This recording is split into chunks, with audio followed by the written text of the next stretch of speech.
y'all? This your man Marcus A. Brown, and I'm here to tell y'all that I just got done with my first consultation with the brother Andre of Love Crossing Borders. I just wanted to give him his praises. I need y'all to do two things if you haven't already. If you haven't, subscribe to his YouTube channel, Love Crossing Borders. Also, if you are going to Colombia, if you're thinking of going anywhere, traveling internationally, please consider booking a consultation with the OG Andre of Love Crossing Borders. You will not be disappointed.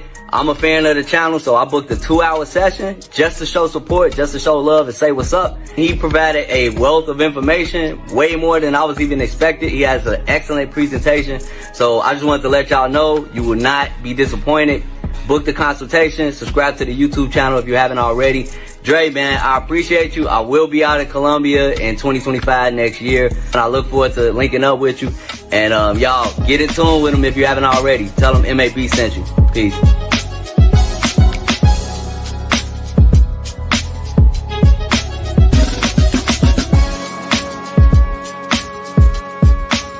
Where are all the black men? And I'm not talking about the scammers, the drug dealers, the robbers, and the crooks.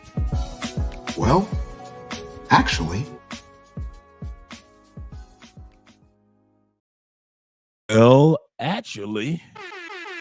we're right here enjoying Love Crossing Borders. That's what we're doing. Shout out to all you guys that are here. You know, your boy's been gone for about a week because I was feeling under the weather. Now that I'm back on track, now that the holidays have passed us, Happy New Year's 2025. You got 2025. What are you going to do with it? Tonight's topic is about the lovely ladies of the community, our passport sisters. This is not an episode that's about putting them down or belittling our sisters. We're glad to see that many of them have grabbed their passports and are looking to relocate to other countries. But when it comes to the dating scene, ladies, you're not looking so good. There are some of you that are meeting your Italian lovers, your Latin lovers, your African princes. But for most of you, ladies, it ain't looking so good. It ain't looking so good. So we're going to look at some videos, and I want to hear what you guys have to say in the comments section regarding how these ladies can improve on dating when it comes to dating overseas. Now, we know when it comes to the States, they don't want to hear what we have to say, but maybe they'll listen to what we have to say when it comes to dating overseas. Shout out to all you guys that are here. We got 31 people in the building already. Starting the new year right. Starting the new year right. With our brother, Black Jesus in the building. Showing love. Happy New Year's. Thank you very much, brother, with the $20 donation. Happy New Year's. And please hit that like button on your way in. Excuse me, gentlemen. On your way in. My man, Andre Lobo is here as well. He said, what's good, Andre? Shout out to the chat, because we already know on this channel, chat lives matter. Chat lives matter. Shout out to all you gentlemen. Hope you had a great New Year's. Spend New Year's Eve as well as Christmas with Andre's family.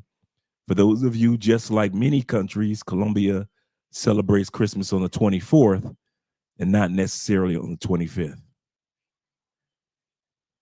Make sure you like the button. Like the channel and the stream. Share the stream on your Facebook, your YouTube. Shout out to all you guys over there on Rumble. Rumble, young men, Rumble. All of you guys that are over there that are showing up. Shout out to man, poor man 313 over there on Rumble, and the rest of you guys that are popping up over there. I see you. Thank you for donating over there as well and becoming a member as well on Rumble. Yeah, Rumble has memberships just like YouTube. Hit that like button, like my other brother said. He said, hit that like button, you guys. We like you. Make sure that you like us too. Yes, sir.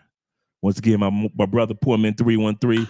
You better back the fuck up out my face, goddammit. I'm from Detroit, Michigan. Don't play with me. Don't play with them Detroit boys. You know how we get.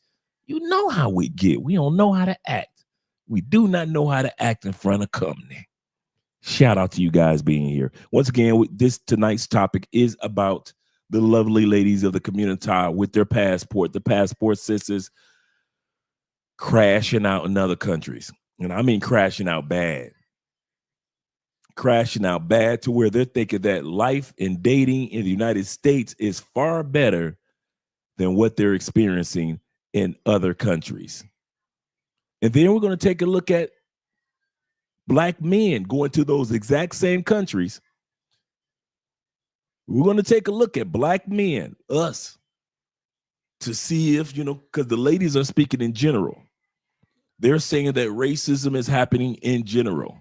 Biasness is happening in general. Classism is happening in general in these countries. So to make fair, we're going to hear from the ladies first, and then we're going to see what experiences we brethren are having in these exact same countries. So somebody's got to be going to end up right tonight. Somebody's going to end up wrong. Shout out to my man Kenny Peoples in the building. Shout out to you, brother. Happy New Year's, Big Dog Dre. He said you were MIA. Yeah, man. I was down for a minute. I was down. I got my energy back. Still get my voice back on track, but other than that, yeah, I'm doing good, man. I'm doing real good. Kenny also says this. He said, I thought Italy didn't like Black people, especially Black women down there. Yeah, we're going to look at that's one of the countries that we're going to be looking at is Italy. Black women going to Italy. They've been watching romantic movies that white women put out. I'll say that again. White women have been putting out these romantic movies about going to Italy, going to Southern Europe, finding the man of your dreams. Black women in 2020, I think it was 2000 or 2004, there was an article that came out in Essence magazine telling Black women to go to Portugal. I'll say this again. This article came out in the early 2000s telling Black women, leave the brothers alone. Become a passport sis. Go to Portugal. All those men over there want sisters. And sisters start packing their bags in droves, going to Southern Europe, just because of Essence magazine told them to do it. So now they're looking at the results of what's taking place. Shout out to my man Kenny once again. And thank you guys for supporting the channel by way of PayPal and Cash App as well. Kenny said, passport sis, stay in the matrix. Ain't working. It ain't working for you. It really isn't.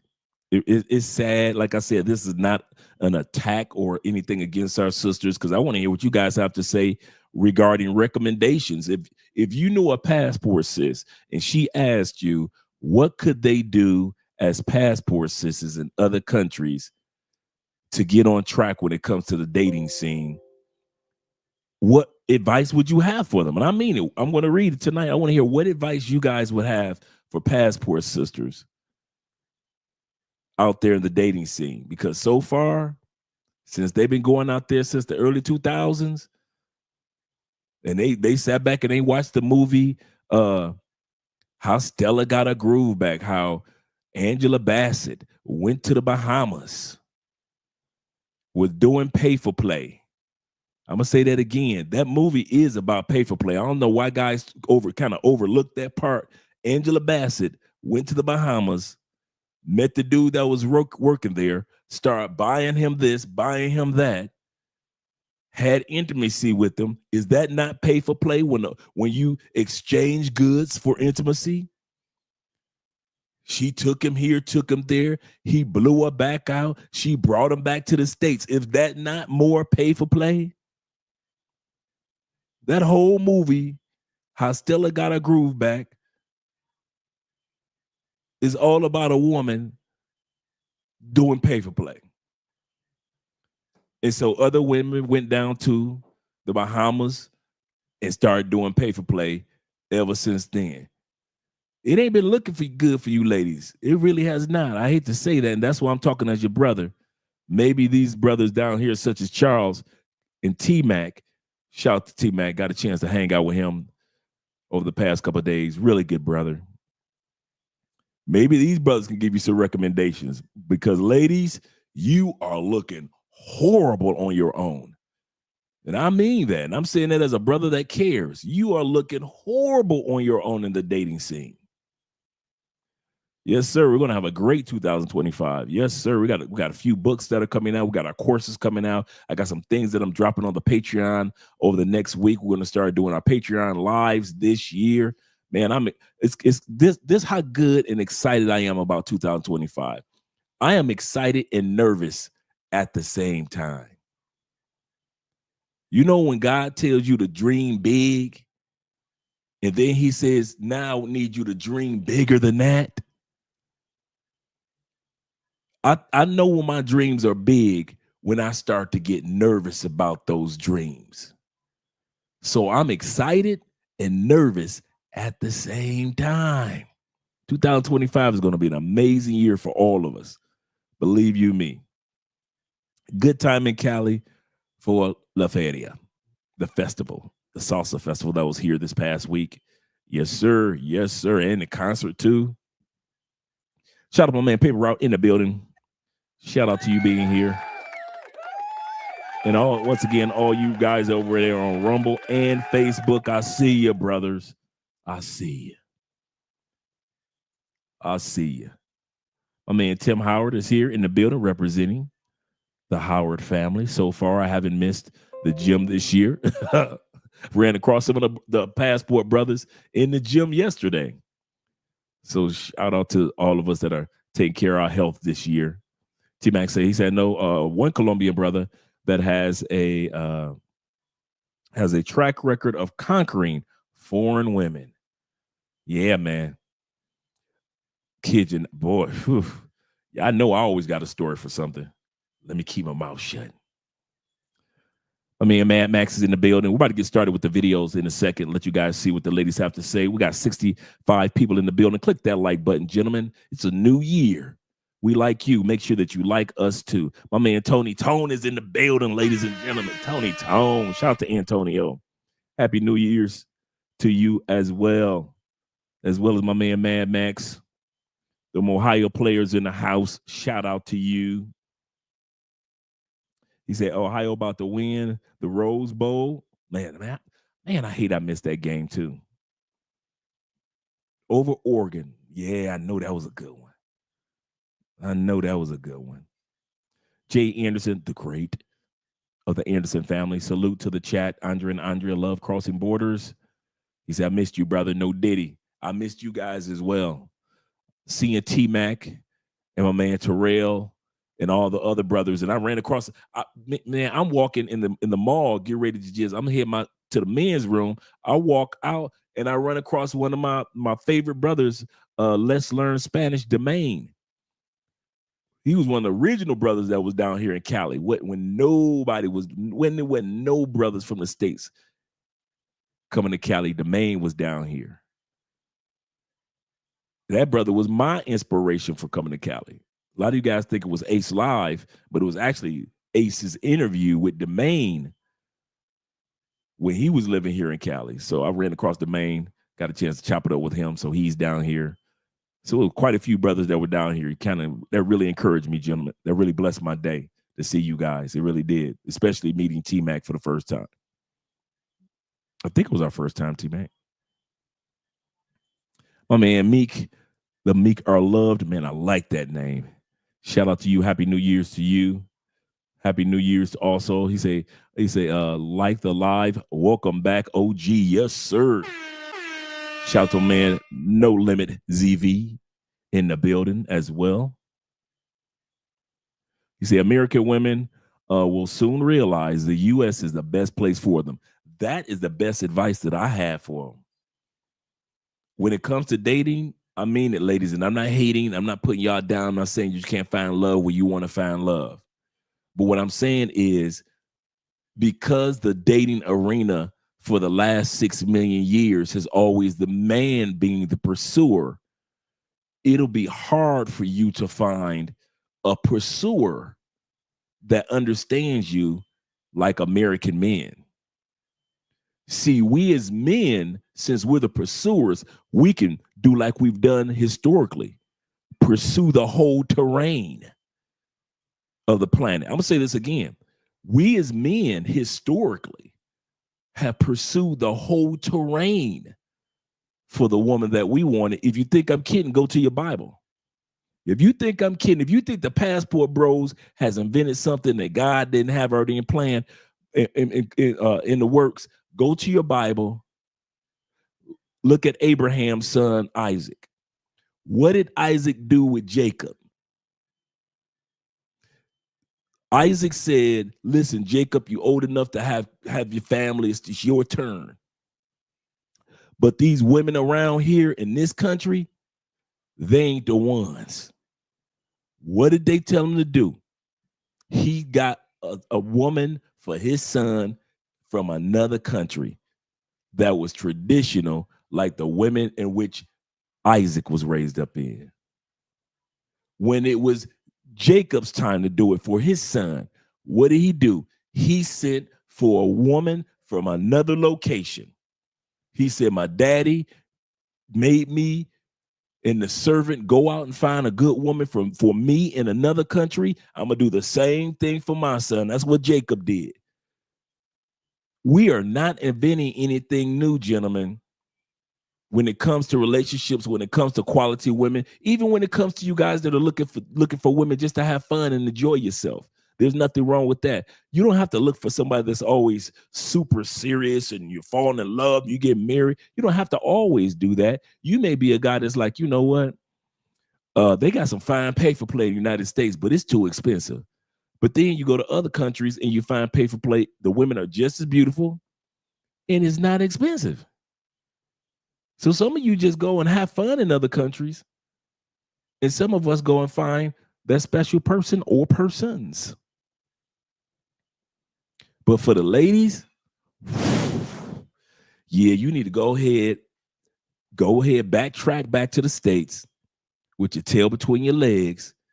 That brother that you told, I'm leaving you, I don't want to be with you, I'm traveling the world, I'm getting me an Italian man.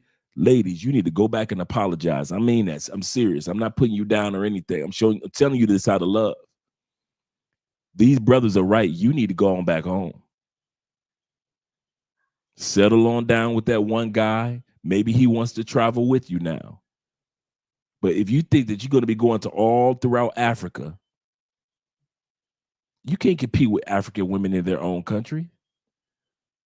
You dang sure ain't could compete in South America. We've been seeing the travesty of you over the last 20, 40 years in the Caribbean. Europe, you've been crashing in Europe. Asia, they don't even talk to you. Don't even talk to you. The only place that you're going to find the quality men that you deserve and that you really need to be with, you need to go on back home to Canada, go on back home to the UK, go on back home to Australia and the rest of the Western world. Go on home to the United States. That's the only way you're going to get what you're looking for, sister. And I know you like to kick against the pricks, like the Bible say, just kick against the rules. I'm going to make it. I'm going to prove to American men we don't need them. All right. I'm not black, I'm OJ. Okay. You keep on trying to waste your years trying to prove. Yeah, that same magazine took a dump on the black men for going to Brazil. Yes, it did. That's the funny part. They wrote an article telling women to go to Portugal. And the number one expat group in Portugal are Brazilians because, of course, they speak the same language. And, of course, they have a history together, the slave trade. So they don't want you to be around. They tell black women to leave the United States and be around people that are of Portuguese descent.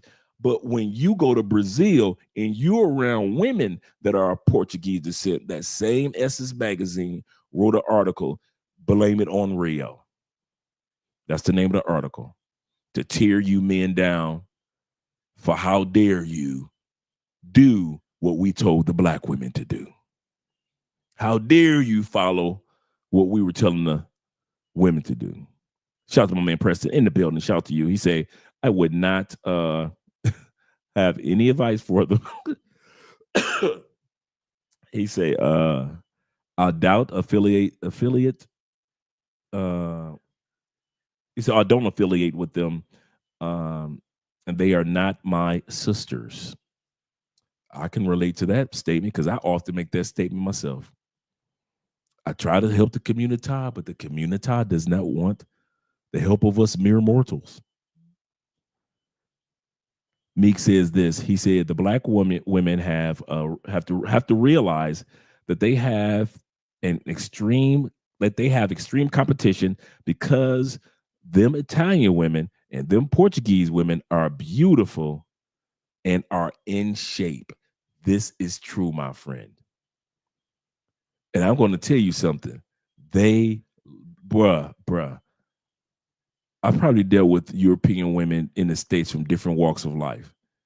There are no European women that love black men more than Italian women. There is no one can compete. Women from Spain, women from Greece, German women, they love brothers, but love, man, Italian women, hands down. From European descent, hands down. Italian women love brothers. Kid you not. I understand, through the Moors and the history of why they love brothers, but man, if you guys, I'm talking about in the States, if you think that Italian women don't love brothers, you nah, bro. It's the opposite. Shout out to my man Growth in the building. He said, support black male media. He said, Happy New Year's to you and the wife. She's in there chilling right now. Cook up for the year. Yes, sir. My man Evans in the building. Appreciate you, Growth. I really do. My man Evan says this. He said, Happy New Year's from Medellin, Colombia. He said, us passport men are winning. Yes, we are.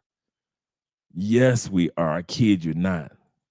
And shout out to my brother once again with the Happy New Year's. Please hit that like button on your way in, guys. We got 81 people in the building. Shout out to you guys. Let's get ready to get started with the videos. Let me pull the videos up right now.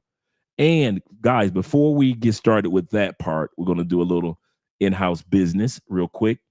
This is the Children's Cancer Foundation that we have been talking about, that we've been saving up through Cash App and donating to. We've been donating to them every year for the last 3 years. The first, we always donate live on the show, so you guys don't, to keep it all honest. So when we do the donation, we do it live on the show by way of PayPal. So you see the receipt, we get a chance to celebrate that full moment of donating. This year, our goal is $500. Our first year we donated was $1,700.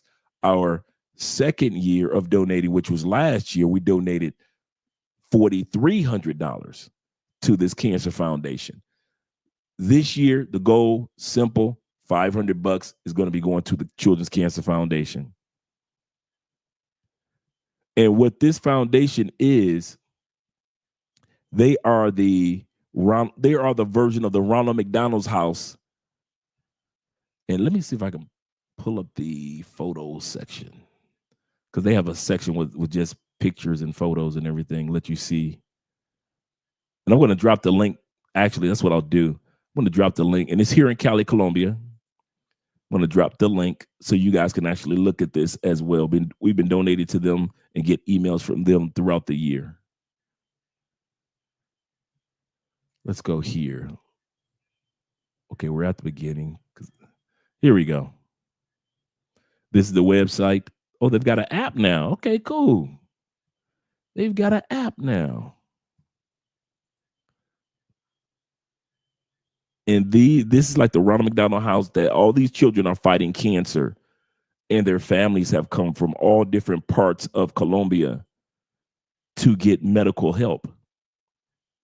And because they come from all over Colombia, they are they the families need some place to stay while their young person is fighting cancer. So what this donation foundation that we give to is their version of the Ronald McDonald's house that gives the families somewhere to stay while they're here in Cali, Colombia, and their young person is battling cancer.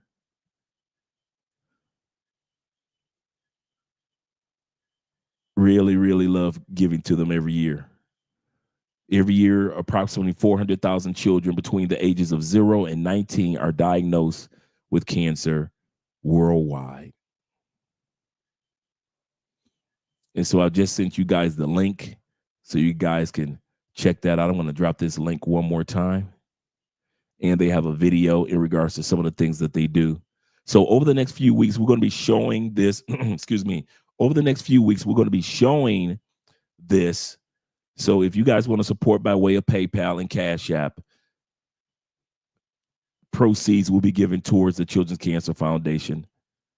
And let me drop this one more time. And I appreciate the show that every year the love that's shown. I'll tell you why.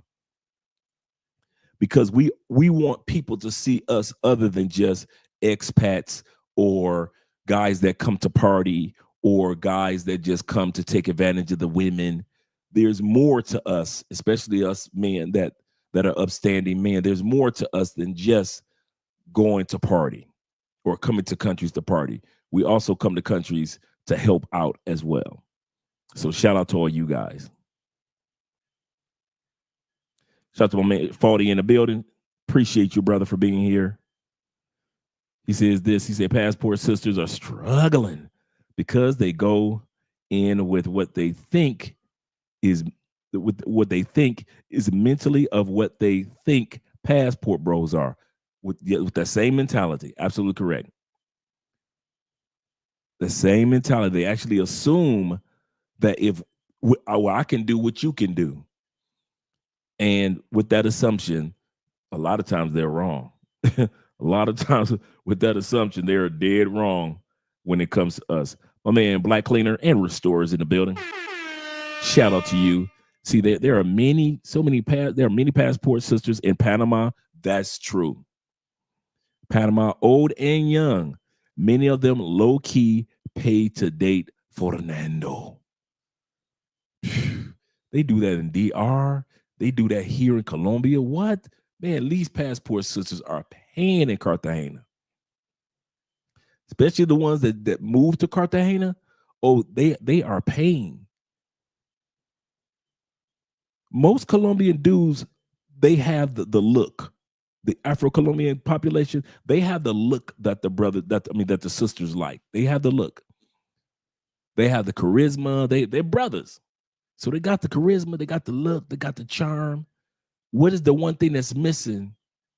They got the ability to make a woman feel good with intimacy. So what's the one thing that's missing? The money. Colombian dudes ain't got no money to be taking American women out to the spots that these American women are used to going to.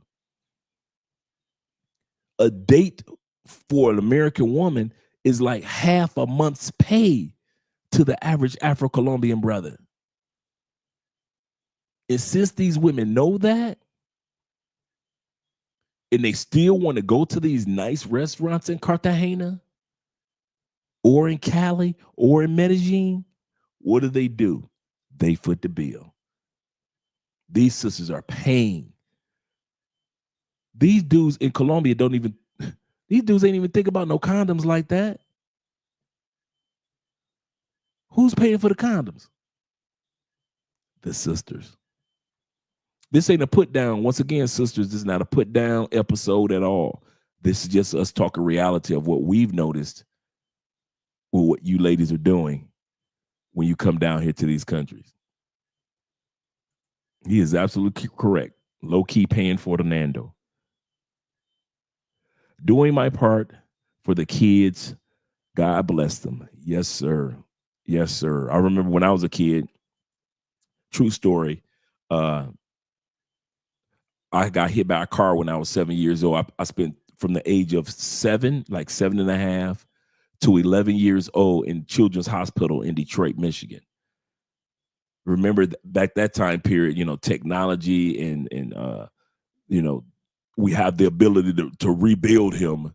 It wasn't as advanced as it is now. So they had to remake my knee, and I had third-degree surgery on my back, third-degree burn, back surgery, because the car didn't knock me in the air. It sucked me up under the car. And we know underneath the car is extremely hot. So I got third-degree burns. So they had to basically just rebuild me. And because of the support of families throughout Detroit, that's what, you know, helped my mom be able to, you know, miss certain days at work, pay the medical bills, and at the same time spend time with me while I was in the hospital. 3 years. Kid you guys, kid you not. 3 years in Children's Hospital. I was doing my class work in the hospital. So I know what it's like to be a kid battling something, and your parents just need a little help during that time period. Once again, let's get started with the video. Let me pull the video up. We'll hear what the Passport Sisters got to say. Hear what they got to say and what they're experiencing.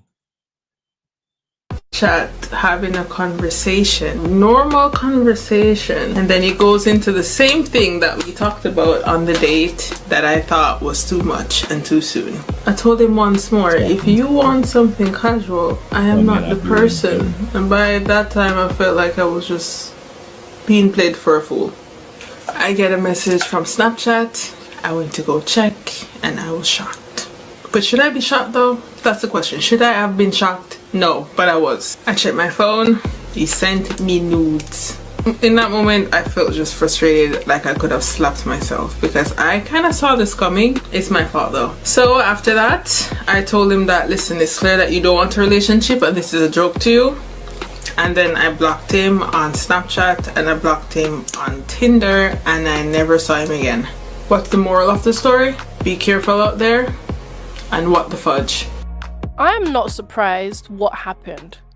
What's surprising is the fact that she actually believes there is a chance that when you go to these European countries, they'll be attracted to you as a black female. And this goes back to what I'm saying about black people, in particular, once again, black females are beginning to romanticize what it's like to be fetishized by other races. A lot of these interracial relationships are stemmed from fetishizing the other person, the female. And this is why the children get the bare end of the stick. But black females hate themselves so much that they want to be fetishized over and want to call it love, want to call it a man providing, want to call it a man being there for you.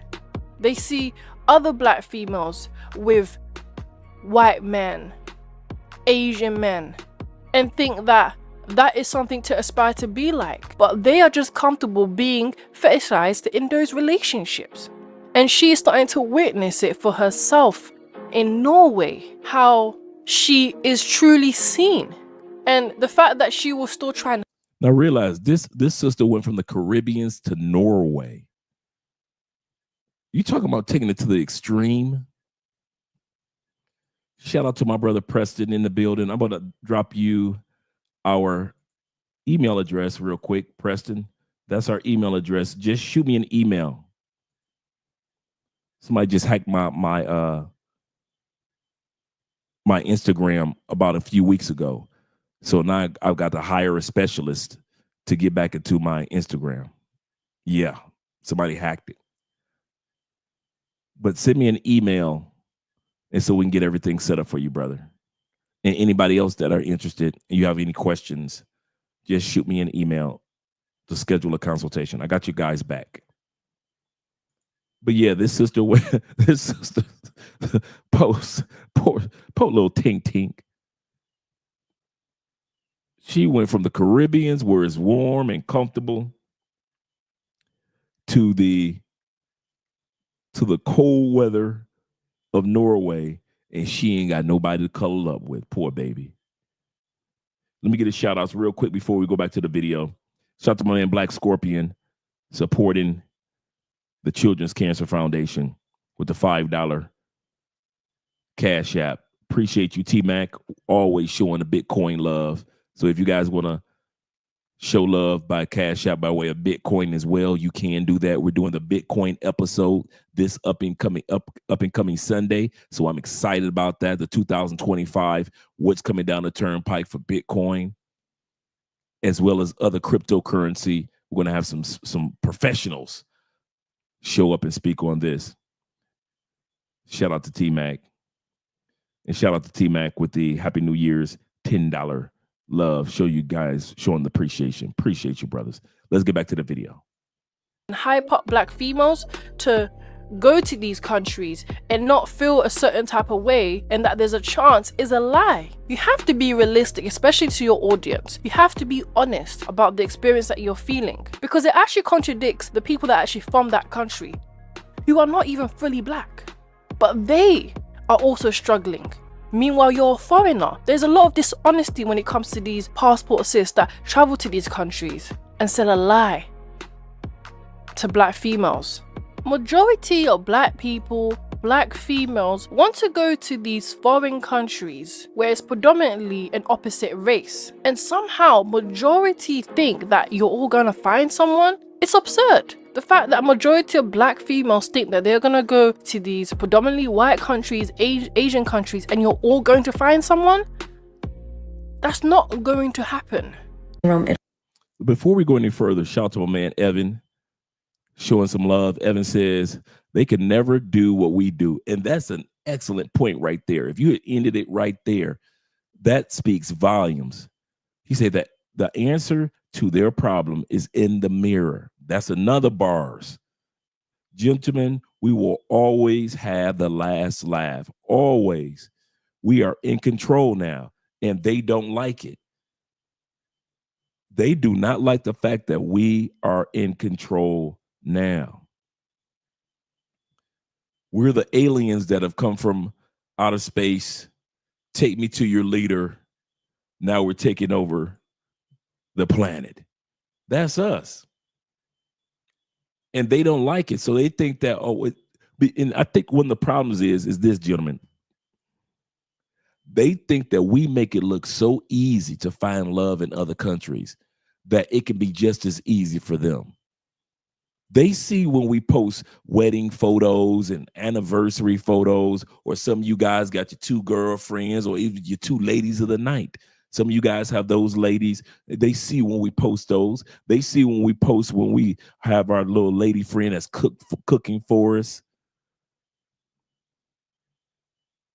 See, we don't need to wait on cooking with Kaya to have a hot meal by somebody that's attractive. We don't have to do that. I'm sitting up here smelling right now as Andrea makes me salmon. Right now is making me salmon, broccoli, cauliflower. I think it was cauliflower I saw. I know I saw broccoli. I didn't have to ask. I didn't have to bribe. I didn't have to whine. And so when I get done with the live stream, I have a hot meal waiting for me. So women assume because we make it look so easy, we can do that too. And find out the hard way that you cannot do what men are doing. All right, Preston, I'm going to respond to your email right after the show. Passport King 77 says this. He said, what? Why Zaddy don't like them? For real. That's serious, man. Shout out to Evan for the $5. That's serious. Shout out to Jay being in the building. Jay says this. He say, damn. He say, I got leftover heated food from last night. Hey, man, I got a hot meal waiting for me. Abdullah says this. He said, they look down upon us. True. Because they think that we're replaceable. They're accustomed to us. They're used to us. We're from their neighborhood. They're from our neighborhoods. So they're just used to us. He say, in their minds, if a lowly black can find true, that's a good point. If a lowly black or black man can find love overseas, then it should be easy for them. That is bars, bruh. That is a good point. They think that we make it look easy. And for real, guys, we do. We make it look easy. Now, we know it's not easy, but all these photos that we've been posting of the new year, you don't see that many photos of women that are in foreign sisters, especially sisters in foreign countries with their new man posting photos, Happy New Year's. You don't see that often. We do it in droves. Merry Christmas photos. Some of you guys got 3 lady friends with you in the photo saying, I'm having a Merry Christmas. Ladies aren't posting those photos like that. They're posting lonely photos. He said they're too stubborn to listen to women like Mrs. Soraya Brooks. Yep, I got Soraya on the video too, who told women more than once that foreign men look real strange at them traveling alone. That's a good point, man. Passport Kings. Yeah, we do. We do make it look good and we make it look easy. Jamal says this. He says, those people, especially the women in the countries outside the matrix, haven't forgot about all the dish videos ABW or average black women have made over the years. Yeah, they ignore all that, but in reality, yeah. Let's go back to the video. I'm gonna come back to you, James, next. Let's go back to the video. Right now, and I'm pretty sure this is the most racist place I've ever been. I've been to Europe before with 0 issues, but this is a whole other level. I'm sure you can tell we have been traveling with these passport sis on their experiences when they're abroad, and today we're going to be looking at their experiences in Italy, where romance, architect, history is very much well known, and black females love to go there and love Italian men. So I'm currently in Milan, Italy, and today I got stopped by the police. As I'm walking through Milan with my sister and a friend, 3 men come up to us, hey, and then one of them flashes a badge, even though he has normal clothes on. 2 of the men have plain clothes, like regular clothes, and one has what looks like a police uniform, and they're shouting that they need to see some form of identification from us. They want to see our passports. Luckily, we had our passports on us. But before we gave our passports out, I was like, huh? Why do you need to see our passports? I was arguing with them. And they said it was perfectly normal, that they just need to do a check. They just need to do a check. So as my sister and a friend are taking their passports out, I was like, wait, check for what? At this point, I feel like, am I being scammed? Why are these 3 random guys claiming to be police officers? Like, why are they asking us for our passports? So I say, I need to see some ID. Can I see your badges again? The next thing I know, they call this lady over with a dog, and the sniffer dog is told to sniff all of us, and is one by one sniffing us. Another group of police officers has stopped another group of guys, and these guys look like they may be like North East African, and I'm thinking, are we being profiled? And I've heard stuff about Milan in the past, but yeah, seeing it myself, anyway. So one country you cannot pay me to visit again, and it has the worst culture of racism that I have ever experienced in my time abroad. I'm reviewing popular tourist destinations based on things to do and what it's like for black people and people of color. My first time traveling to Italy was through the NYU Study Abroad program. And when I made this decision, the only thing on my mind was the pizza, the Vespas, the romance, basically the Lizzie McGuire movie, because this is what they showed us on TV. But one thing I didn't realize at the time was that all of these examples of this romanticized image of Italy was told through the lens of white people. You mean the same country Lizzie McGuire was falling in love with is the same country where they were throwing bananas at their first black minister? Sure is. Oh, but Nicole, that's just a political thing. That doesn't really happen to people. She had bananas thrown at her. I had beer thrown at me. And then I was called a disgusting black woman by this man right here. Well, obviously you did something. He was unsuccessfully flirting with some white girls in our group, and when he got upset, he started hurling insults at them. Then a black woman went up and was like, hey, don't talk to women that way. And before we go any further, remember she stated that their first black prime minister, they threw bananas at this woman. As if that form of racism was just horrific, which was, I'm not denying that. But do remember how the United States, when Barack Obama became president, and all the monkey ears and all the monkeys and putting bones pictures through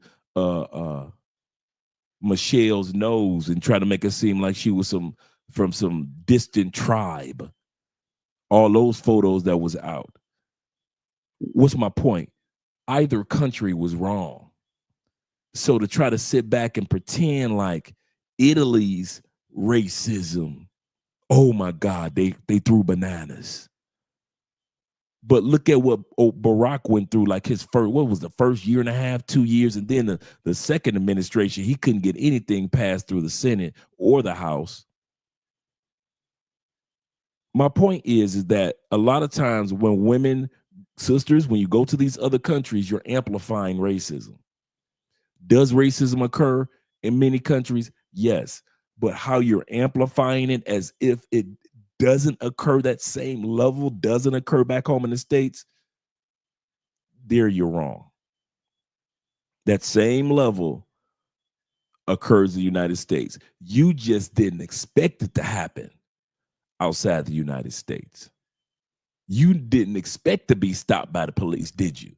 Outside the United States. You didn't expect political figures that were of African descent in European countries that got political positions to be insulted. You weren't expecting it. Us men, we already know what to expect. You go to Europe, anything can happen. We already know.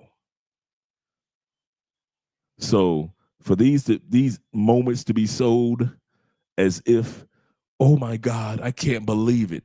It's the same form of bigotry, classism, and racism that we deal with in UK, the United States, and Canada. Nothing new. Shout out to my man, James. James says we are replacing them. Once the average man can find happiness overseas, that makes modern Western feminist women upset and obsolete, I would add. Yes, it does. My man Meek says this. He says, what the hell she wearing? Your dress doesn't look good on, he said, yellow dress doesn't look good on her. Bruh, I was thinking the same thing. And you're going to hear from an Asian dude in the video. He's going to talk about one of the reasons why he's not attracted to black women from the States, how they dress. Let's get back to the video, and I'll come back to the comments in a second, gentlemen.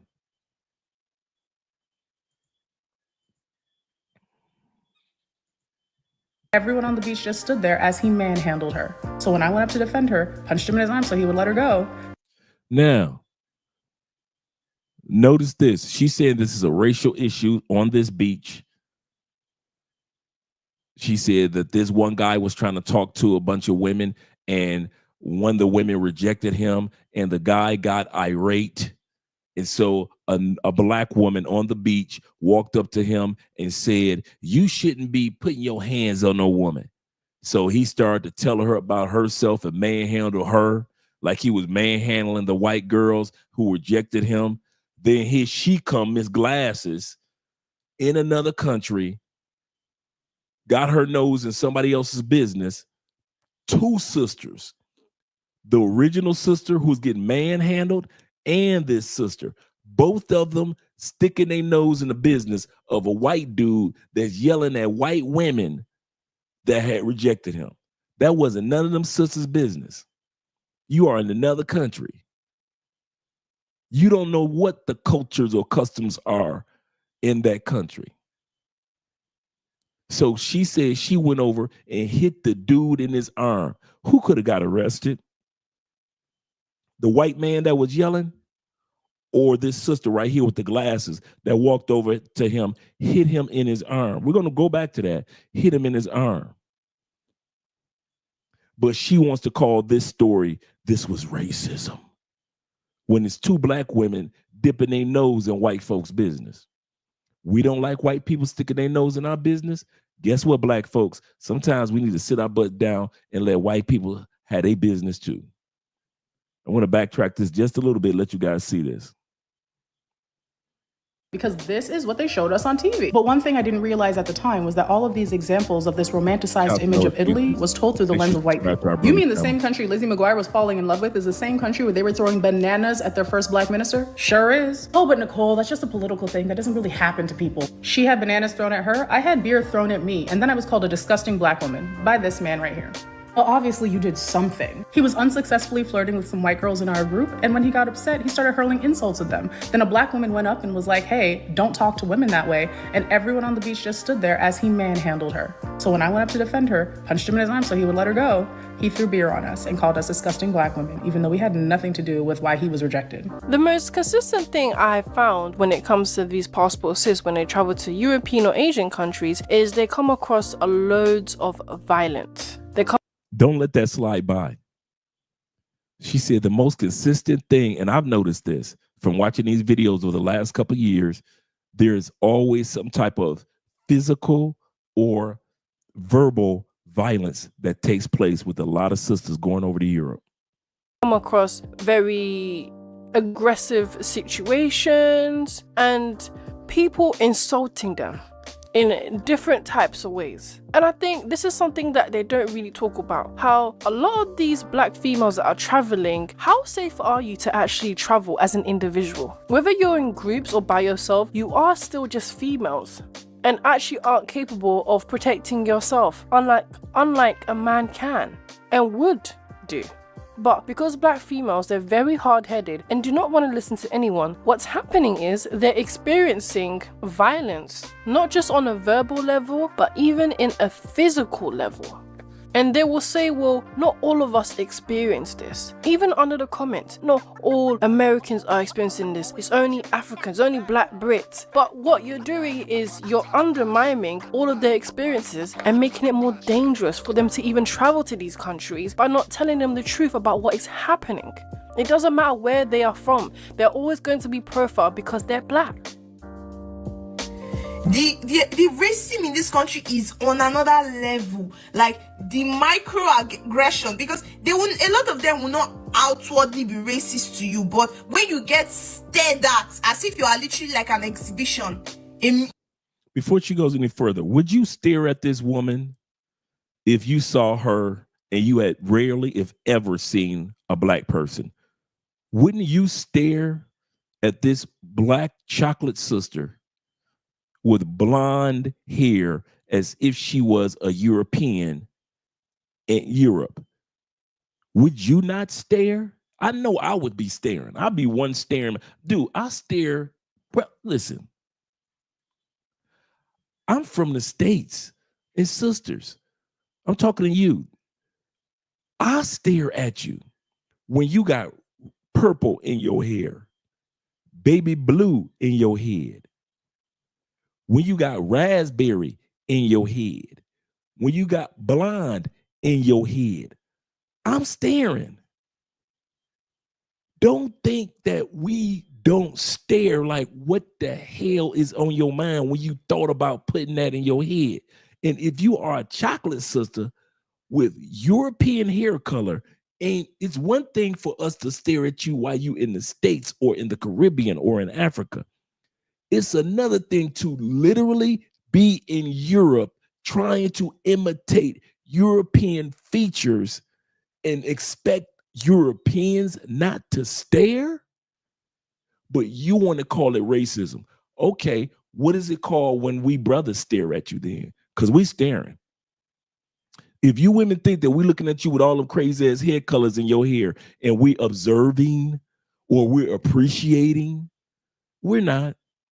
We're doing just like a white boy doing in the grocery store. We are staring. A lot of this stuff can be debunked by the fact that men, no matter what race, would be staring at you, sister. You are a chocolate sister, and you got the blondest of blonde in your hair. and you wondering, and you want to call it, they are racist with the nose ring. Come on, ladies. Let's be real. Let's not do this. Shout out to all you guys once again that are helping us with our fundraiser of the Children's Cancer Foundation and providing by way of Cash App. Once again, we're going to show you guys, we're going to add this to the stage before we go back to the video. This is how we've been donating for the last 3 years to the Children's Cancer Foundation here in Cali, Colombia. And I dropped the link. I'm going to drop that link again so you guys can see. This is the playground area. It's an actual house, beautiful home that the family stay in while their children are fighting cancer. And a lot of these children come from small towns around Cali, but the families just can't afford for their family members to be able to stay in the city while their loved one is fighting cancer. So you have their version of Ronald McDonald houses all around Colombia. So I'm going to drop this link one more time just to let you guys see what this program is all about. Yeah, the face tattoo. That's a good point. Women with face tattoos. We are not looking at you with, oh, good girl, you looking so good. We're staring. I don't know why women of color, I don't care if Latin, Black, I don't care if you're of East Indian descent. I don't know why women assume that Black men don't stare. As if we would tolerate. I'm going to say that again. I don't know why women assume that Black men don't stare. We some staring mother. I'm a starer. When I see that pink, purple hair, I'm staring. When I see a tattoo crawling up your face like a million ants, I am staring. I'm not observing. I'm not looking how sexy you are. I'm like, oh my God, I hit that. Dudes like me are thinking like, man, never take her to the fundraiser.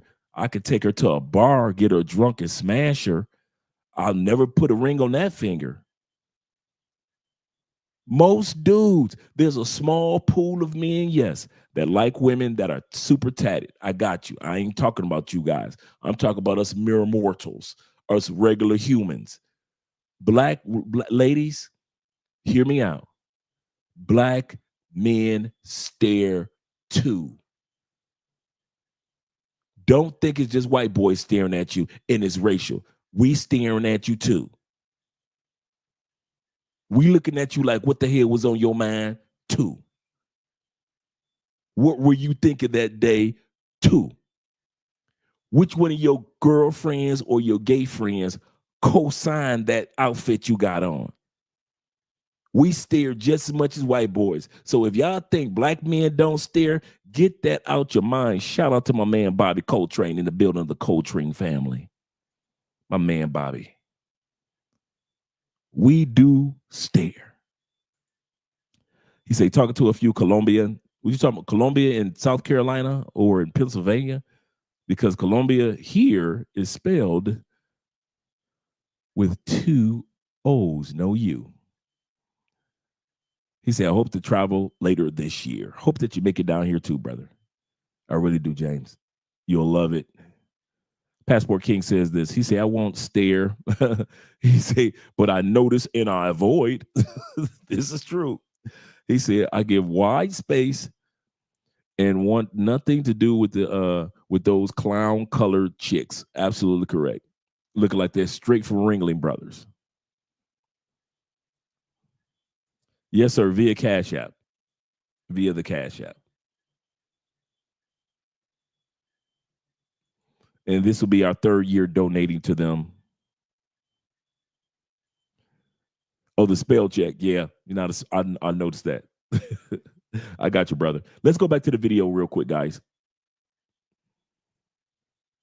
Museum that they have never ever seen before.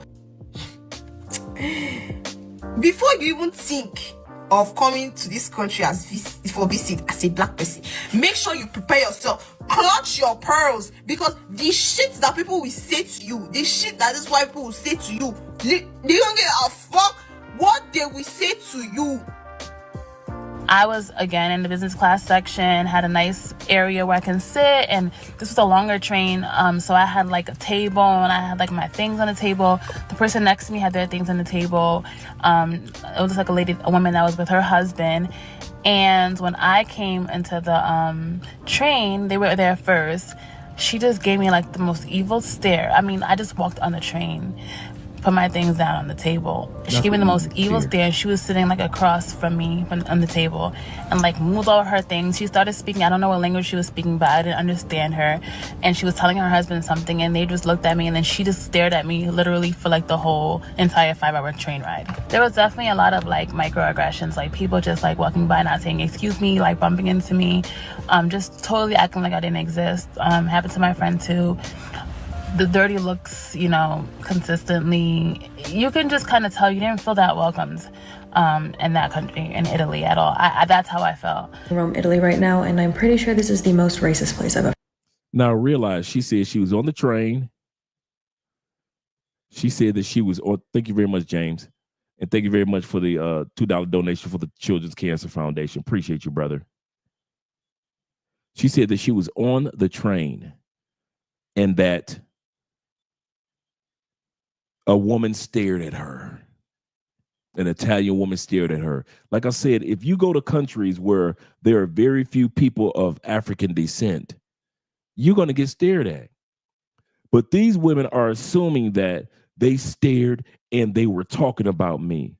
And she looked at me for the whole 5-hour trip. If you're sitting at a table on a train, and I've ridden trains in Europe, and if you're on the train and it has the table in the middle and you're on one side, you and another person, you know, like she said, her husband and her were on one side and she and her friend were on the other side, you're going to be looking face to face. Unless you're looking out the window, you're going to be looking at each other face to face no matter what. That has nothing to do with racism. That means that geographical location, you just so happen to be in somebody's face just a few inches away. She said, well, when I was by the aisle seat, people were bumping into me. I'm a brother that's 6'3", like a lot of you tall brothers. I'm usually taking the aisle seat because those seats on the airplane, unless I'm in the first class, the regular seats on the airplane don't handle my long legs, right? So I'm always on the aisle seat. Do you know how many people bump my shoulder or bump my leg or bump my knee because I still got my big feet sticking out while I'm on the aisle seat of an airplane? If you're on the aisle seat of anything, a plane, train, you're going to get bumped into. That has nothing to do with, but you don't understand, Dre. Ladies, I do understand. You're taking it and looking at it for more than what it is. Am I saying that racial issues don't occur? I'm not saying that. Am I saying that racism doesn't exist in these countries? No, I'm not saying that. What I am saying is that a lot of times you ladies are doing in other countries what you do in the United States. You're doing in other countries what you do in the United States. You amplify ish. See, it's safe to amplify ish while you at home in the States. It's easy to talk reckless while you're at home in the States. It's easy to assume things about men.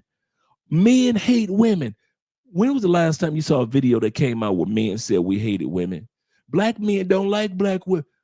Any of us put any of those videos out? None of us.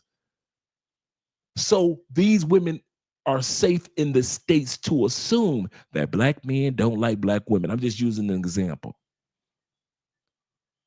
Then they take that mentality to South America or to Asia or to Africa. Now they think everybody hates them. You see what I'm saying? You tell yourself something enough in your home country, you will assume it when you're in other countries. Shout out to you guys. And shout out to my man Tori with the $10 love. Appreciate you, brother. Let's go back to the video. Here's another woman telling us about Europe. been. I've been to Europe before with zero issues, but this is a whole other level. I'm traveling with my 2 white friends, and we accidentally got on the wrong train, and we figured it out. We quickly grabbed our bags so we could transfer over to the other train. As I grabbed my bag, this lady with a baby stroller yelled at me in Italian, even though I wasn't really that close to her. And so I said, "Mi dispiace," because obviously maybe she was like coming this way. No, she was literally just standing there. And she looked at me like I was about to harm her child and yanked the baby away. And when I apologized to her, even though I really shouldn't have, the look of absolute disgust in her face spoke a million words. You see what I was saying about amplifying? She pulled her baby away as if I was going to snatch. They just so dramatic with it. When you listen to their experiences and these stories, you always have to take into consideration that yes, black females do have a horrible reputation that follows them everywhere. Doesn't mean every single one of them are like that, no, but the image does stick with you much more. And even though they already have their stereotypes against you, it doesn't help. We're also going to take a look at how black females are obsessed with Italian men. Apparently, Italian men have a reputation for loving black women, but I will otherwise disagree. It is something that they're pushing a lot of black women and females to go to these European countries and to find not only the Italian but European white men to be with, as they will treat them much better, is what they would usually say in their space on TikTok. So we're going to take a look.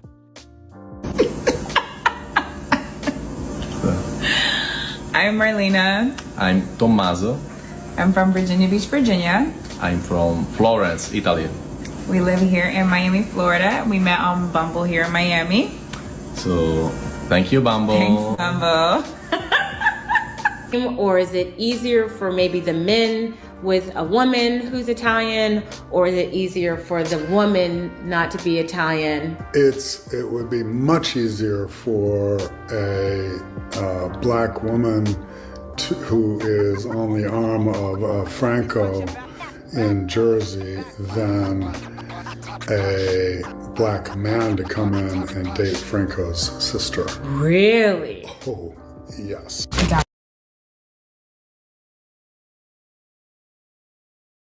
As if she's saying something we didn't, or he's saying something they wouldn't historically know.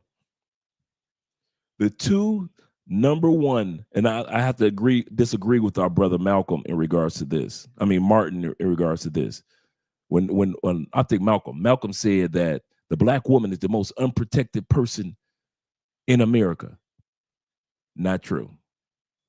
Historically, not true. Abused, misunderstood, and treated unfairly in a lot of areas, yes, I agree with that, historically. The two most protected groups when it came to relationships, white men, black women.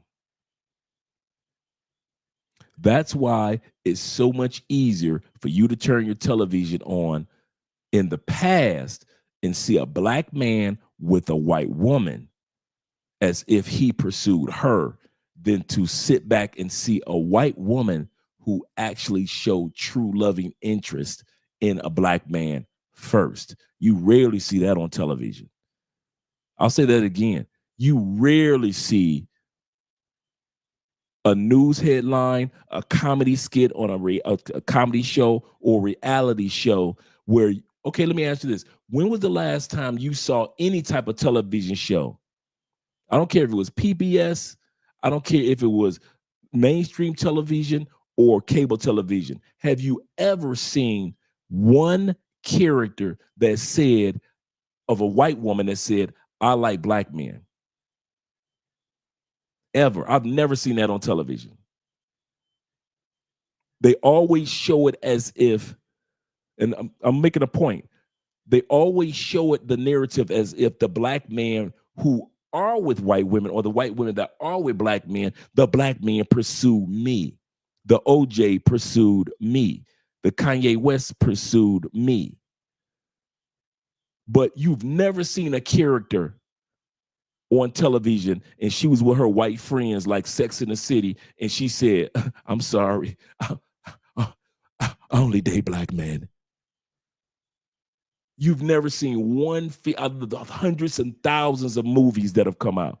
There's never been a movie where they showcase a white woman that said, "I'm sorry, girls, I see all these attractive white men here, but I only date black men." You've never seen that.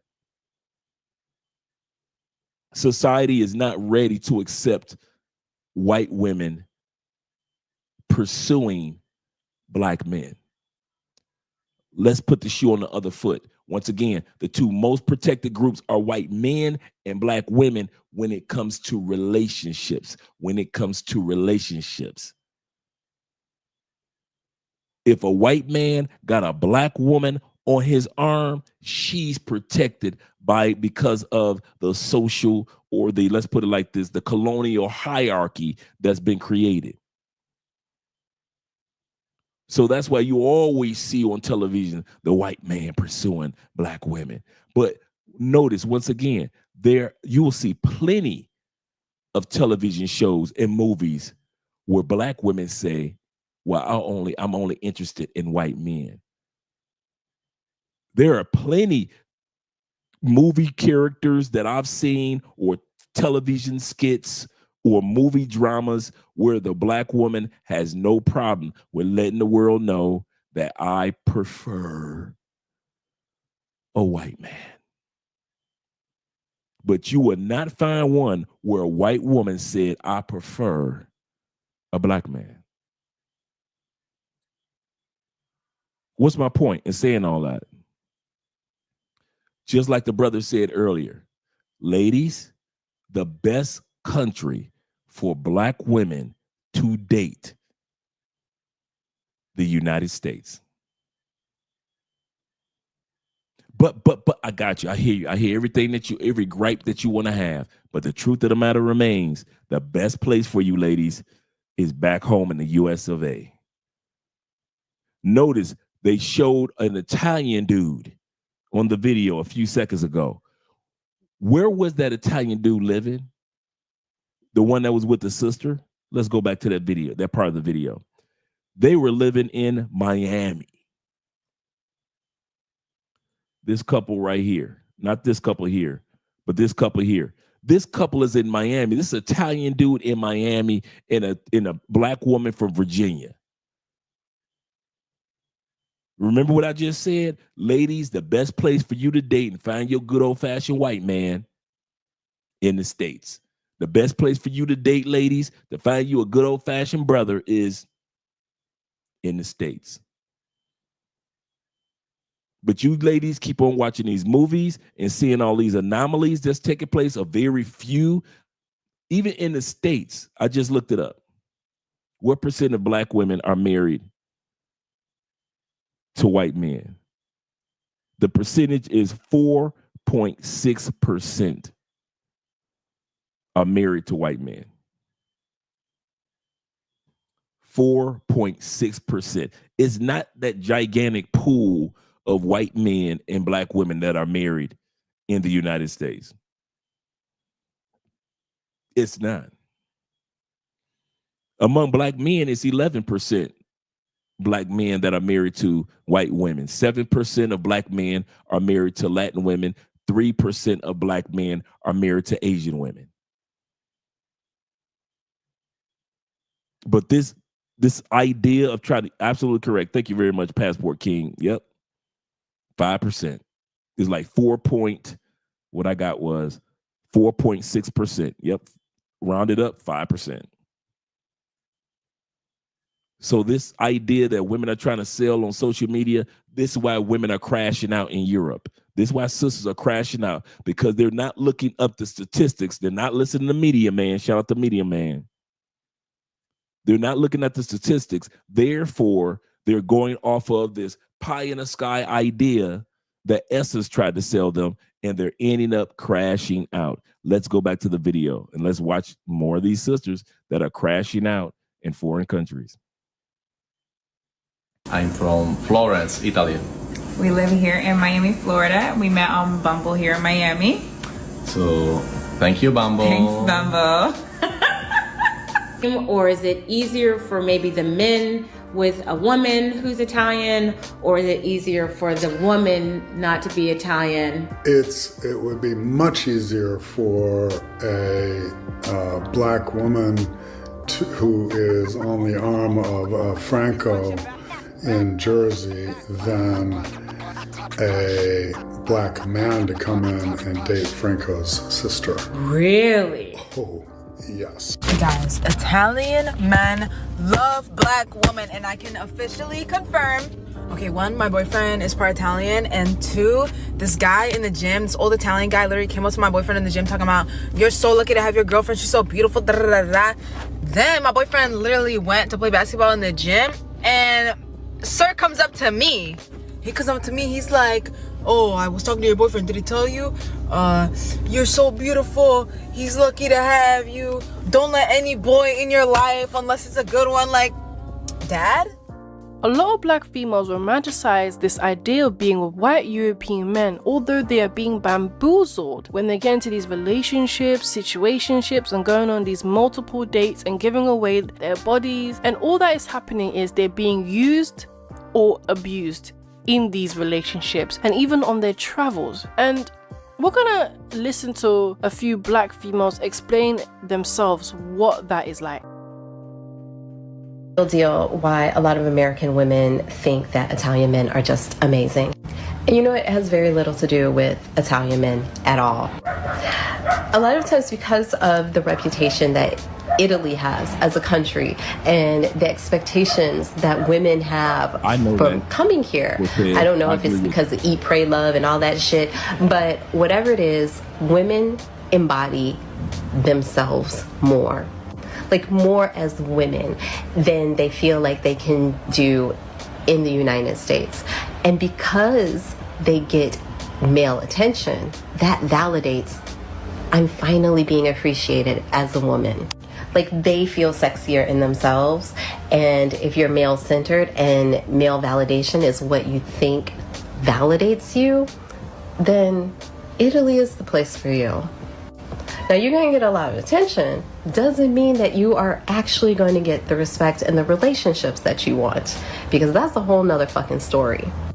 But I think that that change for some American women, when they finally feel seen by men, just like, and they can express themselves as women and feel sexy doing whatever it is that they're doing, and the men keep rolling in, like that makes it seem like Italian. I thought the same thing. I thought it was cap when the one sister, the little young sister, was talking, and she was saying, yeah, a guy walked up to me and told my boyfriend, you should appreciate your girl. Then he walked up to me when my boyfriend was on a basketball court. Man, listen, you'd have got your face smashed in by a regular street brother, and he glanced over and saw some dude, doesn't matter if you black or white, in his woman's face. You would have got your jaw broke. So everything I know is that young sister, the one before, is cap. And what this woman is talking about here, I don't know what she's talking about. Men are just fucking amazing. They love women. They are aggressive. They tell women what they want to hear to get them in the positions that they want. And this is the position. This is the position.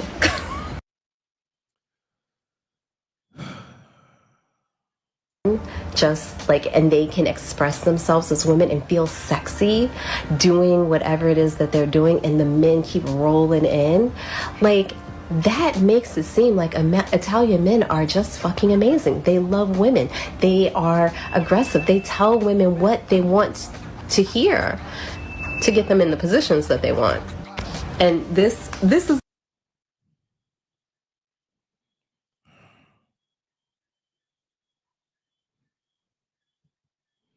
This your sisters, bruh. These are your sisters. Nobody's controlling her camera.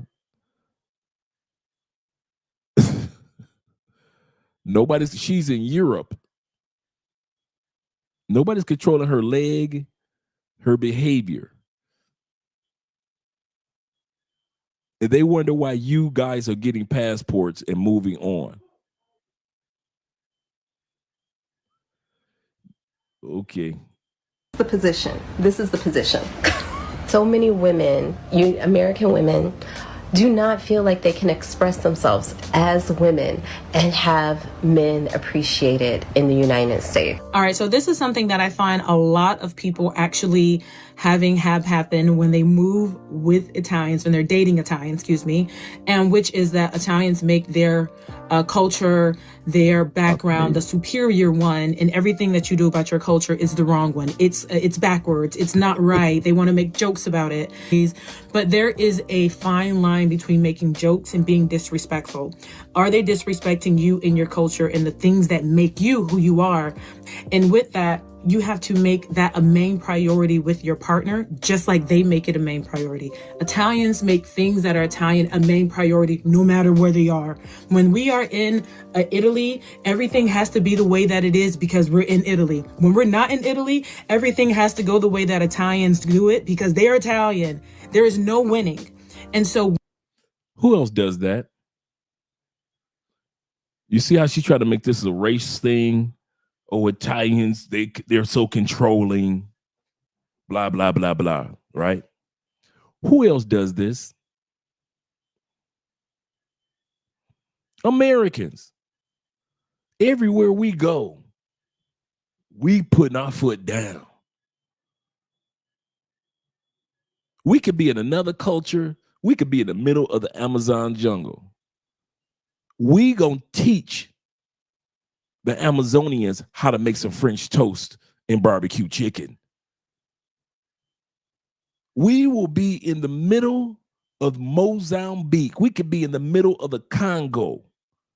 If we meet a tribe, oh, that tribe gonna learn how to make some macaroni and cheese. You better believe that. Before we leave up out of there, that tribe gonna know how to make some macaroni and cheese. Americans, we do the same thing. We don't consider it racism when we put our foot down in the United States and then put our fingerprints all over other countries. It's not racism. But when the Italian dude does it, she said, there's no way you can win. Absolutely correct, Passport King. She's projecting her own behavior. Shout out to my man, Darren, with the $25 donation on Cash App. Shout out to all you guys that are donating.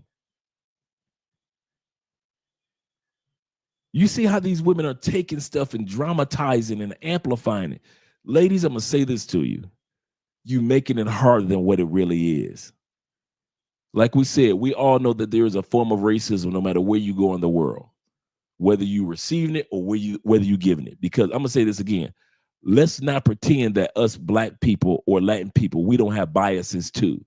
We have racial biases as well. So at the end of the day, it's everywhere you go. But at the end of the day, ladies, we're listening to your stories, but all your stories have so many holes in them. You are over dramatizing this. In other words, ladies, you are stressing yourself out with a passport.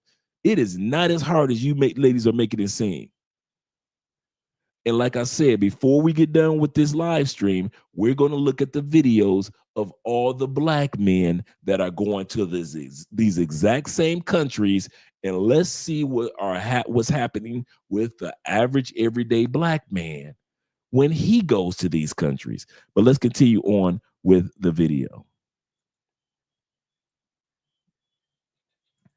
with that logic, you're always going to be in a losing position. Always. And it's not fair. It's very interesting what was said. The thing about these European countries and these European white men, Black females, they lower their standards with white men.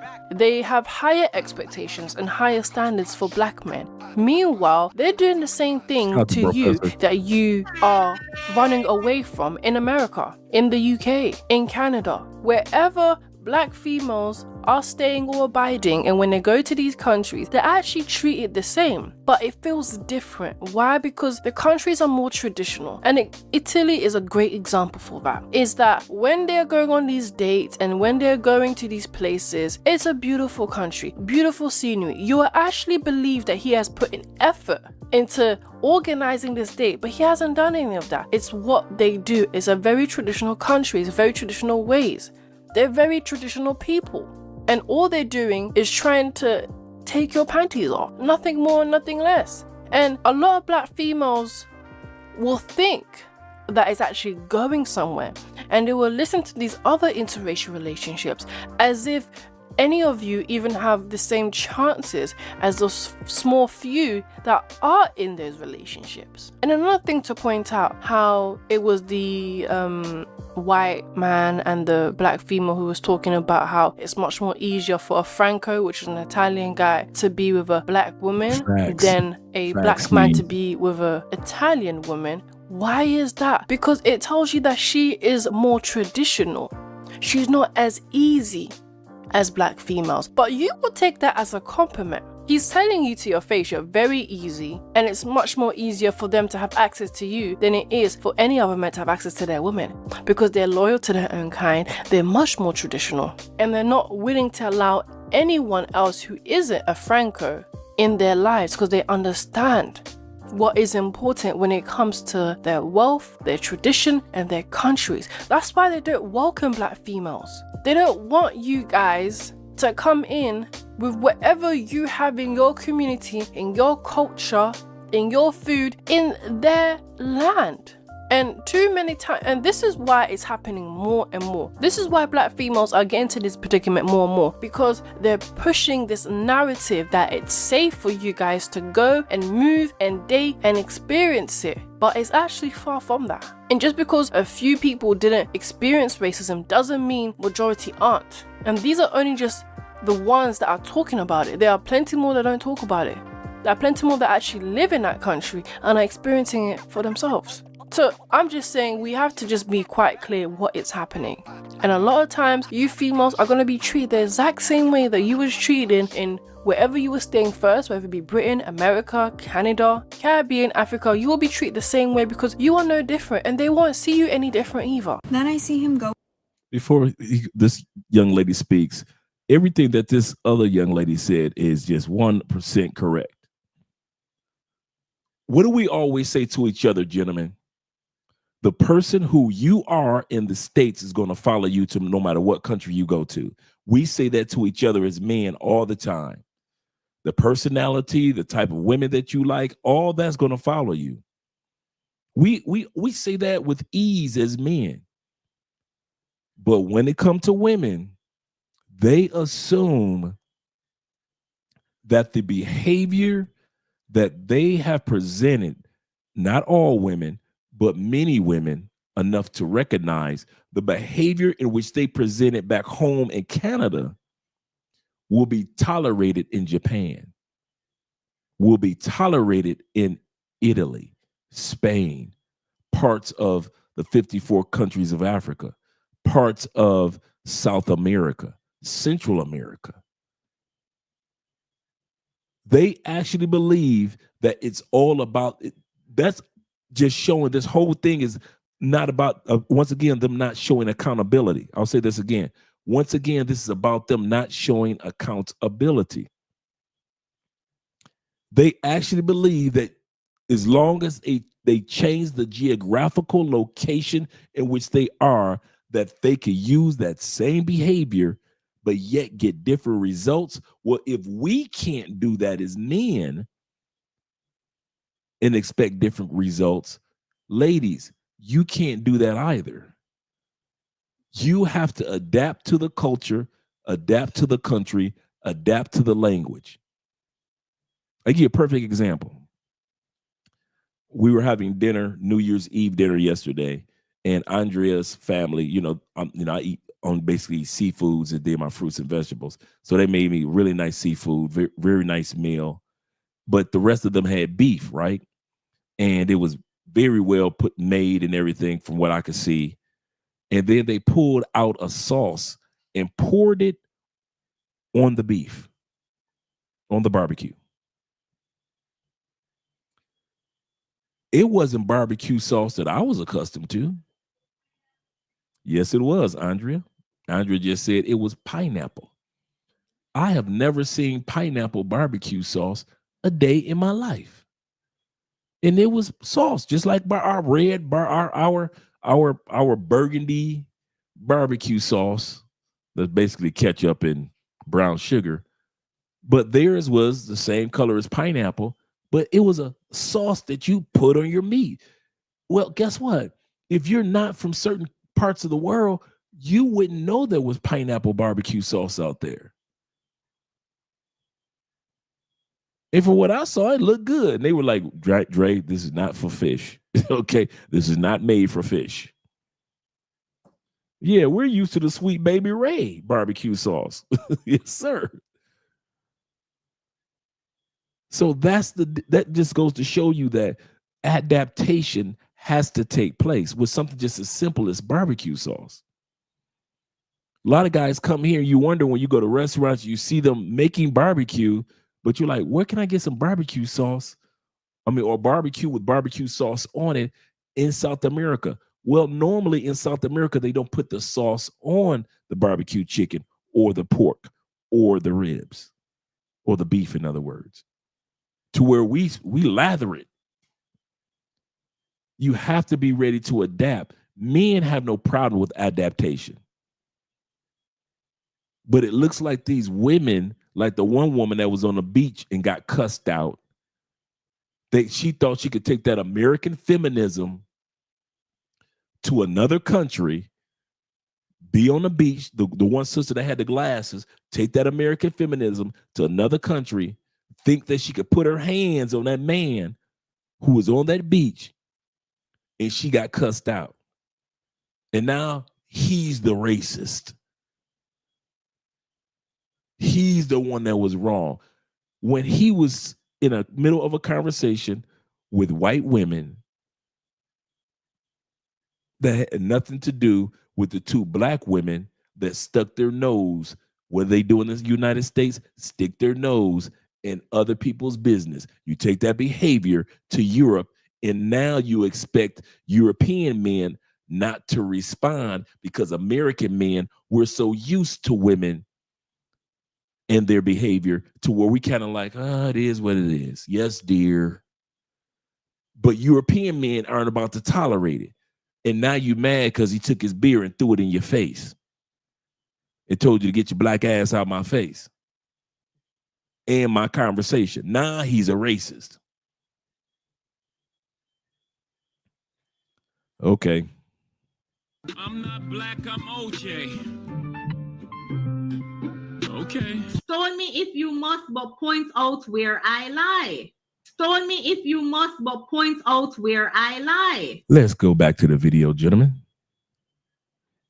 With this girl, and they are all up on each other, kissing, hands, hugging. Shout out to my man Solo Traveler ORD. Make sure you guys subscribe to my brother's channel. Great brother, married to Colombiana. Really good dude. Good family man. What up? This is Solo Traveler ORD, back with another video review. Of course, don't forget to like, subscribe, and share. Hit that bell while you are here. So back again with another one. Passport Sis. Y'all know y'all love these series, this whole chronicles that I have going on, and there is more videos that's actually coming out in reference to them. This time I got videos on South Korea, and one of them got flown out to another country and got played. So without further ado, let's go ahead and jump into these videos. So check out this first video. This is from IP International Passport. Shouts out to him. Make sure you go subscribe to his channel. If you've not already subscribed to his channel, go check it out. So I'm actually getting this from him. And shouts out to my boy Tef for showing me this video. Honest with y'all, most of them they don't look like good, bro. The ones that I see here, they just kind of look like lower class. I've never been inclined to like see a black girl in Hongdae and just go up to her, get a number. I never felt that. But it's not because I'm racist. It's because like they don't look good. The white. Now, let's be honest. Let's be honest. He said, I missed the super chat. Let me go back, brother. Oh, Digital Nomad is in the building. Shout out to you, brother. He said she just displayed how easy they are for any other for anything other than black men. She thinks she's upgraded. Absolutely correct. And that's what the one sister was talking about. All it takes for a European dude is to give a compliment. You guys got to, back in the States, you got to take them to the best restaurants. You got to bring them the best flowers. You got to fly them out. You got to send them Cash App, Venmo. But when it comes to the European dude, once they get to Europe, all the European dude is got to give them half a compliment. And they throwing their legs up in the air, as you saw. Just half a compliment. Man, IB says this. Shout out to my IB in the building. He say those women do not need to be traveling.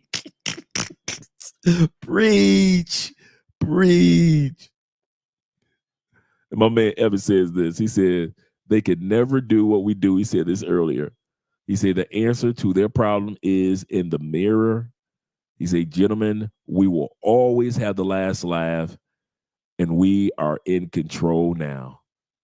After all those years of being mocked on television, all those years of them, Oprah Winfrey saying we're the down low brothers, all those years of Sally Jesse Raphael and Ricky Lake and Montel Williams just mocking us on TV, all those years of you are the father, black man, with Maury, all those years of being put down on Steve I think it's Vilco show, you know, security guard for Jerry Springer, all those years of being mocked as black men on Jerry Springer, we don't give a damn about none of that because mainstream media is not ruling anymore. Social media rules now.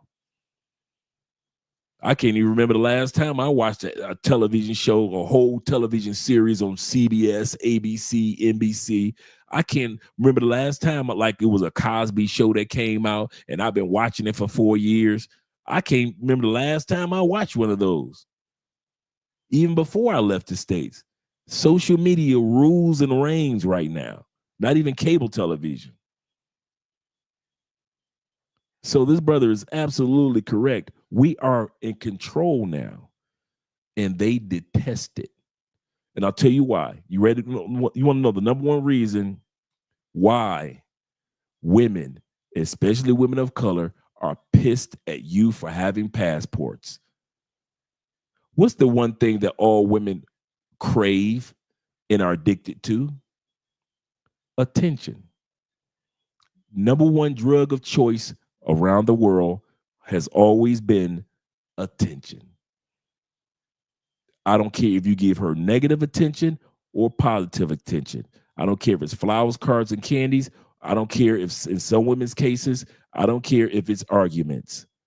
As long as she has your attention, she know that you're not across the street having sex with Keisha. Why? Because you can't be in two places at one time. So what pisses these women off the most is because you are getting on planes and you are no longer paying them attention. That's why white women are mad at you. That's why Latin women back home are mad at you in the UK. That's why sisters in Canada are pissed off with all you Canadian dudes using your passports, not paying them any more attention. If you ever want to piss, okay, all you grown men, how do you piss off your ex-girlfriend? We know it. Grown men know this. Don't give her no more attention. You ain't calling, you ain't texting, you ain't reaching out, you ain't giving her no sex, no nothing. If you want to piss, and I mean piss a woman off, don't pay her no attention. No more text messages, no responding, no Facebook, no so. Boy, you want to piss a woman off, don't pay her no. That's their drug of choice. And now that you guys are no longer paying them attention, that's why they're mad at you. No other reason. They don't give a damn about you going to another country, having sex with women in brothels or getting married to a bride. They don't care nothing about none of that. They care about the fact that you are no longer making them the center of your choices. I said that like I said it on purpose. You are no longer allowing them back in UK, back in Canada, or the United States to be the center of your choices. In other words, who or what you choose to give your attention to. And they are pissed because you are not giving them attention, and now you are winning because of it. You are winning because you are not wasting your time giving your attention to the wrong people that don't appreciate your attention. That's why they're pissed. Go on back to the United States and give women attention and watch how all of a sudden these videos of them being mad at you suddenly disappear. But as long as you guys are not paying attention to them and you're using your passports, man, please, they are pissed. They are pissed. Yep. Decentering Keisha, Karens, and Beckys. You don't care. They can mock you and put you down. You don't care. They can belittle you and lie about you. You don't care. Why? You're not giving them any more attention. No, the more they yell, the more videos they put out, nobody cares what they have to say. They're even attacking each other, like they're attacking Kaya, cooking with Kaya. They're attacking each other. Remember what I said before? The older women will feed on the young. Don't you ever think that will ever stop happening. Older women will always feast on the young. At least in our community. You find a few cases of black women helping out the younger black women become the best black woman she could be. Every once in a while, you see an older black woman, an older Italian woman or Latin woman helping out the younger Latin women. But for the most part in the United States, older women feast on younger women. Older women can't stand younger women. I didn't say hatred or anything like that, but I'm talking about with some of the things, the snide remarks and the gossipiness and the backbitingness and not telling them the truth about how dating works and it doesn't work and not preparing them to be the wives that they could be. Younger women have lost out on so many millions of men who have gotten their passports, not because of the younger women, but because of what the older women either taught them or didn't teach them.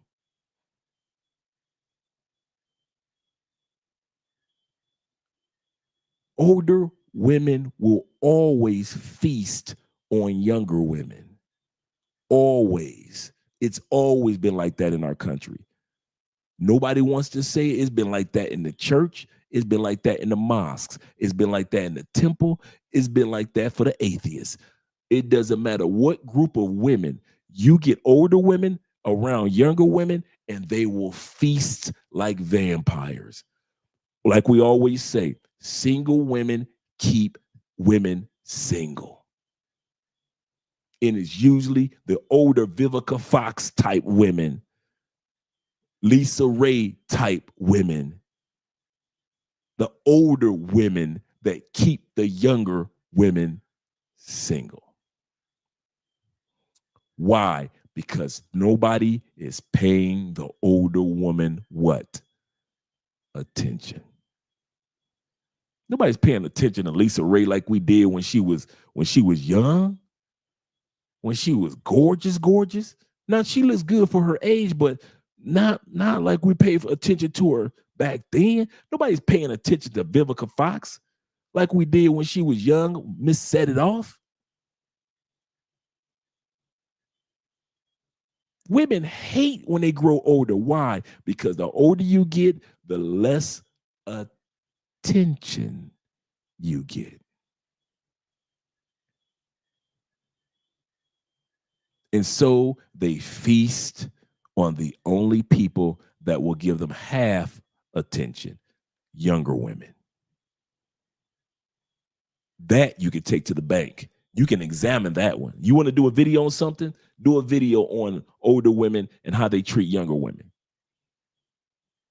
That's how it is in the States. I don't know about you Canadian dudes or UK dudes, but in the United States, yes, sir, the Ebony K's, those older women will tell any type of lie to younger women. They'll put down younger women. They'll tell younger women, you are pick me. It don't take all that. Single women will always keep women single. They don't need us. They don't need us men to do it. Women are doing it to each other. Because we've gotten passports and we've decided to take our attention to other countries. Ebony K is goofy too. Talked about not selling for a bus driver. Absolutely correct. But now raising a test tube baby alone. Yeah, I've been hearing about that mess. He said, especially the older churchgoers. Man, I've been watching ever since I was a kid. I've been watching them older women put down younger women in church.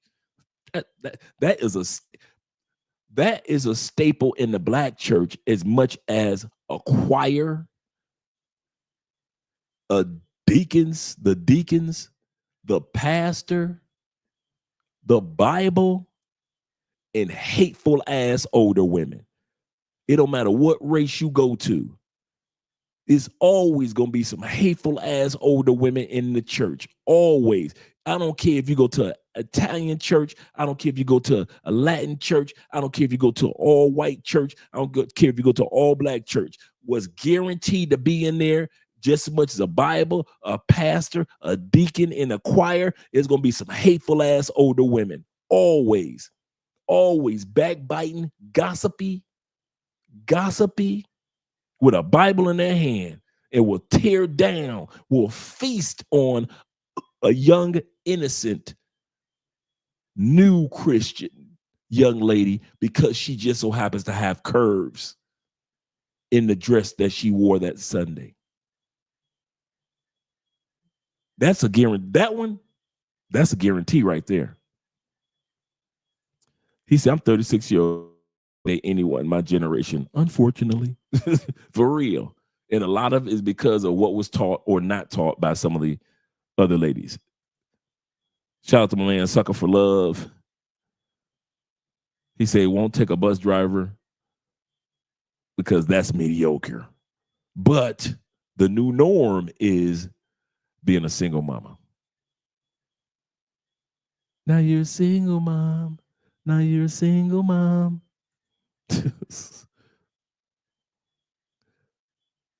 On Ja in the building, shout out to you, Ja. He say the validation women need is insane. Yes, sir. He say when that wall hits, it's undefeated. He say appreciate you, brother, and happy New Year's. Appreciate you too, brother. I really do. Let's get back to the video, guys. Yes, that wall is undefeated, gentlemen. You are so correct.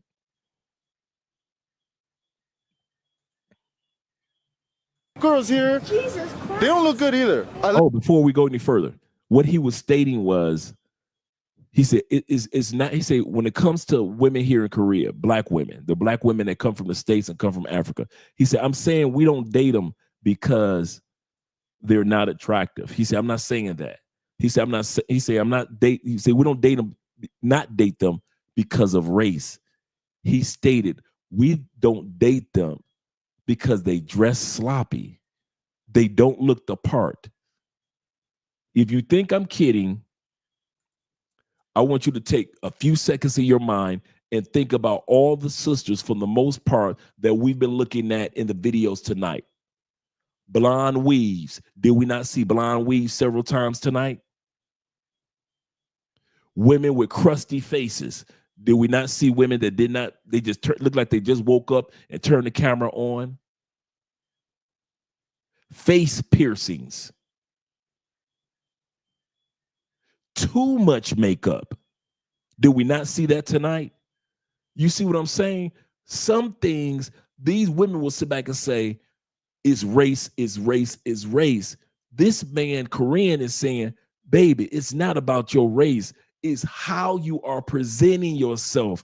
We don't like a woman with too much makeup. We don't like black women with other races' color in their head.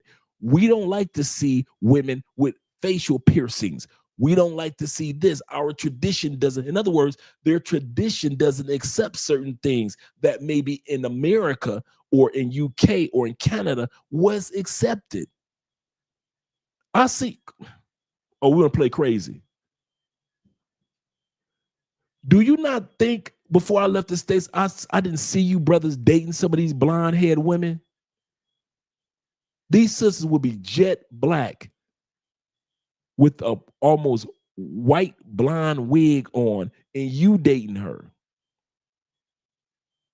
So she think a foreigner would tolerate what you tolerated. Do you think that some of these women with red and burgundy in their head ain't getting smashed on a regular Saturday night?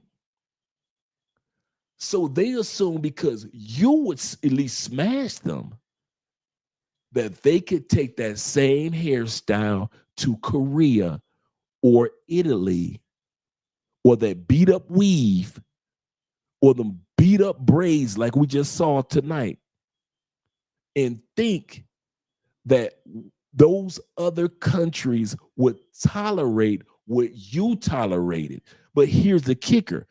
A lot of women don't realize, baby, we tolerated it because we just want to smash you that Saturday night, not marry you for the rest of our lives. That blonde hair, okay, it's cool. It's cool. I'll take you out to a club. We'll party at a club, but you're going to be giving me some head later on tonight anyway. So, okay, cool. I'll tolerate you with that blonde wig. But that doesn't mean you can take that blonde wig to Japan, black woman, and think Japanese men are going to want to date a blonde black woman. Just because black men in the United States or white men in the United States tolerated that. White dudes, I'm talking to you too. You got white women with 4 different colors in their head, and you smashed her. She got tattoos growing up her neck like small spiders, and you smashed her, white dude.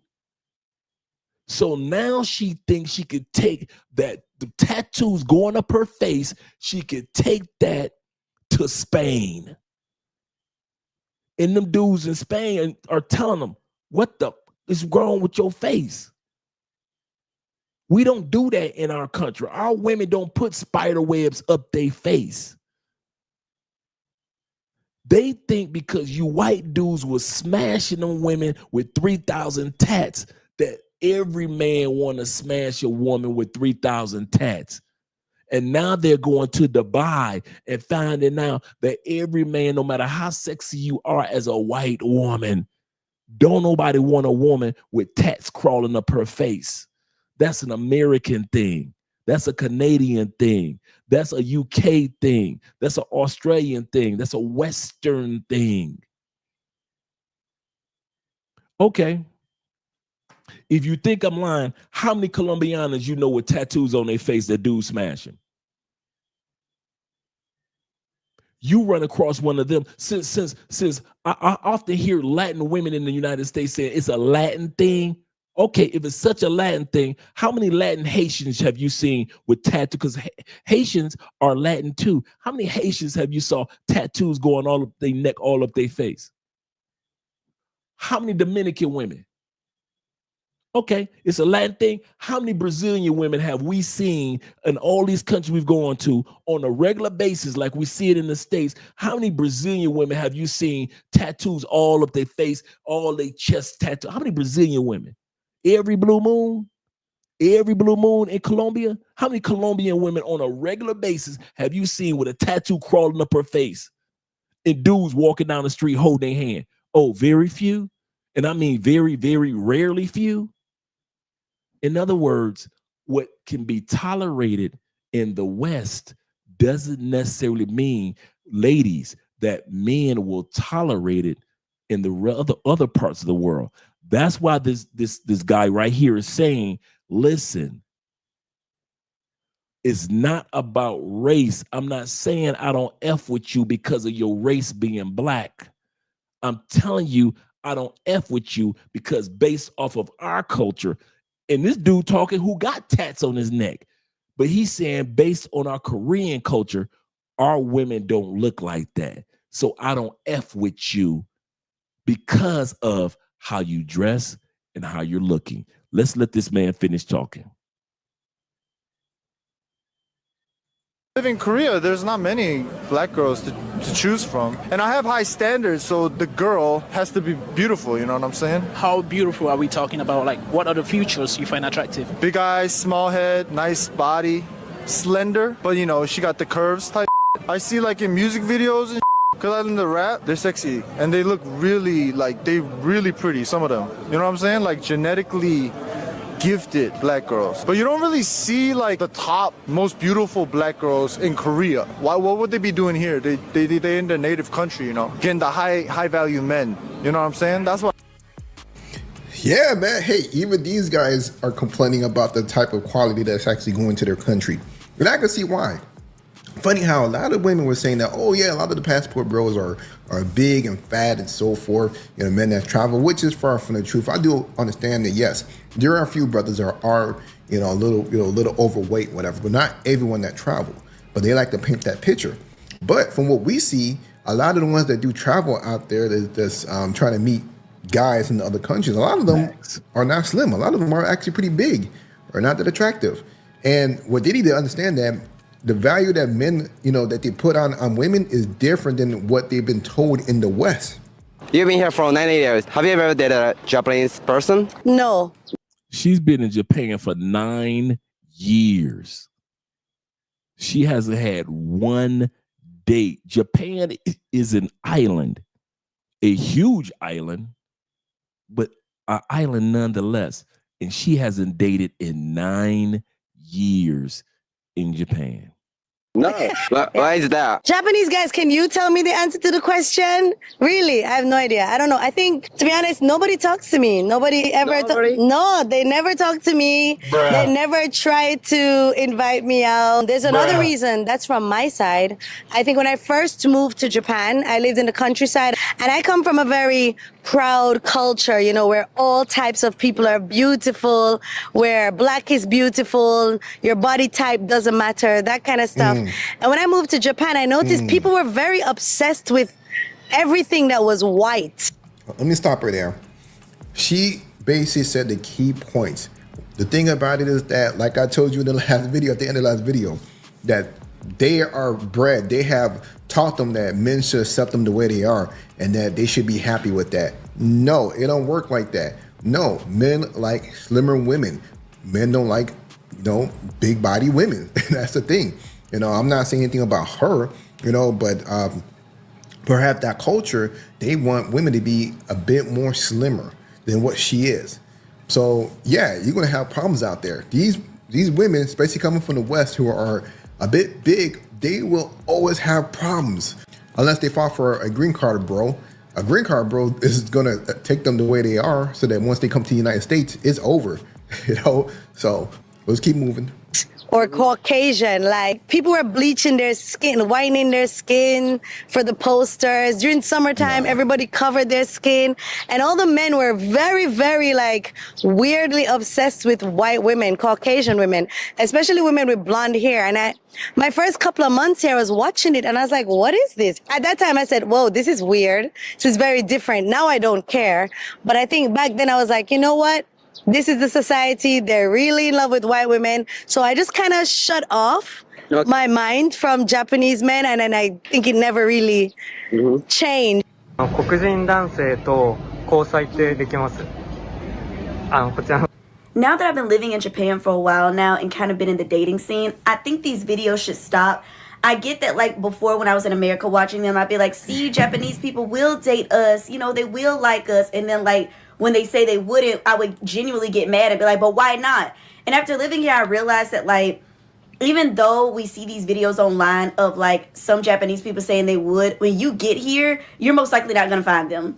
And even if they get on those videos and say they would, most likely they're like, when they come face to face with you, they're not going to do it. Just already assume that they're not going to date you. Just already believe that they're not going to date you. And if they do, they're probably not going to take you seriously unless you're palm colored.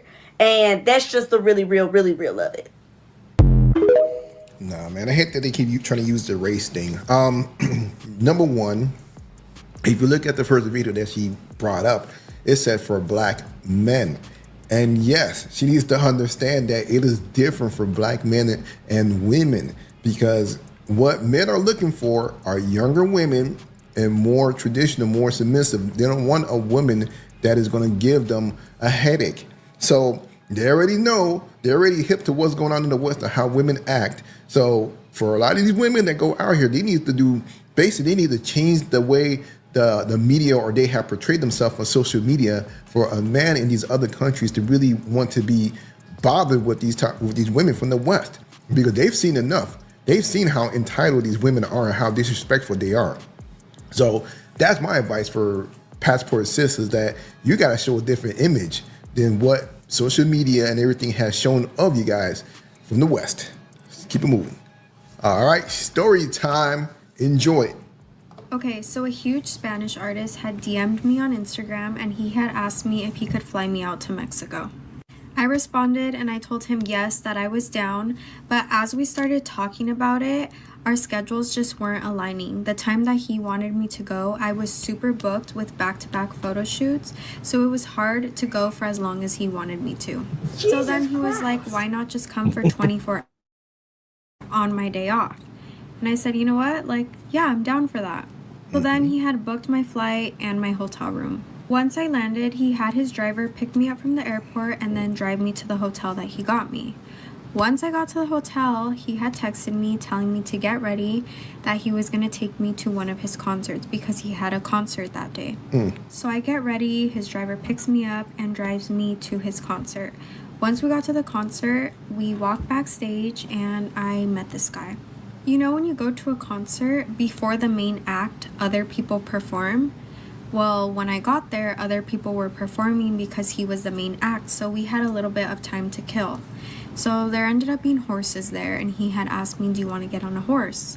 So we got on a horse together, and we kind of went away from the concert, and the whole horse ride, we're just talking, getting to know each other. He's asking me questions, I'm asking him. It was going so good.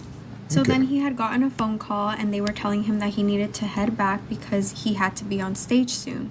So we head back, and again, the whole way we're talking, no awkwardness at all. We're just vibing. We get there, he gets on stage, he performs, and it was a good time. Once his concert ended, he had asked me if I wanted to go out to a club with him, and I said, yeah, I was down. So we go to a club, and it was so fun. We were just dancing, vibing. It was a great night. Because I was there for only 24 hours, from the club, he drove me straight to the airport. So I get to the airport and I head back home. Once I got back home, things were still going really good. He was sending me huge paragraphs. I want to stop right there because, he flown you out. You stayed at a nice hotel, and at the same time, you went to a concert, and you're not going to mention the fact that he more likely clapped them cheeks. I believe he clapped them cheeks. He had to. There was no reason for her to come here and make a video about this. But let's go ahead and proceed. Telling me he really liked my vibe, he wanted to see me again, and yada yada. Then he ends up telling me that he wants to fly me out again, and I tell him I'm down. So he booked me a flight again, a hotel room, and this time I had planned to go for 3 days. The first and the second day we planned to just hang out, and then the third day he had another concert, which was my last day. The first and second day that I was there, it was so much fun. We were literally just exploring. We were talking for hours. We went ziplining. We did a whole bunch of stuff. It was super fun. The third day, which was the day of his concert, he tells me again, get ready. I'll have my driver pick you up and bring you. So that's what I did. I got ready. His driver picked me up, drove me to the concert. Once we got backstage and he saw me, he literally acted as if he did not know me. How dare you? No acknowledgement at all. Like, literally no hi, no smile, no nothing.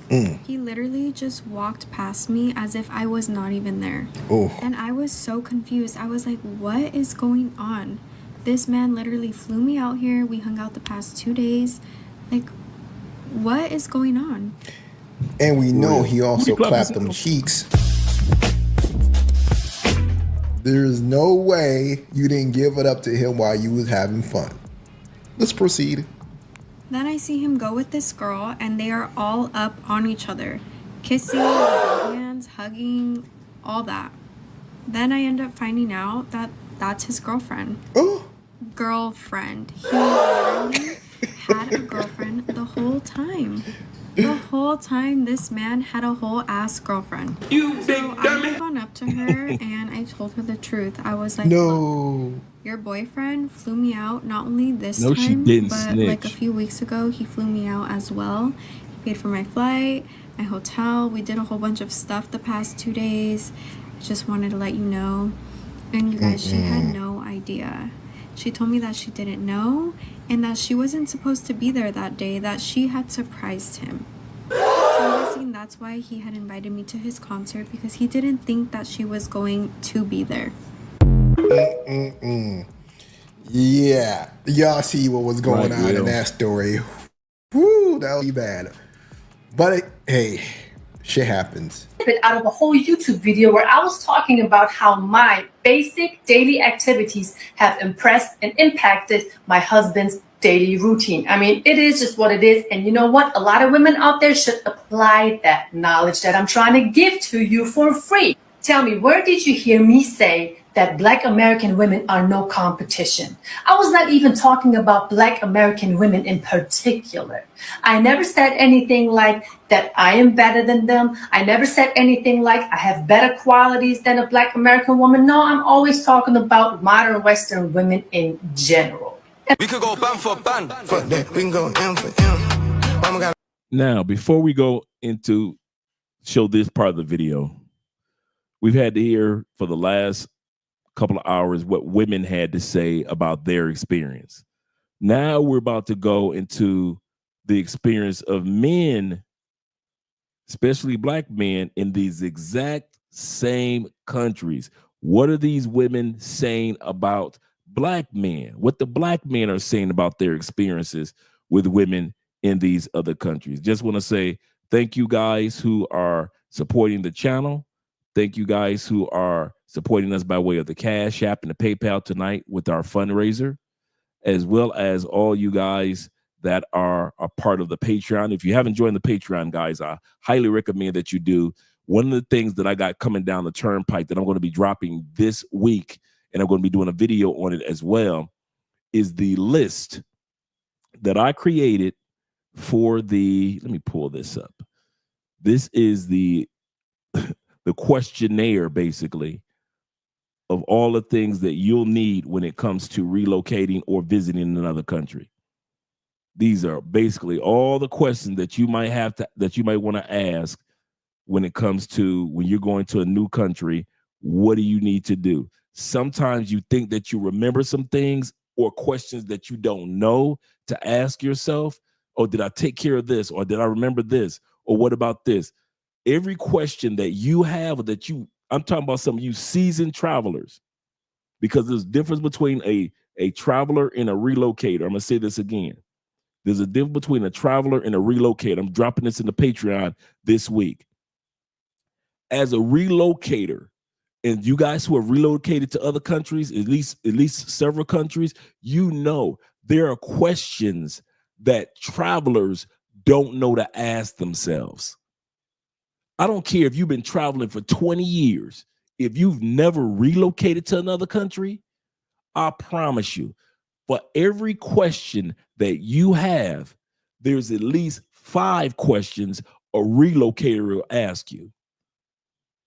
What I did, I put together all the major questions and gave you the answer, a checklist, if you will, of all the questions that you're going to have to ask yourself.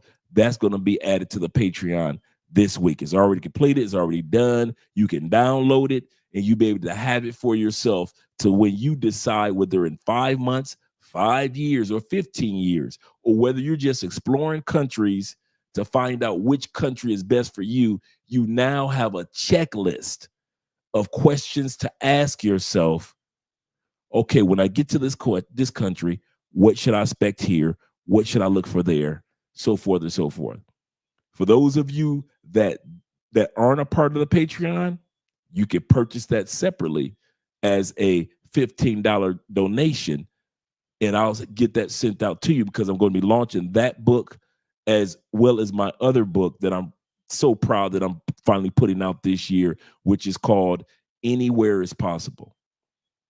It is how step-by-step guide on how to have a cheaper and better life abroad. You can have the exact same life that you have in the States or in UK. And I wrote it from the perspective of Canada, the US, and UK. So a lot of the resources that are in this book are not just resources, whether it be tax resources, whether it be bank account information, whether it be how to relocate. It's all from the perspective of not just the US, but from UK, for UK, and also for us, for all the Canadian guys that are out there as well. So we'll be launching that book within the next couple of weeks. I'm actually also going to have it on audio as well as ebook. It's over 300 pages. I'm telling you, I gave you guys everything. This book has been 3 years in the making. I mean, very thorough. Everything that you'll need for most countries in the world, it will be in this book. And this book was the offspring for the questionnaire that's on Patreon. So the free questions, and I mean thorough questions, and I even got lines to where you can fill out the form and everything. You fill everything out in a questionnaire. And I've got over 50 to 60 questions that you ask yourself when it comes to relocating. That's why, and that's going to be dropped in the Patreon. Actually, I'm going to drop that this week, so I'm excited about that one because, like I said, I'm going to do a video in regards to that as well. So you won't just get the questionnaire, but you'll get me talking about the questionnaire and walking you through the questionnaire as well. So shout out to you guys that have joined the Patreon. And make sure you guys follow us on Rumble, like all those other guys that are over there right now on Rumble. Appreciate you guys. Appreciate you more than you realize. Let's get back to the video. This portion, we're looking at Black men and what your experiences are in those exact same countries.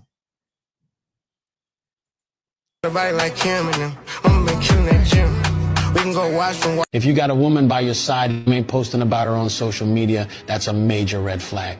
No ifs, ands, or buts about it. And don't come at me with that keep your personal life private excuse. Nah.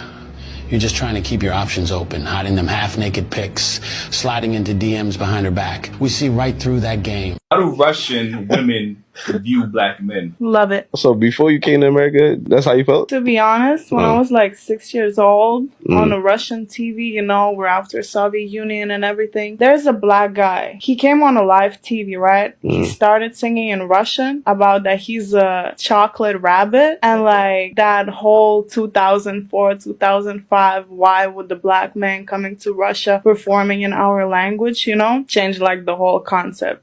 So every white woman was singing that song in Russian.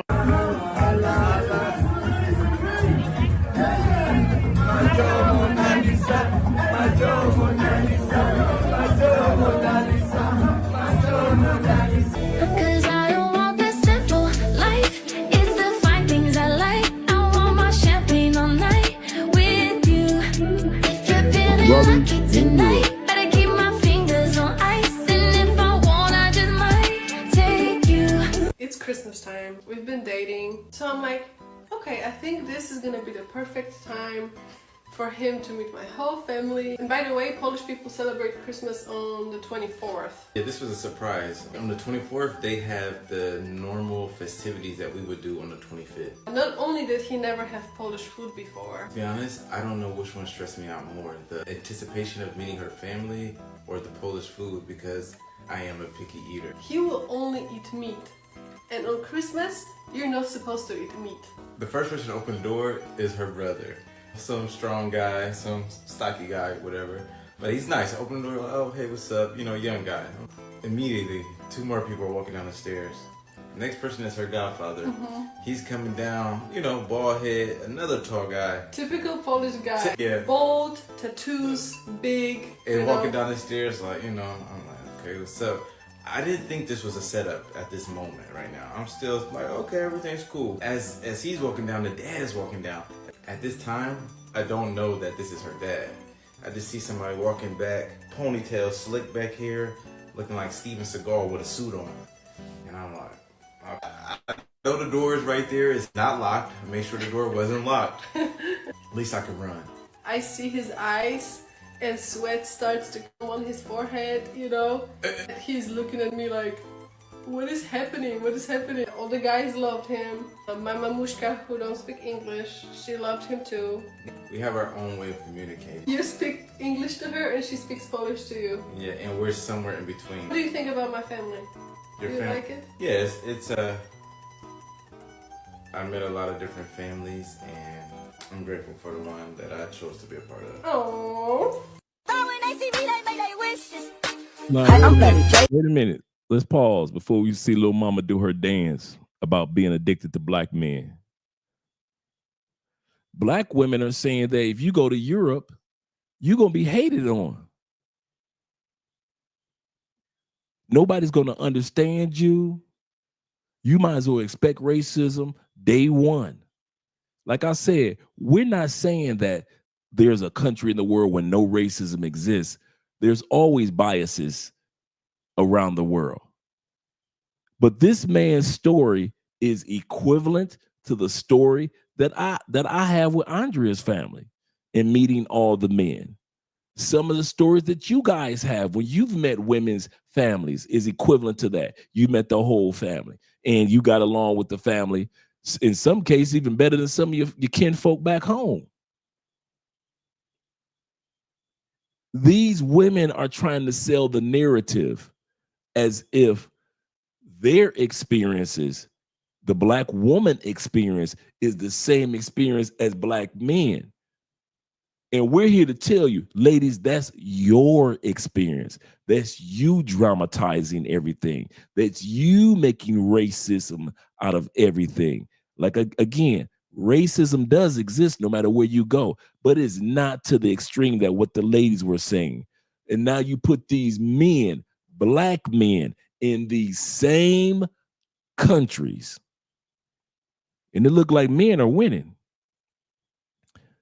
He say, Andre, now there's a jealous dude, Legion of Men, hating on black men in Europe. Not Legion of Men. No, that's my dude, man. Not Lee. I gotta look that up, man. I gotta look that one up, Cortez. Thanks for letting me know. He said, as a new member, Patreon, he said, I appreciate all that you, he said, I appreciate all you just hear on YouTube for us. Thanks, Akon. I'm an Aiken. The one thing that I try to do with, and we've done for 5 years with Love Crossing Borders, we try to be a information channel. Yeah, we have fun on the channel and things like that, but the common thread of this channel that most guys who have been around for a while, like Quiet Storm and all you other guys, our common thread is information. When these cameras go off, what information did I share? Number two is problem solving. What problem did I help solve for a man or even a woman that's traveling? These cameras got to go off. And if questions don't get answered and problems don't get solved, I don't give a. I love my brother Ace Live. Check and Effect. International Zoe. All the black men that travel to different countries. Zoom to Thailand. These cameras got to go off. I appreciate seeing all the adventures that the brothers are going on. That's not answering any of the questions that I have about how can I go on some of those adventures. How can I zoom to Thailand? I want to zoom too. I want to be able to say I purchased a house in this country and now I also live in that country. How the hell you do that? I don't have money on the level of nomad capitalists who only deals with 7-figure clients. In other words, if on the Nomad Capitalist YouTube channel, shout out to him. If you're not a 7-figure dude, he ain't, and his team ain't talking to you. Who's going to answer the questions for the rest of us that are 6-figure, 5-figure dudes? That's what we try to do with our Patreon, and that's what we've been trying to do with our channel for the last 5 years. When you're done partying, when you're done paying for play, you need a visa. How the hell are you going to get one? When the club closed down tonight and you need some international health insurance, how the hell do you find international health insurance? That's what we focus on. I focus on the questions that you will have as a passport bro, an expat, a blue book gentleman, as a traveler. Like I always say, my mind is always thinking, if you are going to leave your home country in 5 months, 5 years, or even in 15 years, what questions do you need answered? What problem do you need to have solved right out the gate? So if you ever wonder what our Patreon is about or what our channel is about, it is not about just the travel aspect or the relationship aspect, but our goal is to solve as many problems as possible on this channel. Kid you not. That's the center. That's the common thread that you guys will notice. Andre is usually giving us a little entertainment, but mainly it's an educational channel when it comes to traveling. Yeah, that's a good point. No limits. Iron sharpens iron. Absolutely correct. Barry says this. He was using the loser black dude as the aviator for Passport Bros, when Passport Bros don't even follow that guy's channel.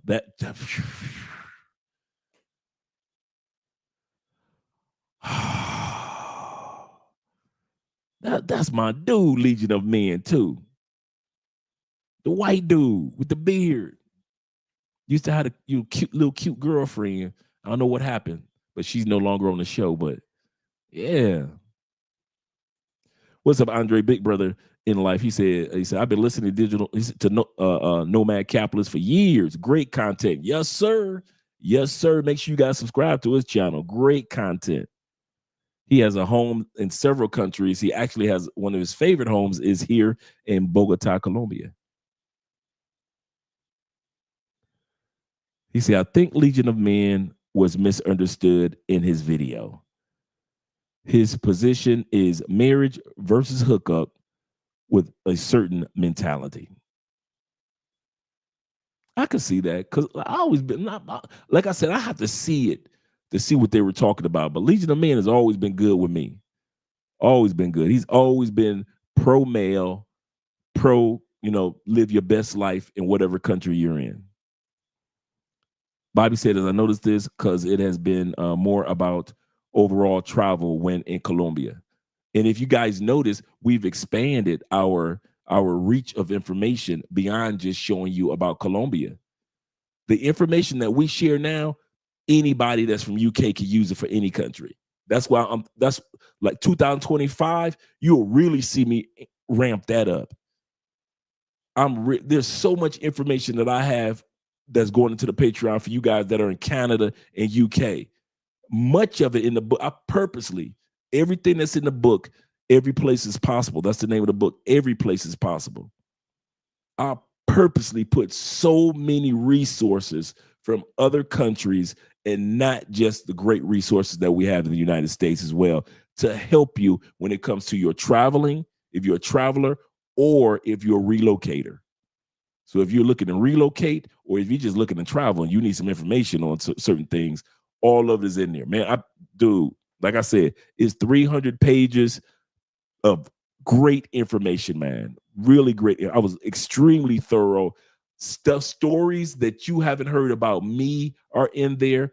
Other expats and travelers' stories, their success stories are in there. I can at least say 20% of the book is nothing but success stories. It's one thing for you to hear my story. It's another thing for you to hear the success stories of other people that overcame language barriers, getting their visas, becoming comfortable in their new home country, what they had to overcome. The book starts off talking about how to overcome fear, complacency, discouragement, and fear, complacency, discouragement, and distractions. Those are the 4 things that keep many of us from traveling or relocating to another country. So we address mental blocks right out the gate. There's no use in you reading a book with all this information in it if you're still scared to travel or worried. I don't want to say scared, but worried about traveling. If you're complacent in the country that you live in, no use of purchasing the book if you have a complacency mindset. I love DR and that's the only country I ever need. We got passports. Our passports take us everywhere. Discouragement. I'll talk about that. No use to give you all this great information in chapters 1 to 50 if you are discouraged to even try. So we address the mental blocks first when it comes to being travelers. Then you go off and all this juicy. I got all the websites in there. I've got all the meetup groups for in different countries, how to meet up with different people, how to, if you want to purchase real estate, all of that for Canadians, the tax breaks that you get. I always talk about the American tax breaks. There are tax breaks for Canadians who live outside their country, as well as people from UK that live outside of that region as well. I've got all that in the book as well. So your boy, like I said, was 3 years in the making, extremely thorough, everything that you need, and each chapter is in question form. Each chapter title answers a question. So I'm excited about the book that's coming out, and I hope that you guys support. I appreciate you guys more than you realize. More than you realize. He said, I watched the entire video. He said it was bad. I'll have to check it out. Let's get back to our video.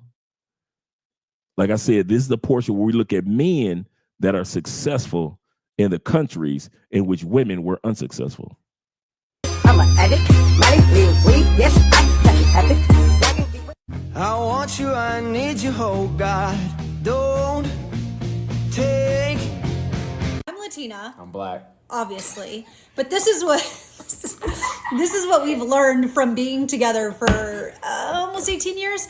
I've learned from his black family that you just have to have thick skin. Like if you don't have thick skin and yeah, you're gonna get made fun of. Like no matter what, no matter you're just gonna get made fun of. So grow that thick skin if you don't have it already. With her family, you gotta have a thick belly. You know what I'm saying? You gotta be able to eat, bro. If you try. Before we go any further, and I'm going to be a split second with this.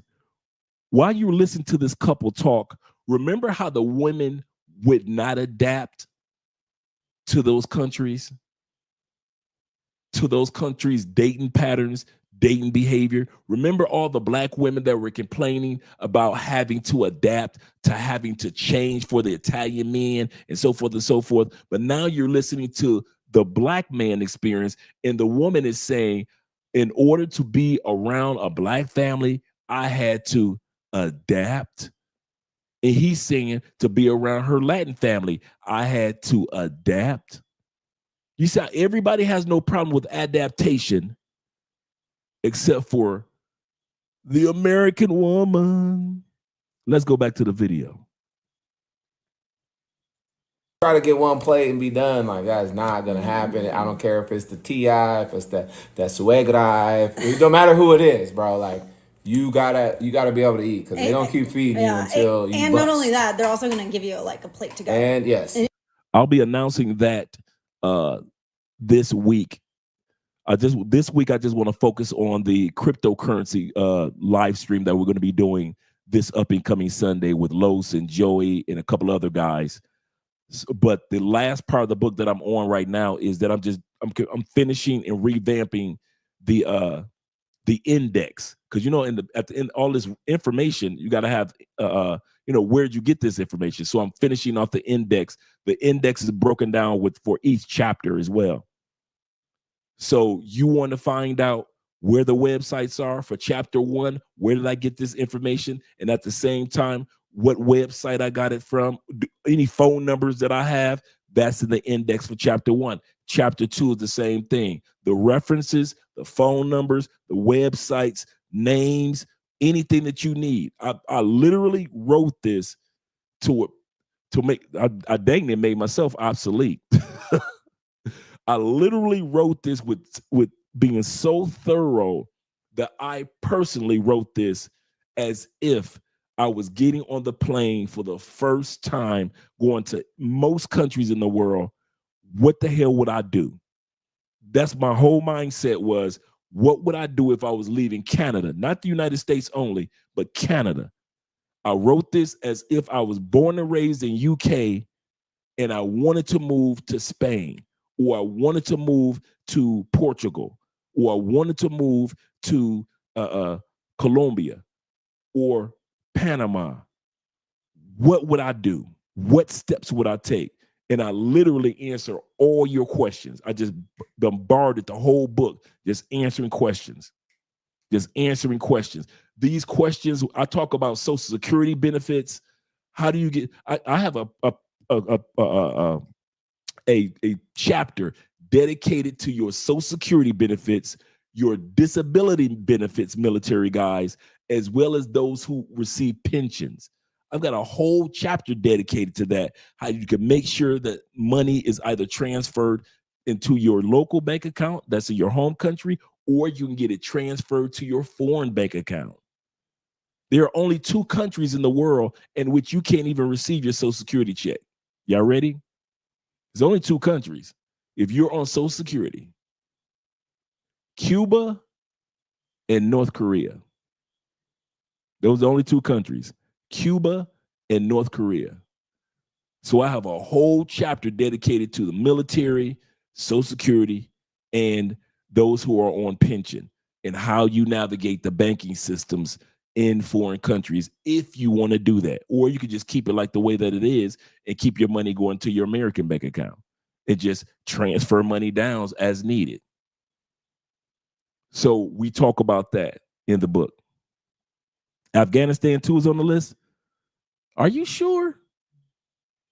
Now, I would believe it. But I didn't see Afghanistan. And I studied this not only this year, but the year before. Do me a favor, Peter. Do me a favor. Do a double check on that with Afghanistan. If you're correct, I'll stand corrected.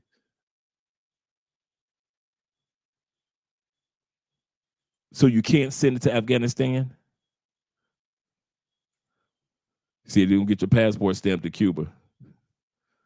I got my passport stamped in Cuba.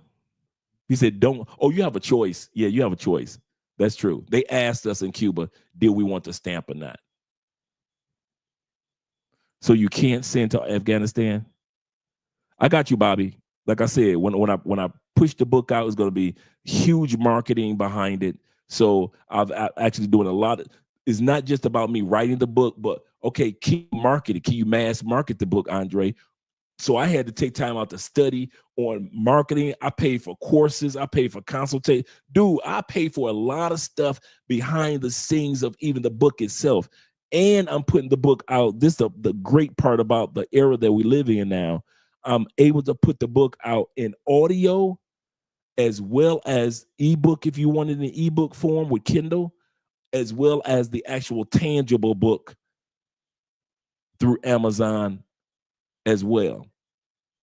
So I'm excited that it's going to be coming out in audio form at the same time. And I've been actually listening to it in audio form to kind of like I'll listen to the book and I'm like, okay, I got that. Okay, oh, I want to add something to that particular paragraph.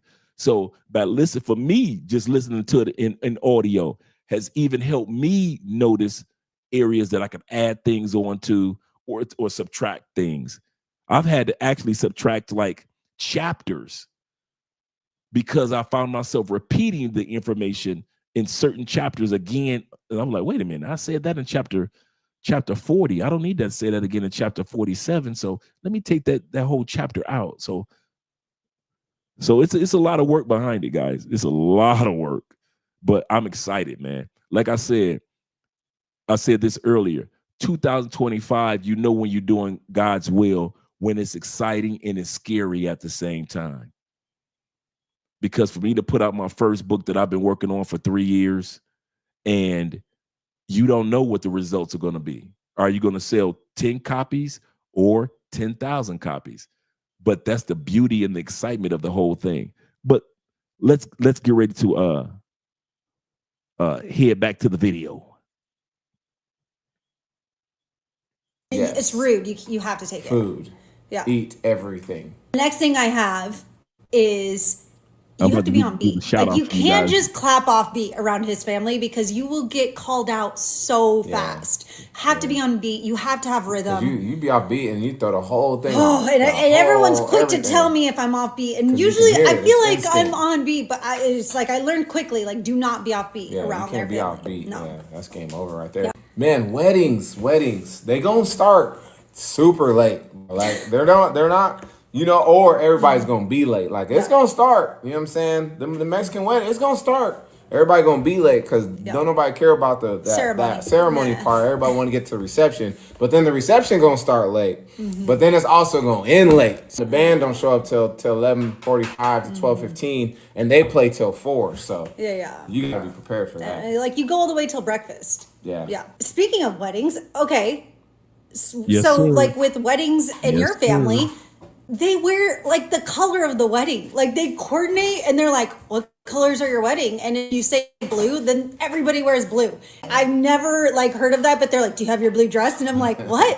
Why would I be wearing what the bridesmaids are wearing? Like it doesn't make sense to me, but like his family is constantly asking what the color is. And I'm like, who cares what the color is? Like, always got a theme. I want to wear a cute wedding outfit. Like I don't want to wear the color of the wedding. But it's always a question in the group chat about that. That's good. I already kind of talked about, but like tortillas, man. You know, like there's tortillas for breakfast, lunch, dinner. They go with everything. And salsa. You know what I'm saying? Like that's not a bad thing. It's something I wasn't used to. You know what I'm saying? Until we got together, and so I keep tortillas on deck. You know what I'm saying? You never know who's gonna come through. You know what I'm saying? We go back from the club, whatever. You know, her father-in-law flipping tortillas at 2:00 in the morning sometimes. You know what I'm saying? That's happened here in this house. Tortillas and salsa. You need it at every meal. So yeah. Just a few things we've learned in this just a Mexican relationship. You know what I'm saying? It's just a minor thing. Yeah. I can think of more. We can do a part. I'm an Italian woman married to a Nigerian man. So of course people think I marry him because white women, we like black bola. Yes, we do. That's true. She thick with it. She said, I'm an Italian woman married to a Nigerian man. I'm an Italian woman married to a Nigerian man. So, of course, people always feel entitled to advise me to leave him because they go think that he's using me. So, I have a few questions. Before we get to our girl, Paola, quick question by Mad Villainy, one of my favorite YouTube names. He said, Dre, will the book contain digital nomad opportunities? Absolutely. Absolutely. I have several chapters dedicated to how to earn income as an expat. Yes, I do. And I have a lot of the information that's already in the Patreon as far as like the government contract work. That's went into the book. How to find online jobs. Because here's the kicker. The mistake that I see people from UK, America, and Canada make when it comes to your income. This book is called Anywhere is Possible. The subtitle is a step-by-step guide to living a better life at a lower price. A lot of times we are subconscious, and it's just because we're raised in the West, we're subconsciously bombarded with the idea that we need to make 50, 70, 80, 100K to live the comfortable life. No, when you're going to these other countries, it doesn't take that much to be successful. B, you might be a guy that starts off with a starter budget. Okay, perfect example. To live a comfortable life, Meaning that I'm in the 3-bedroom, 2-bathroom in the suburbs of Cali, Colombia. We have our medical insurance, our car insurance, all our regular monthly expenses. Most of you can do that in the same quality home, same quality neighborhood for less than $22 to $2,500 a month. I'll put it this way. After the research that I've done, you can live literally in 60% of the planet for less than $2,500 a month. And I'm talking about live comfortably. Portugal is a country like that. Spain is like that. Italy is like that. Many parts of Africa like that. We know Philippines is like that. You can get away $2,500 in the Philippines, you're going to live good. Thailand is like that. Many guys already can tell you Costa Rica is like that. You got Colombia, Peru is like that. Brazil, you might have to push it up to maybe 3,000, but you can live in a really decent area in Brazil for 3,000 a month. Ecuador is like that. Okay. Ecuador is like that. So do realize, guys, you can live a better life at a lower price in at least 60% of the world. In other words, you don't have to walk through the door making $5,000 a month, $10,000 a month, like you might need to do in Sweden, Switzerland, Finland. But most of us are not trying to go to Austria. Most of us aren't trying to go to Germany per se. And you may have to push it a little further for Germany, but you can still make it. Now that you're living in that new country for $2,500 a month, now you build on it. Because now I got my $2,500 a month and I make $4,000 a month. Now that gives me $1,500 a month of wiggle room to create emergency funds, to invest in cryptocurrency, to start putting money to the side for this investment or that business venture. I got time to write that great American novel. But one of the biggest mistakes I made and I see others make, and I talk about it in the book, is assuming that you have to leave America with that type of economics that you were making in America to live a good life in another country. And many of us will tell you that's not true. 60% of the planet, if you bringing in $2,500 a month, you can live good in 60% of the planet. I didn't say live, I say live good. We don't live poor and broke. We got an SUV to take care of. That SUV want to eat just like me and Andrea. We got medical expenses. All that between $2,200 to $2,500 a month. Kid you not. And we're putting ourselves in a position that, okay, now let's go buy some land. Let's go buy some this. Let's go buy some that. Let's go travel here. Let's go travel there. Why? The affordability of a better life at a cheaper price. We've got it. I didn't say you have to be cheap. I just said that the economic expectations is cheaper than in UK, Canada, and in the United States. And that's what the whole book centers around. Taking you step by step by step. And that's why, that's why I purposely wrote it in a form to answer questions. To answer questions and to solve problems. That's why I purposely did that. But let's get shout out to all you guys. Shout out to my man Ace for becoming a new member, channel member. Appreciate you, brother. My man AC. I said Ace, but AC. Let me give you some shout outs too, as well as over on PayPal. Shout out to my brother.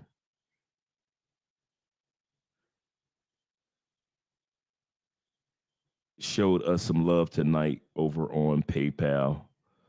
My man Black Nubian in the building. with the $25 donation toward the fundraiser. Appreciate you, brother. Let's go to the Cash App. International Quiet Storm with the $5 love. My man Tevin Brown always showing some love with the $50 love toward the Children's Cancer Foundation. My Aunt Ja in the building, Life of Aunt Ja with the $10. Appreciate you, brother. As well as Blade Runner with the $5. My man Don once again with the $25. James Wingate the third of his name with the $2. My man Tori with the $10 showing some love, as well as my man Black Scorpion showing with the $5. My man T-Mac with the Bitcoin of the $11, as well as the $10 donation for the Happy New Year. Appreciate you, gentlemen. I really do, as well as all you guys that have donated and have joined the memberships. He said, Happy New Year, everyone, and to all is well, and remember to keep your head on a swivel and stack your money up. Absolutely correct. You guys are doing it. I'm going to say something to you, man. I didn't get a chance to close out 2024 with you. I want to say how proud I am of you guys that have come to Colombia. Last year, at this time, in the last 3 months of Colombia, there were a slew of deaths.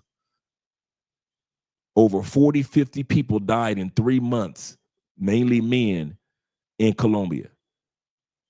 That didn't happen this year. There were a few here and there, but that was spread over the year.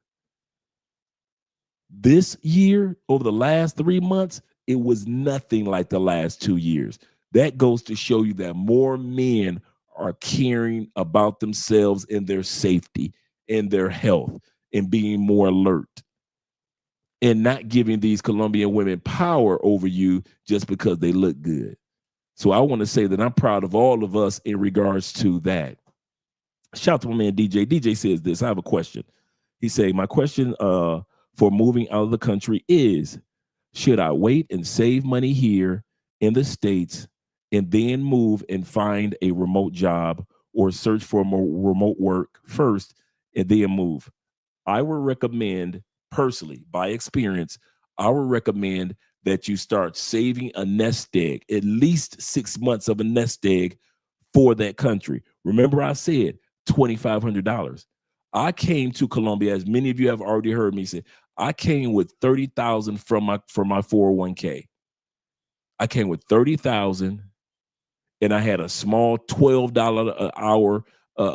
This back in 2016, 2017, 18, a $12 to $15 an hour job, online job. Kid you not. I was making $87,000 in the States. So I had my $30,000 to take care of me just in case. But remember, when I first came here, all it took was like $1,500 because we were in a 2-bedroom, and my rent was only $380 a month for a 2-bedroom, 2-bath. We didn't have the truck yet. So I didn't have all those expenses. Remember I said when you first start, I didn't have all those expenses. So my little $1,500 a month was cool, and I had $30,000 saved. How did I save all that? I stopped partying in the States. Dude, you amaze you how much money you will save on dating. Oh my God. Once you're done dating in the States, it will amaze you how fast you can stack some money. I'm talking about everything from the gas that it costs to drive over to her crib, all that taking chicks out to dinner money, all that trying to buy chicks a drink at the club money. Man, that money starts stacking so fast. I didn't even realize it. I was feeding my 401. I was purposely maxing out. I was feeding my 401k and my bank accounts and my IRA accounts, man, like they were kids. So you can use the retirement at the job. So you can use the retirement at the job to fund things. Absolutely correct. Absolutely correct. So that's what I did. I said, Lord, let me dip into my 401k. Let me put this money into an emergency fund. I didn't empty my 401k. I just dipped it to a certain amount and put it in an emergency fund. So I said, let me put this money over here. If I need it, so be it. And I kid you not, the first year of doing YouTube, we were only making $400 a month. So I've got my online job, which was bringing in like $350 a week. You see what I'm saying? I've got my brand new YouTube channel, but that's only $400 a month. But guess what? Guess what that $400 a month was covering? Rent and utilities. $400 a month was covering rent and utilities. So I didn't even have to really dip into my other money. And I didn't have to dip into the $30,000. Fast forward, not even 3.5 years later, on YouTube, we crossed the $500,000 mark. How? Because I took time out to stack money while I was in the States. I didn't look for a job that was bringing in $110,000 online. If you get one, shout out to Theo, who's helping guys out, including myself. If you get one like that, cool. But if you got a nice nest egg to take care of you from 6 months to a year in another country, like my Uncle Jeffrey right now, Ghostface, that's what he's in the middle of.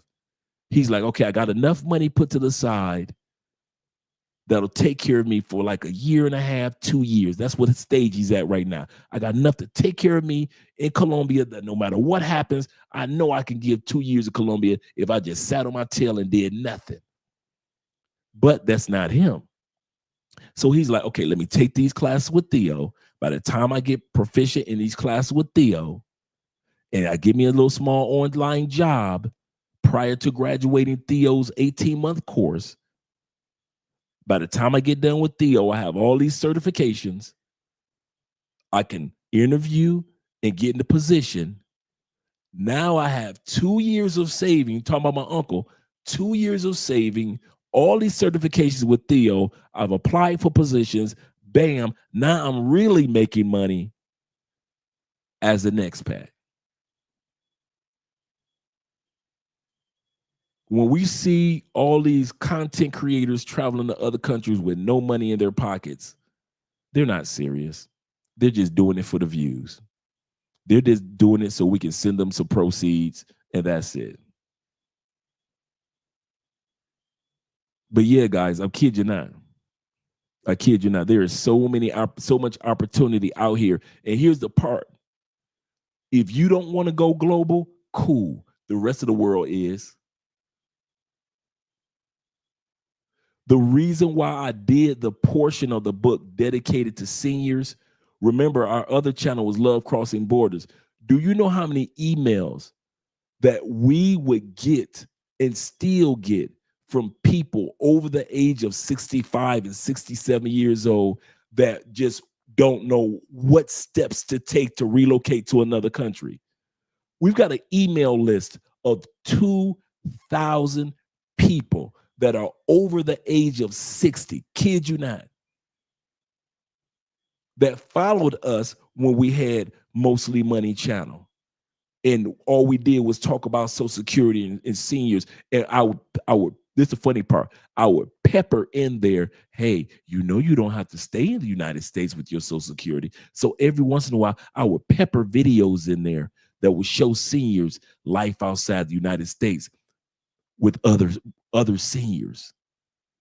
And so that's when the older people start reaching out to me. So that's why I dedicated a chapter in there to those of us that are over 60, over 65, and you're thinking that you can't do this. Well, what about my Social Security check? Or what about my military disability? Got you, brother. Got you, sister. It's already in there. Hey, Dre, Dre, do you have all the healthcare information in there? Absolutely, I do. And I have the reason why I talked about the healthcare is because we talk about this during the consultation. A lot of guys know about your medical insurance or even your military insurance. But a lot of guys don't realize that when they are, and I talk about this specifically, when it comes to getting your visa, you have to have international health coverage. You got Blue Cross at home. Blue Cross has a branch called Go Blue, which is international medical health insurance. You have to have international, and it's not expensive. It's just like regular health insurance, even less actually, that covers you for if you get a visa in most countries. Most countries, when you apply for a visa, they're going to ask you, do you have international health insurance? Most international health insurance policies cover you for a year to 2 years. They're not expensive. I put in the top 10. A lot of you guys that have done consultations with me already know this. And some of you guys in the Patreon know that it's already in there. I put in there the top 10 international health insurances that you'll need when you go to other countries. I give you a perfect example of what I'm talking about. I remember Ace Live when he first started. Ace didn't have, when I met Ace, he didn't have 200 subscribers, right? Shout out to Ace. Ace was playing basketball with some kids in Colombia. And some of you guys that have been watching Ace as long as I have, you know what I'm talking about. Right, you could take a loan out from your 401k. That's exactly what I did. That's exactly what I did. And so Ace was playing basketball with some kids, some Afro-Colombian kids in Medellin, busted his leg up. You know, you trying to be fly for the kids and you done bust your butt on that concrete, right? Ace didn't know about international health insurance at that time period. Ace was young. Ace didn't know that he could afford to go ahead and go get medical coverage. He didn't know that he could afford that. I mean, you're new to a country. You're thinking about partying and having fun with the ladies. You're not thinking about insurance and medical and what if something happens with your leg or nothing. Ace limped around for almost 2 or 3. This dude limped around for 2 or 3 months on that busted leg. He limped around so much, I thought Ace's leg was gonna be like that forever. Then all of a sudden one day, it was almost like the movie Unusual, the Unusual Suspects, when all of a sudden Kevin Spacey started walking straight toward the end of the movie, but in the whole movie he had a limp. Then all of a sudden the movie ends and he got this cool walk. That's how Ace was, man. All of a sudden he started walking regular like everybody else. But it took his body that long to heal. If he had international health insurance, which is not expensive, he would have been covered for that accident. That's one of the reasons why I talk about this and I give these type of stories in the book.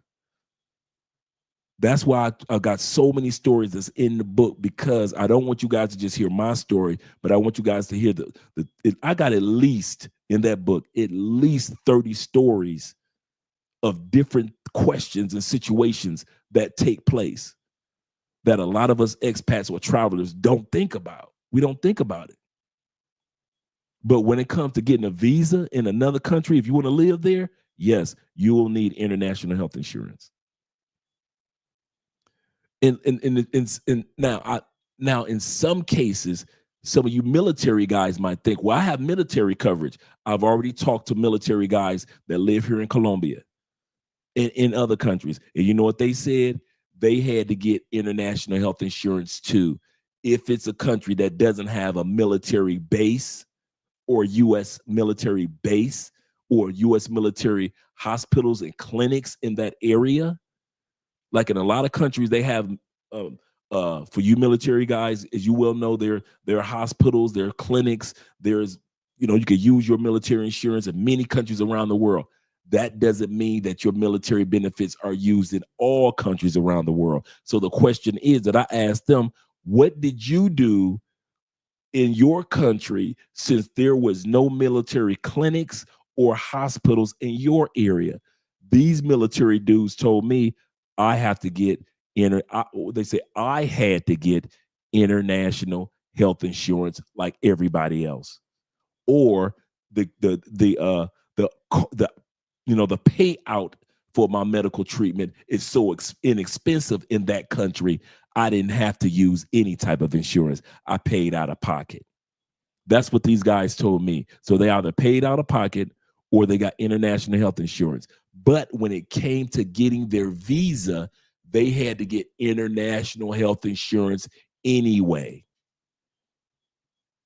When it came to getting a 1 year to 2 year visa, they had to get international health insurance anyway, because that's what most countries ask you for on the visa application. It's those little things, guys, I kid you not. It's those little things that you don't think about that you'll sit back and say, oh, I didn't even think about that. That's what I wrote the book about. The things that you might have forgot about or you didn't think about. Oh, man, I didn't even thought about that before. How to network. I got a chapter dedicated to networking. I actually have a whole section dedicated to how you, before pre-moving, before pre-traveling for the first time, a whole section dedicated to the pre-part. But then there's a whole section like section 9 is dedicated to making your new country your home. How do you go about that? How do you network in a country where you barely know the language? How do you make friends? How do you find the best grocery stores? How do you get these discounts that you always hear? Like the restaurant was only $12 for 5 people to eat breakfast. How do you find out these things? So I have a whole section dedicated to how to make your new country your home. But I also have a section right at the top for the pre-move or pre-vacation cost analysis, how you set everything up. I'm telling you, you can tell just from how I've been talking the last 20 minutes, how thorough I was, and now I can spit this stuff off the top of my head because I've been studying it for 3 years and been doing it for 3 years and interviewed people that have been doing it around the world. Shout out to you guys. Let's get back to the video. And shout out to you guys for the support.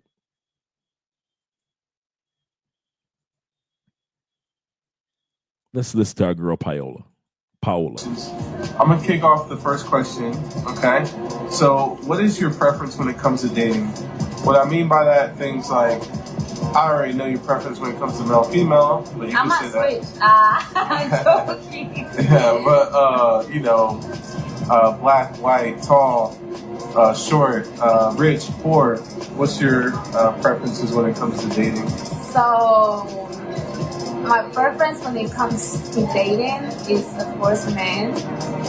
Black men. I love me a black man. Black men. I love me a black man. See? Yeah, it's something special, it's something like about culturally connected. The darker the better, or? Yeah, the darker the chocolate, the better it is. No, I don't judge, it's about the power, like, that man has. And like me, a guy, he doesn't have to be super tall, he doesn't have to be short. I just want a man that make me feel protected. Like, a man that I feel protected with, that's a plus. And he doesn't have to be 7'3" or like super tall, like NBA player. It's just about me feeling secure around that man. Men or Dominican men? I like black men. Why? What do you like about black men? I like everything about them.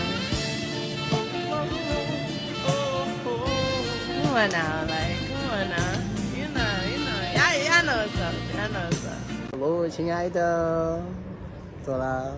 好的，拜拜，早点回来。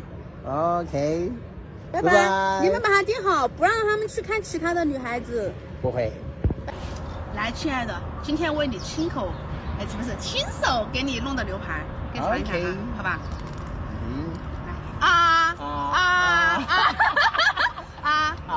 吃，烫不烫？可以啊。好吃吗？好吃。好吃啊！以后天天烤给你吃，好不好？天天来。然后天天吃。OK。我吃饭之后再吃你。Chinese is good. Yo, what's up, guys? How are you doing? So today I just came from Beijing and I'm going to see my girlfriend. I know you guys have been waiting for this video. Like, where is your girlfriend? So now look at her here. She's there dancing and waiting for me. So guys, that's been a long time. It can sound really by that way, but I never seen colorful people that close. You're handsome. Thank you. Thank you. You know, the problem is that many black people like myself, we don't travel. Can I say black? You can say black, it's okay. It's not, yes, you can say black. Really? You can say black. I thought that we can say colorful or something. No. Back in England, it's better to say black than colorful. But I know you guys are not saying anything bad. It's okay. I don't get offended. So you can say black, my Instagram or WhatsApp, and then we'll keep in contact. Yeah, I think that black people very, very nice, but I'm afraid to get to know them. Why? Why? I don't know. She did it, and I said so. Thank you. Yeah, don't be scared. Don't be scared. Don't be afraid. That's what the media tell you, but no. Now you notice that when it comes to black men aren't complaining about somebody saying that this is the first time they've ever seen somebody that was black, or feeling like they're being stared at or gawked at. Black men don't feel that. When black men go to these countries and they feel like they're the first person that person has interacted with ever, we feel good about it. How did you meet him? It was last summer. I was having an internship in New York City and we work at the same company. Is this the first black guy you dated? Yes, he's the first man ever that I dated. Wow! How did your friends react? I mean, I'm gonna say they're surprised. Similar to like the comment section, but less racist and less loud.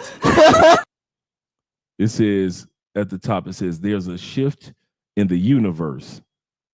An Asian woman married to a black man. The first person she ever dated was a brother. Yep, she's imprinted now. That's right. Those young ladies before.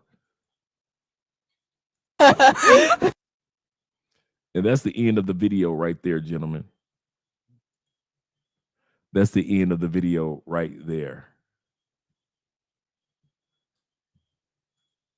I want to show you guys something real quick before we end the live stream. We've been on 3 hours. Hey, we're doing pretty good.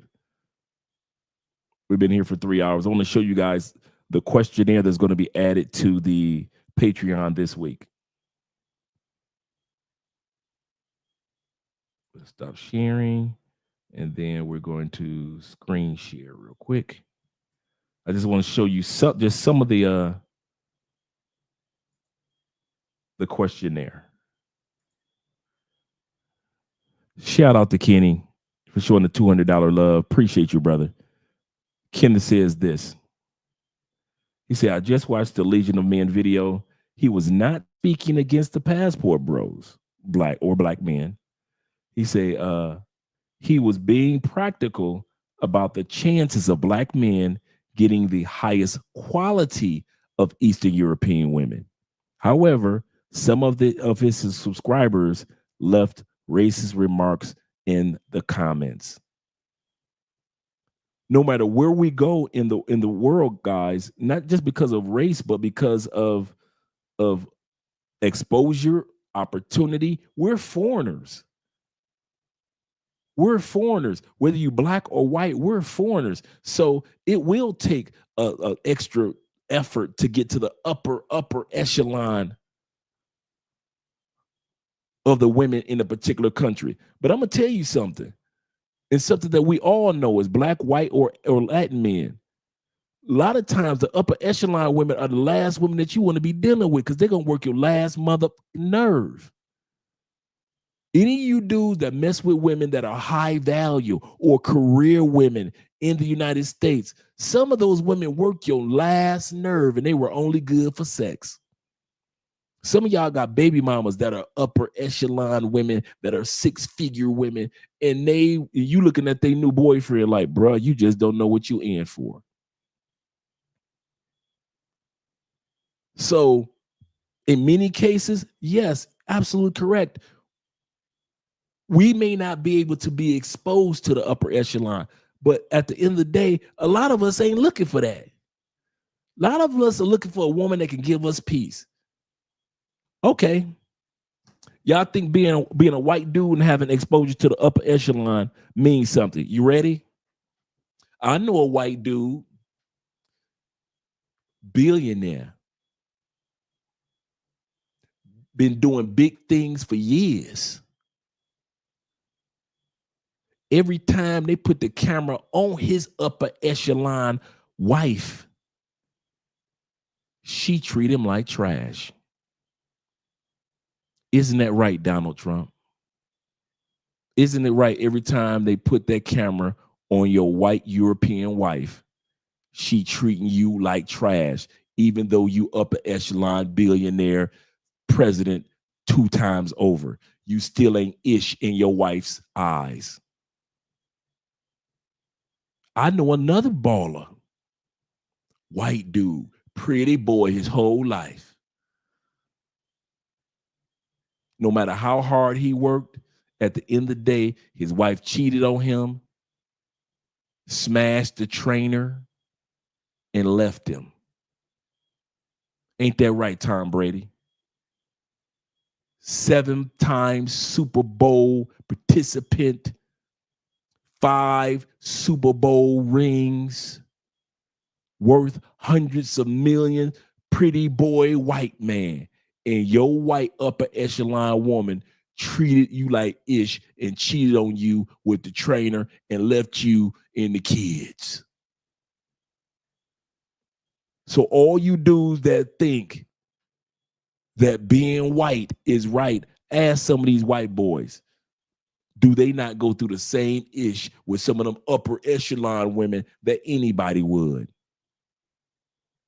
So to have exposure to them, I could give less than a damn. Give me a woman that's going to give me peace for these last 30, 40 years I got to walk on this planet than any woman that has a position. It's my job to have position. It's her job to give me peace. So I'm not looking for upper echelon women in other countries. But I ain't looking for broke chicks either. Don't get it twisted. Don't think I ain't looking for pay for play chicks. Like some dudes marry a pay for play chick. I ain't marrying no pay for play chick. But to be among the upper echelon, I see too many white boys get treated like trash. I see too many white boys delete themselves. Isn't that right, Robin Williams? Isn't that right? The women will call you to sometime delete yourself. Ain't that right, Robin? So if you think I'm envious of a white dude because he got upper echelon, I see how you white boys get treated upper echelon. It ain't nothing. It ain't nothing to be envious of.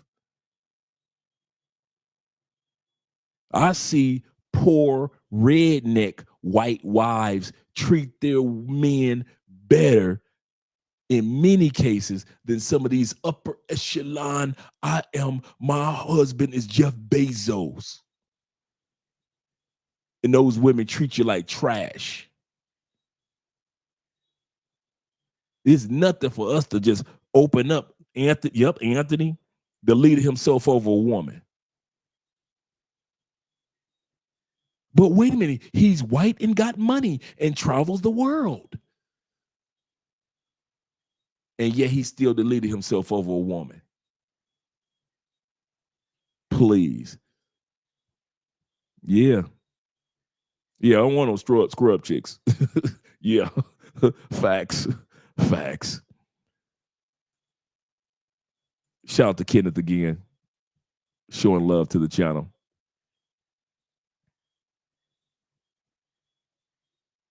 Appreciate you guys. He said, however, some of his subscribers left racist remarks. That's sad because we hear what we want to hear sometimes, and that's the problem. Sometimes we just hear what we want to hear.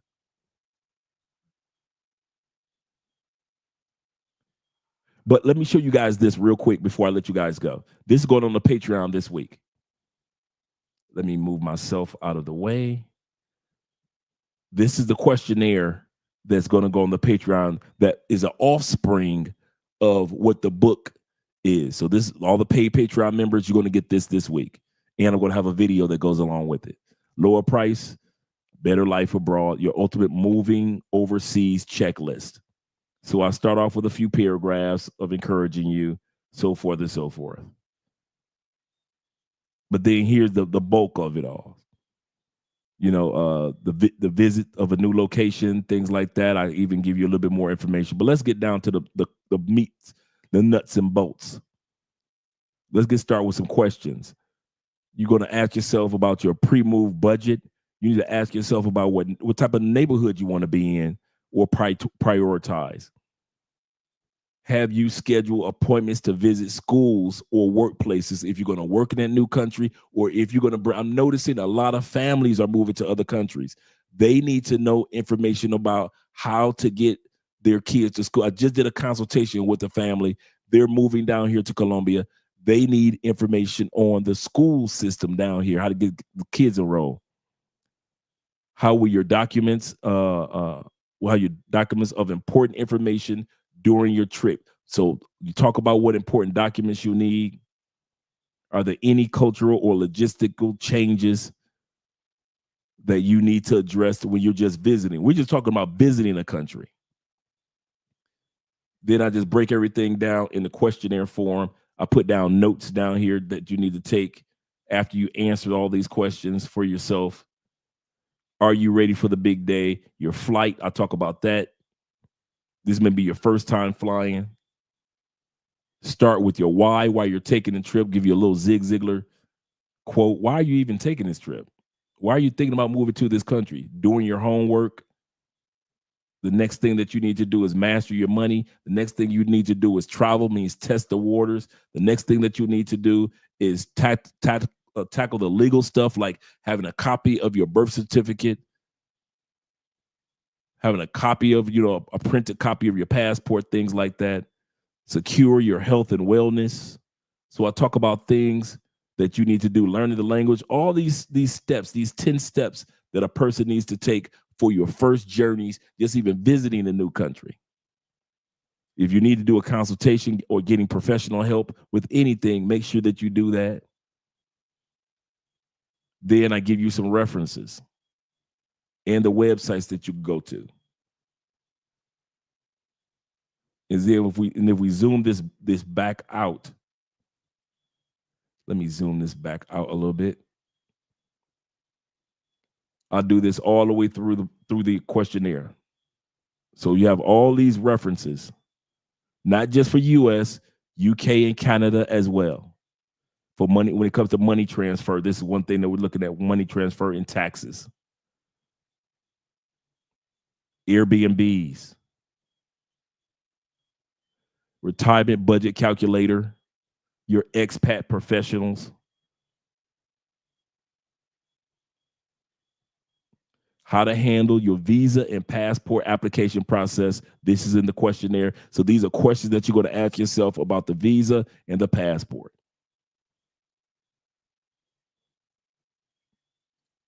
And then I just break down basic things that you're going to need when it comes to your visa, your application, your form, your photo ID.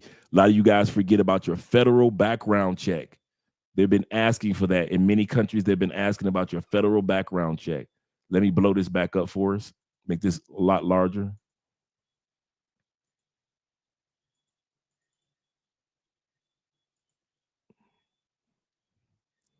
So these are things that you need. Your travel itinerary, they're going to need that when it comes to your visa. Yes, they'll need that in many cases.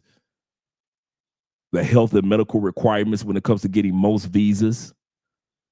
The application fee, a lot of things that you're going to need to remember when it comes to getting your visa in another country. All this is a part of the questionnaire.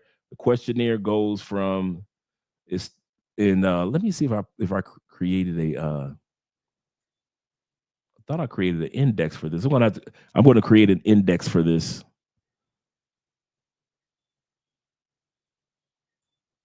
Starting tomorrow. I thought I created an index that we can go through.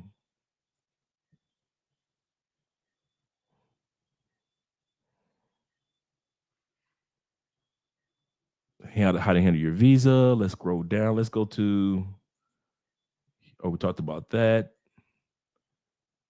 Talked about this. Federal background check, travel itinerary, your health. We talked about that. Additional requirements for your visa. We talked about that. Okay, making the decision to be able to relocate or to travel. Questionnaires. Should you sell, rent, or keep your current home? Have you calculated financial implications for each option? So we're talking about the stuff that you know, once you start to make that move, there are questions that you need to ask yourself. So this is like just a 80 plus page questionnaire list of questions that you're going to ask yourself.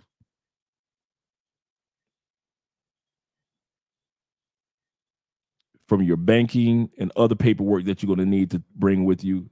Just so many questions that I just break this down in question form. Researching schools,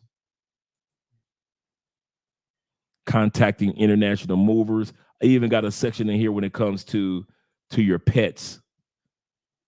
And I broke this book down, this questionnaire down. I broke it into before you leave to go to another country. I broke it down into before you leave to another country, 3 months before you leave. Like I broke it down to 6 months before you leave to another country, like that last 6 months, year to 6 months. Then the next section is broken down, your 3 months before you leave. And then the section that we're in right now is last minute arrangement, like that 1 week before you get ready to go visit another country or you get ready to relocate to another country, you know, double check certain things. You know, have you packed everything necessary, your valuables and things like that, and your documents? Do you make sure you have all that? You got your airline information. If you got movers moving stuff to that other country for you, do you have all that lined up? Are you familiar with the departure process? In other words, when you need to be at that airport to leave out. So a bunch of questions like for the week before you even get ready to relocate to another country, what steps do you need to take? And now we talk about your final day. We're not even talking about the week anymore. We're talking about your final day of getting ready to leave to go to your new country. And some of the things that you need to do, such as language courses, get into expat groups, you know, travel apps, social media networking. So we talk about all those things. This is going into like I said, I'm going to finish tweaking this, and it is going into the Patreon this week.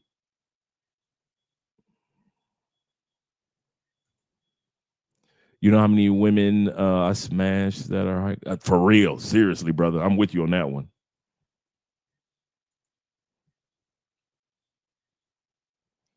And let's look at this real quick. I got one more thing I want to show you guys. One more thing I want to show you guys.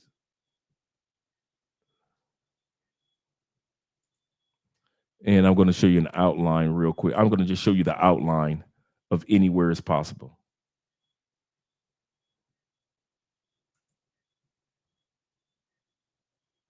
Let's go back here. Here. Let's move this real quick. Like I said, we'll probably be another 5 minutes. That's it. This is the outline for Anywhere is Possible, the step-by-step guide to lower price, better life overseas. Let's look at the outline. I put everything in question form. Why are so many people? The first part is talk about why even consider moving. Second part is talking about overcoming your excuses. If we don't get past this, no use of reading the rest of the book. Getting you past your excuses of fear, distractions, complacency, and discouragement. Where are the global jobs? I have a whole chapter these are the chapters dedicated to that and business opportunities. Do you need to have a fortune to start a new life overseas? I break that down. Each one of these are chapters, gentlemen. Can I really afford to move? The mindset and the budget. Overcoming financial fears. I break that down for you. Real life stories of budget-friendly moves where people were able to move to all these different countries on the same budget that you have. Chapter 11 is getting your Social Security, your disability, military guys, your pension benefits if you are living in another country, living abroad. Part 4 is your pre-move costs. Part 5 is about finding affordable housing. So we already talked about, examining how much it's going to cost. Now, let's look at finding affordable housing.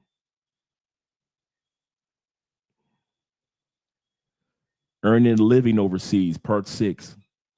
Part 7 is long-term affordability and security. It's one thing to go visit another country, but Andre, how do you be able to be there in that country economically long-term?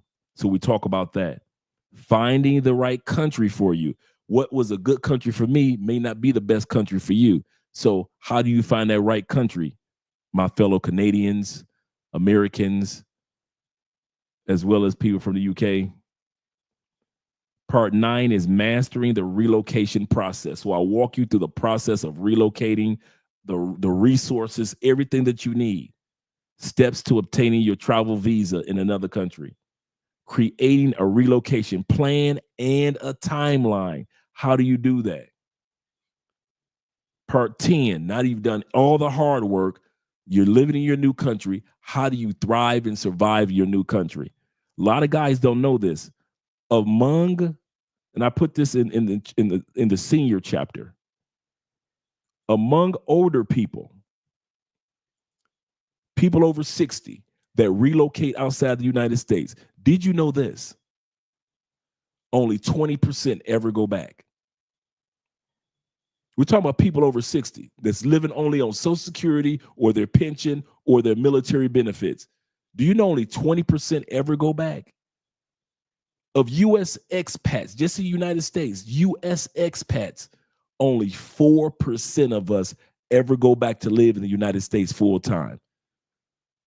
Some part-time, maybe a year or two, maybe 3, but they leave again.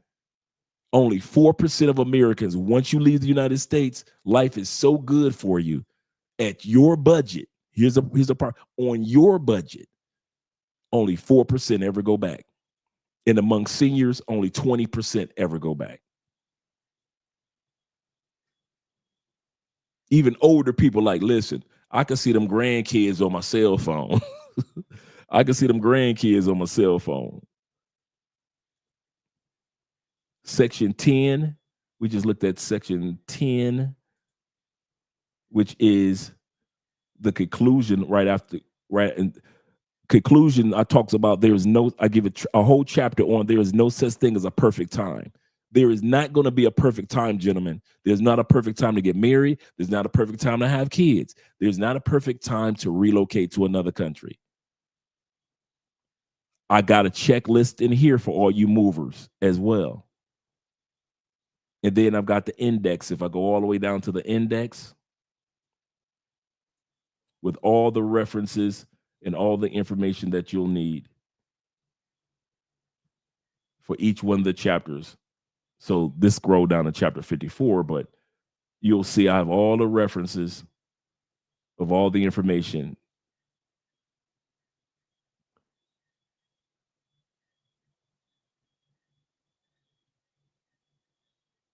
So everything that you need for every chapter is in there. And the appendix right here, I have it broken down into 4: cost of living, relocating budget worksheet, your visa information, your essential package listing, meaning your packing. What are you going to take with you? I have a list for that. Trusted expat resources and websites. I know this looked kind of odd because, I blew it up to show you guys this, but if I shrink it, it goes back in place. In other words, but this is a chart of other countries. Let me shrink this back down for a second, that you guys see what it looks like in regular size. Wait a minute. Why is that looking like that? Oh, okay, I see.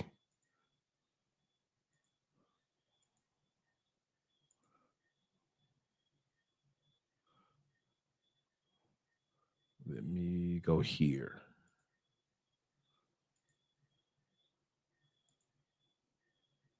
Why does that look like that? I'm going to adjust this right here. It was correct when I had it before, but what I did was I took some of the top countries in the world, and I gave you the cost of living in that country compared to the United States, Canada, and UK.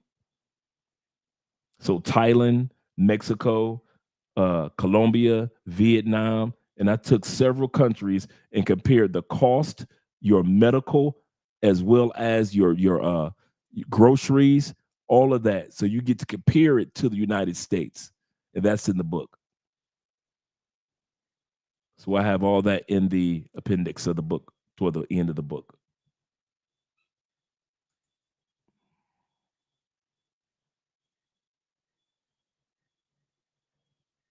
Yep. So let me go back here. So we got quite a bit in there for you guys. He said, rich white dudes, wives getting smashed by the pool. Yep, by pool boys. He said, money don't equal sexual attraction. Absolutely correct. And Peter is correct. That gets exhausting. It really does. He said, Andre, I hope your thought about covering Travis Hunter's situation, but from the angle of I have. And it's kind of funny that you would say that. That's why I've been kind of like sitting on it and haven't said anything about it, because I'm looking to discuss it from the angle of a lot of us guys that are travelers, passport bros, blue book gentlemen, expats, digital nomads. We fall for the okie doke, knowing that the whole world sees us crashing. When we see one of our own passport bros or blue book gentlemen or expats or digital nomads falling in love with pay for play, your position that here we go. Y'all ready? You do know prostitutes trust you to play your position. Your position was supposed to be trick. That was your position. Nobody asked you to come take care of her and her kids. Nobody asked you to give her extra money for her mama. Nobody asked you to sponsor her going to school. Your job that she said okay to was to be her trick. Who the hell told you to be like Travis Hunter and try to rescue a chick from herself? Some of y'all can't even get pay for play right. I ain't talking about marrying nobody. You ain't ready for that. I'm not talking about being somebody's boyfriend or somebody's man. You ain't ready for that. You can't even get tricking right. You just like Travis Hunter. You just like that boy. The only difference is You 37, 43, 51, 59. You still don't even know how to buy pussy and go on about your business. And I see it day in and day out. So why us passport bros and blue book gentlemen got something to say about this young boy? At least he's a young boy. You ain't even got his money. You got wisdom over him, age, and experience. If you are this ignorant when it comes to women and not knowing how to play your position with the woman with the little bit of proceeds you got, could you imagine how ignorant you would be if God gave you some real money? Some of us ain't gonna have nothing on a whole nother level because God like, I don't trust you. You going to Cartagena, if you guys had credit that you could sign over for a Colombiana, half you dudes would have already signed over 5 houses, 3 cars, 4 college funds. The best thing that ever happened to you in Colombia is that you can't get a line of credit because you would have fucked that up a long time ago with how you treat pay for play. Your job was to be a motherfucking trick. Who told you to rescue women in other countries? Who told you that's what you were supposed to do? Travis Hunters. And the rest of the world is telling you, why are you putting rings on pay for play? Why are you crashing out in DR? How the hell did you end up on World Star? So all of us that want to talk about Travis Hunter, there is a mirror waiting for many of us. I'm going to say that again. There's a mirror waiting on many of us. Because just like that young boy is crashing and burning, there's a lot of us with passports doing the same damn thing. And most of it is for pay for play chicks around the world. You're doing it in Thailand. You're doing it in the Philippines. You're doing it in parts of Africa. You're doing it here in South America. You are the worst freaking tricks I've ever known. Your job was to fuck, get sucked, and get the hell on. Where did paying for her grandmama funeral, who never died, come into play? Where did you becoming a Western Union poppy come into play? Travis Hunter's girlfriend, supposed to be playing her position as a girlfriend. Who the hell told you to stop playing your position, girl, and go on social media and running off at the mouth? Who told you, Travis, that that little girl was supposed to be the first female that is not an athlete in a damn Nike commercial? Who the hell told you, Travis? You need to change your name to Travesty. Because it's a damn travesty how you playing yourself, young man. And we realize you don't know any better. And you going to learn. But let's go back to you old head mother.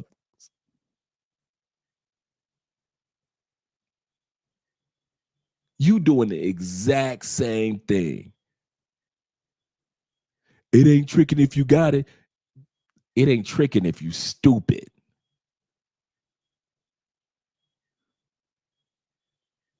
I'll tell you what trick it ain't tricking if you got it is. If she sets a price, you set a price, and the average mere mortal may not be able to afford that price, but you can. Girl, what you say, 400,000 pesos? I got it. Boom. That's it ain't tricking if you got it. Rescuing chicks, that ain't tricking. You done went beyond the tricking part. When was the last time you had a prostitute in your house in the States for 3 days? Why the hell you got that same prostitute in your Airbnb in Colombia for 3 days? You don't do that in the States. Why are you doing it in Colombia? Now you beyond it ain't tricking if you got it. Now you in the realm of it ain't tricking because you stupid. Your job was supposed to be a trick. She get the money, you get the intimacy, y'all get the hell on until the next text message come through. You just as bad as Travis. You need to change your name to Travesty. My name is Travesty Spence the First. I own a mansion and a yacht like I'm Elmer J. Fudd, millionaire. It's a damn travesty how you dudes are acting out here. I kid you not. What that young boy is doing, he gonna get past. He gonna blow a lot of money. He blowing a lot of money now. But he young. What's your excuse? Well, Dre, if you was out here, you'd be tricking like, no. I already told you, I'm a brothel boy. If I was single, I'd be brothels and I'll be in the swinger world. I ain't gonna even lie. I'd be swinging, smashing 15 chicks a night, or I'd be in a brothel. That's what Andre would be. I already told y'all that plenty of times. Ain't no way in hell I'm picking up a chick off the streets. Why? Because I know I'm a trick. When you go into the brothel, you take care of business, you shower, you pay the price, and you leave. Ain't no, well, home with me from the brothel. You might be able to meet her later, get her number and meet her later, but you ain't gonna just leave with her right then and there from the brothel. That ain't never happened in the history of brothels.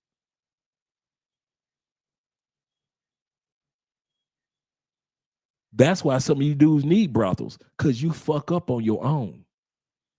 I mean it.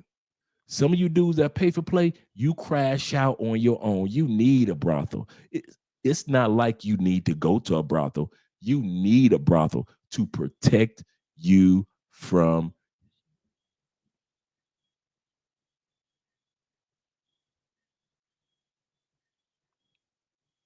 you are the worst tricks in the history of you make tricks embarrassed. You make the passport, the dudes that were, what was it, the sex pats, you make the sex pats look horrible. You can't even trick on your own. You can't even just buy a piece of coochie, take care of business, and move the hell on. And you got the audacity to want to talk about Travis. We want to talk about our brother Travis. Now, I'm not talking about anybody specifically. I'm not talking about the brother that just asked me. I'm not talking about you, brother. I'm just speaking in general. That we got to do better. We got to do better because we are just as bad as Travis Hunter. We are, if not worse. Because we will do it 4, 5, 6, 7, 10 years. We will trick and pay extra price. We messed up the price of tricking. We messed up the girlfriend. Remember, you get the girlfriend experience? You can't even get the girlfriend experience no more. You can pay for the girlfriend experience at a decent price. Now, y'all done messed all that up. Passport bros and blue book gentlemen are just as bad. And I'll say that and I'll stand 10 toes deep on it. For many of us, we are just as bad as that young boy. But the sad part is we are not young boys. That's the sad part. Some of y'all need to tell yourself for 2025, I have declared I will never pick up another chick off the streets ever again. Why? I am not ready for that. I am going to brothels and strip clubs from now on. It is safer because I don't trust me to protect me from me. That should be your declaration for 2025. You should never pick up another chick in a bar or a restaurant in any country again. You ain't ready for that. Some of y'all think because you got money in your wallet and you got a passport, you ready for everything that everybody else is ready for. God dang it, why don't we stop lying? Some of us are socially awkward.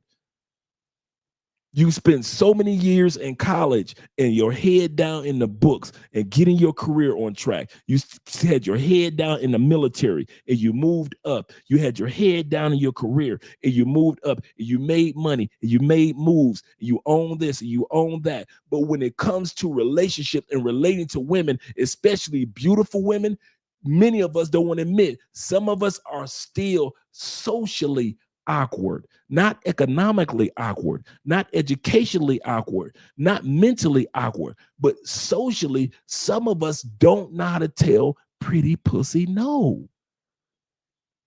But I'm pretty. And bitch,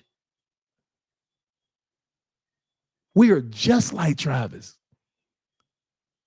And if you think these Colombian women and these Brazilian women don't talk about you behind your back like Travis Hunter's girlfriend talks about him behind his back and in front of his face, you got something else. You lying to yourself.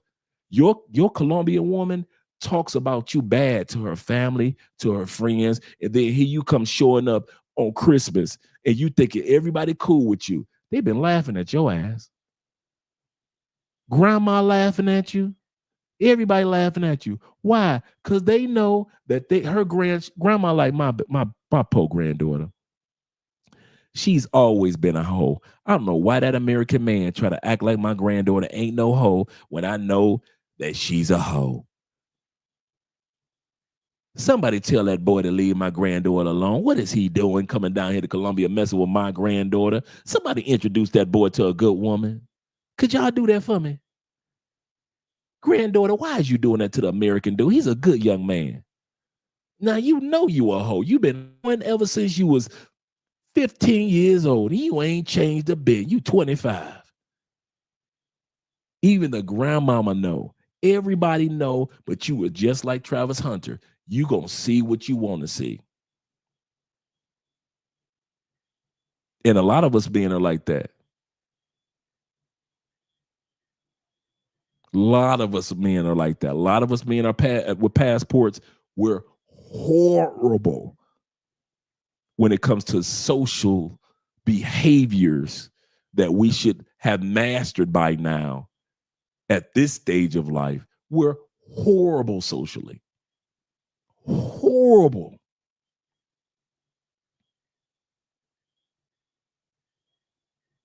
Okay. Yeah, I want to hear what I had to say about Travis. There you go. And how I blended in with the passport, bro. There you go. You're socially awkward. You're not ready to be out there in the pay-for-play world under the clock tower. Get your ass from up on the clock tower in Cartagena. Stop being on the beaches in the Philippines or the beaches of Sosua. You ain't ready for that. Get your ass to somebody's brothel until you are mentally ready to be out there in the pay-for-play world by yourself. Let's be real with it. Some of us ain't. You ready? I'm butt your head again. Some of you ain't never bought a prostitute a day in your life in the States. Ever. You don't know a damn thing about buying a prostitute. You don't know nothing about negotiations. You don't know how to kick a bitch out when it's time to kick her ass. You don't know nothing. You think you want to have that bitch in your spot overnight.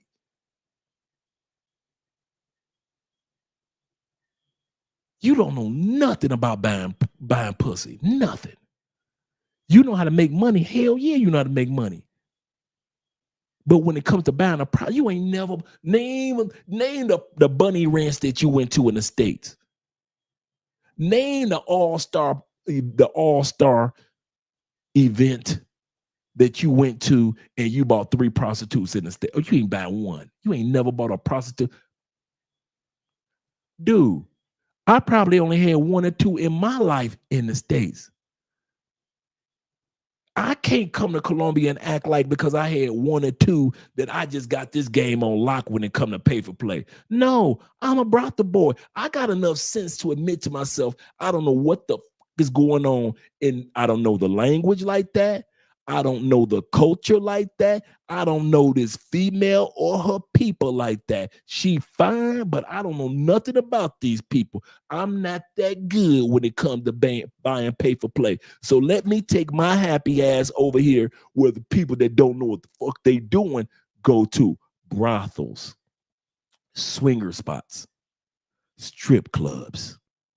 I'm not going to pretend like I know what the hell I'm doing in them streets. And some of y'all ain't got the balls to admit it. I got the balls to admit I don't know what the fuck I'm doing when it come to pay for play. If I was single to this day, I'd still be an amateur up on top amateur on top of amateur. Now you got guys that's been doing it for years. It can tell you the ins and outs of pay for play in Vietnam, Thailand, Philippines, Singapore. They can tell you everything. Africa, I ain't on that level. So I ain't gonna be walking down the clock tower of Cartagena pretending like I know all about pay for play because I'm with these dudes that know all about pay for play. Yeah, they know, but that don't mean I know. Get your ass into somebody's brothel in 2025 and stop acting like you know what the fuck you doing when you know that you don't. Or I'm gonna end the show with this. You can keep on doing what you're doing. And me and a lot of other YouTubers like Razor Ray and DC Rob gonna keep on laughing at your ass. Don't think the hilarity is gonna stop in 2025. And when you get robbed and drugged and DC Rob pat you on the back and Razor Ray pat you on the head and say it's gonna be all right, brother, promise you, I ain't the one. I'm going to be laughing at your ass. I'm pulling this microphone out and put the volume all the way up because I already told you on the first day of 2025, you don't know what the fuck you doing. I don't know. If I was out there, I wouldn't know what the fuck I'm doing. And you could put me in any country. When it come to pay for play, now, when it come to women in general, oh, I got you. I'll see something tonight. But when it comes to pay for play world, oh no, I ain't gonna act like I know what the hell I'm doing. Hell no, I know what the hell I'm doing. And you don't either. If you wasn't no regular buying coochie dude in the United States, what makes you think that you could just flop your ass down in France and you could just, I know what the hell I'm doing. I know all the prices. I know where to go to. I know how long to keep her. I know it. You don't know what the hell you doing. And sometimes some of y'all, it been your 15th time. And you know what the only thing that you showed the world? Some of y'all been to Sasua 15 times. You know what you showed the world? 15 times you don't know what the fuck you doing. That's all you did. That's all you did. Some of you dudes, all you did was show the world 15 times how to fuck up pay for play. And you wonder why Dominican women always on YouTube arguing with y'all. They're always on World. It's kind of funny how Dominican women always on World Star arguing with the trick. They always argue with y'all. They always trick y'all like, we said one price, it's another price. Poppy this, Poppy that. And now here your ass go on World Star fighting some Dominican chick or fighting some chick in Cartagena. Because you didn't want to admit to yourself, you don't know a damn thing about what you're trying to do. Just like Travis Hunter. All right, guys, I got a brand new outro for you, gentlemen. Let me go to the comment section for a second, because I know you guys have some things you want to see, and then we're going to close out.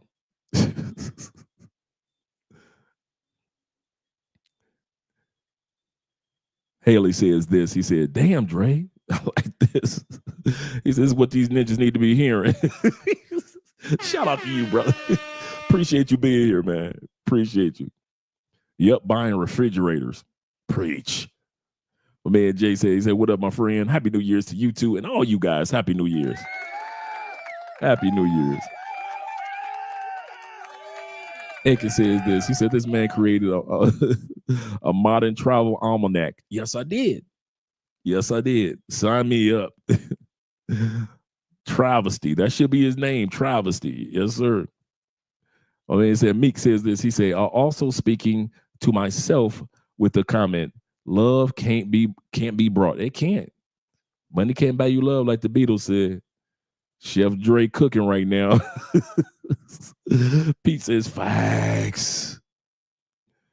He said, man, admitting you're a trick is liberating because you preach, because you stop lying to yourself and play by the rules of the game. That's all. Play by the rules of the game. If you a trick, be a trick, dog. If I was out there buying coochie, guess what I would be? A trick. I'm not trying to be a rescue ranger. I'm not trying to rescue them from themselves. I don't care how many times that while she's sucking me, she looking up at me, telling me about her refrigerator empty. And that ain't got nothing to do with this business transaction. Nothing.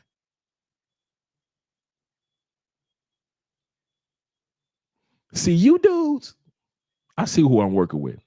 Hey, fellas, you know what type of dudes we working with?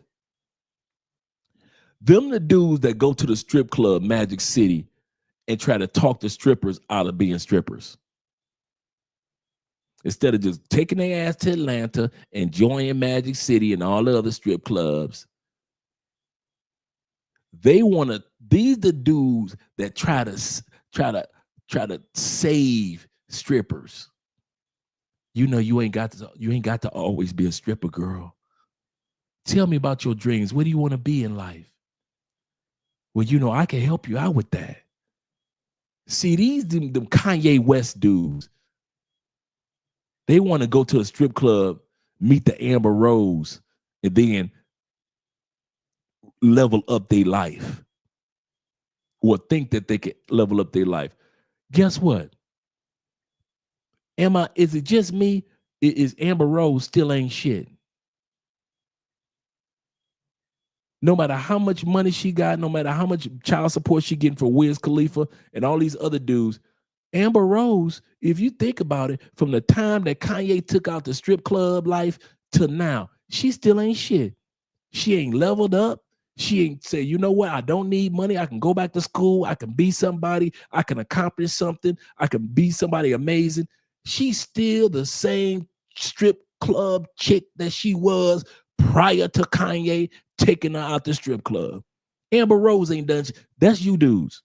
You come to Colombia and think you can find you and rescue you an Amber Rose. Got news for you.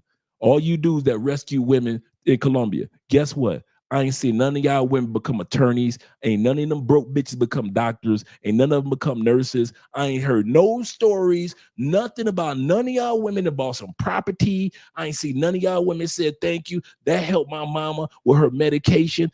My grandmama is alive today because of you. I ain't seen none of them videos. Not one of them videos of what y'all, all that extra money that y'all been paying for pay for play helped out the community. She bought a house with it. She ain't done the same chick that you've been overpaying pay for play for, and you've been doing extra shit for. She still ain't shit. And you've been doing that for her for what, 3 years now? 3 years? You've been rescuing her from the streets? Baby, how much is gonna cost a month to get you to stop selling your body? Okay, I'm gonna send you $1,000 a month. Okay, you've been doing that for how many years? 3 years? She still ain't shit, is she? She still ain't shit. Some of you dudes have married women that you have. I'll say it. Some of you dudes that I know have married women that were in the pay for play game. You met them in the pay for play game. You married her.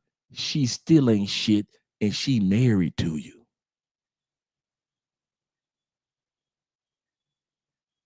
It ain't like she married you and said, now I can level up with my life. I got a good man. He's taking care of me financially. He's taking care of the kids financially. Now I can become a better woman. Your woman still ain't shit.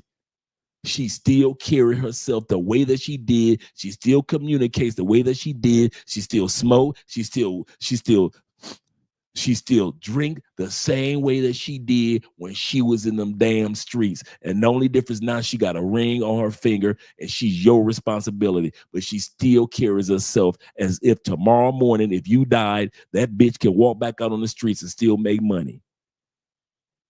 Oh, I wasn't supposed to tell y'all that?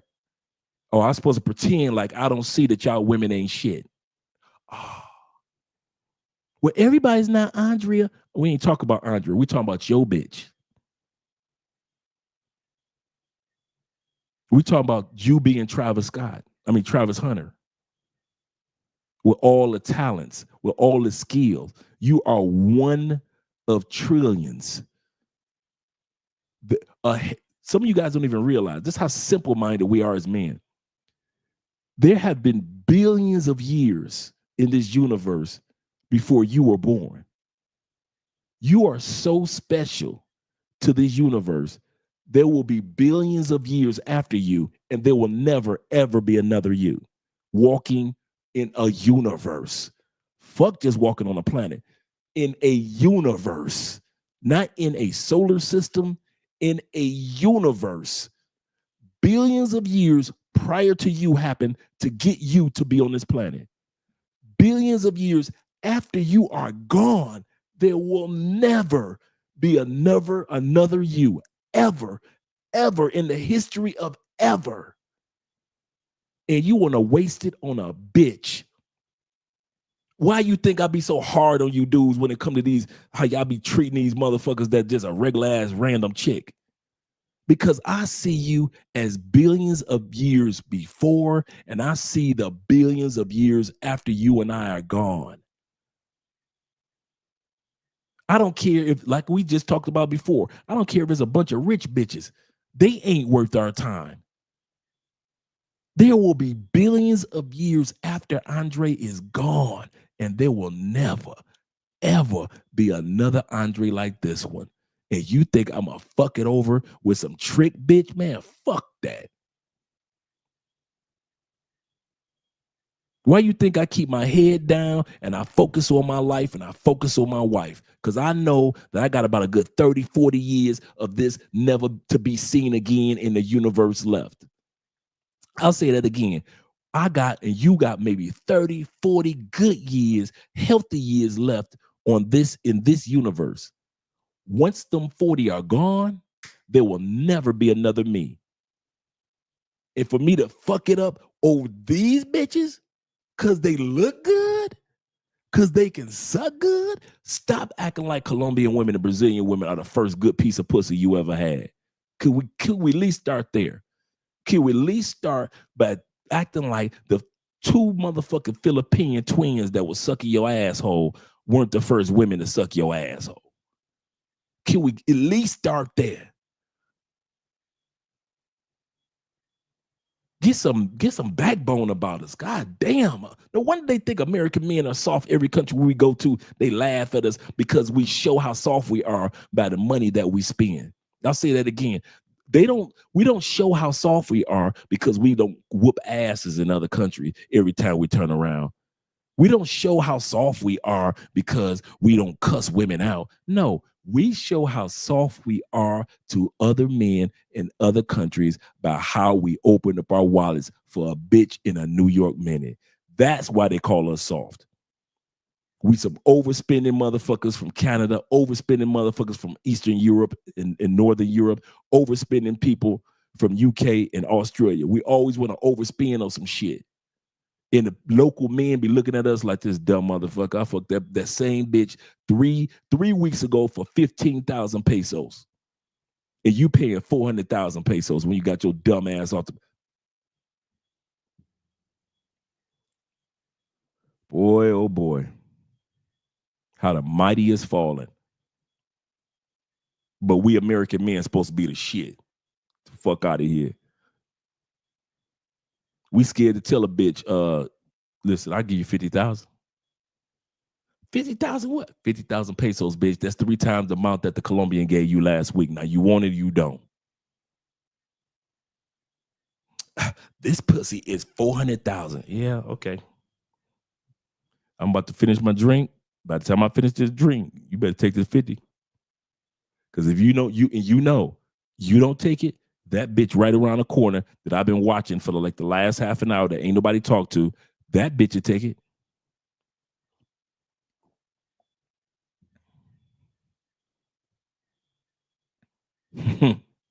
Y'all funny with it. She shouldn't even know what your place look like. She shouldn't even know what your Airbnb or your hotel room look like. Airbnbs and hotels in South America are so inexpensive. You should have a spare one. If I was a trick and I wasn't going to brothels or strip clubs, I would at least be wise enough to have an extra spot. Or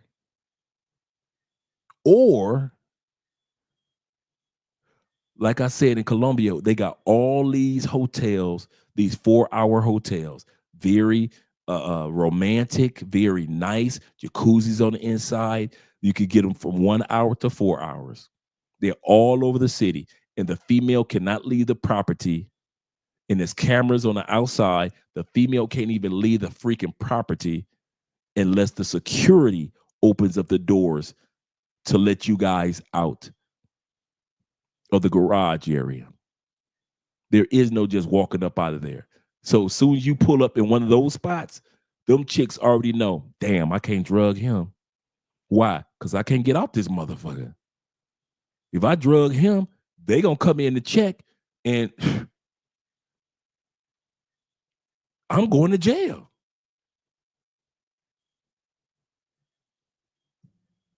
But y'all ain't gonna do that. These cameras gonna go off. Y'all gonna still be bringing them bitches to your Airbnb, your hotel. And then try to pretend like ain't nobody ever told you. Like you ain't never saw DC Rob warn you. You never saw Razor Ray warn you. You never saw other YouTubers warn you. You never saw us, but you try to pretend the few YouTubers that tell you that you can bring a pay-for-play to your hotel room, or you hear what they have to say. When the 1 or 2 YouTubers that tell you, yes, you could bring a chick to your Airbnb, you could hear what they have to say, or you heard every word that he had to say. But those of us that said don't do that shit, you ain't hear us. You ain't hear none of what we had to say. I got you. Then you wonder why I laugh at you. Then you want to be mad when I laugh. When I don't warn you no more, and when you get drugged or robbed, and I laugh at you, fathers, uncles, sons of somebody back in the States. I want to talk about Travis Hunter like that young boy do shit. I hope Travis don't grow up to be like some of us when it come to women. I hope that he gets it out his system as a young dude and he grows up and be a lot wiser and realize that, hey, women like this are just tricks. They're just for the fun. They just fuckable. I hope that he doesn't grow up to be like a lot of us, over 30 and still stupid as hell when it come to women. And all she got to do is be beautiful and suck a good dick, and we dumb as hell.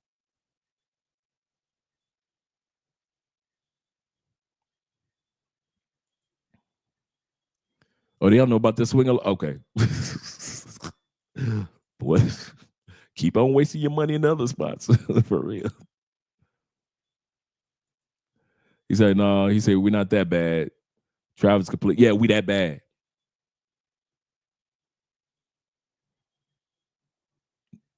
Yeah, Drew, we that bad, bro. We are that bad out here in these streets. See, we're that bad to where we're getting deleted. I don't think Travis' girl is gonna delete him. We that bad, we're getting deleted in various countries. I don't think Travis' girl is gonna drug him anytime too soon. We're that bad, we're paying like Travis and still getting drugged. That's how bad we are. Yeah, we wish we were as bad as Travis.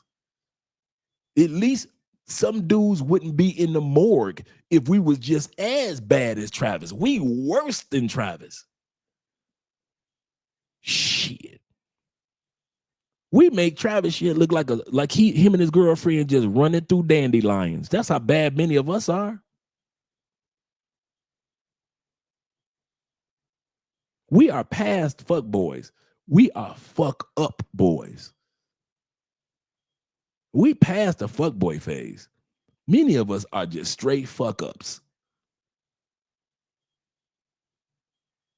And I can say it because I don't have no problem admitting that if I was in a situation I made that mistake, so be it. But to those that want to, when these cameras go off, lie to yourself, keep on lying, bro. Ain't nobody mad at you.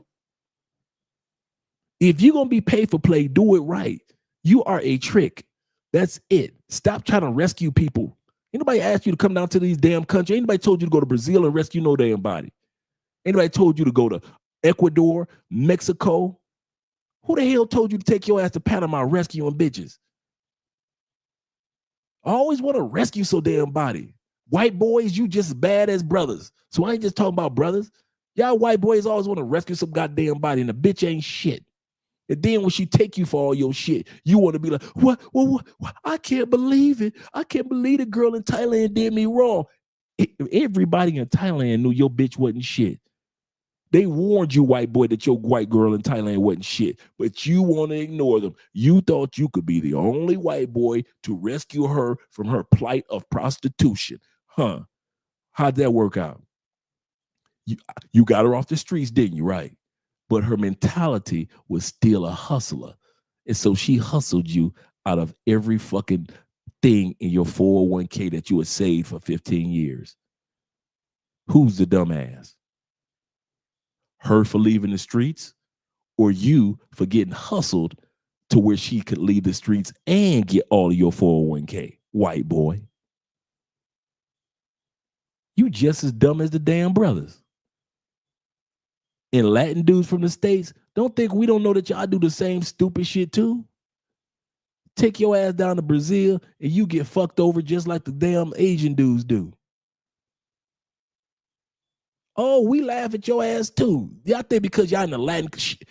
Hey, this Colombia, I hear about the news headlines about Latin pay for play. Local Colombian dude gets drugged, found dead. Oh, it's some of you locals that get caught up too. So just because I know Spanish, I'm from Colombia, I live here, and your ass still got drugged and robbed. You think they don't follow the news? Y'all dudes get drugged and robbed just as fast as everybody else. And you know Spanish, and you from Colombia. The fuck out of here.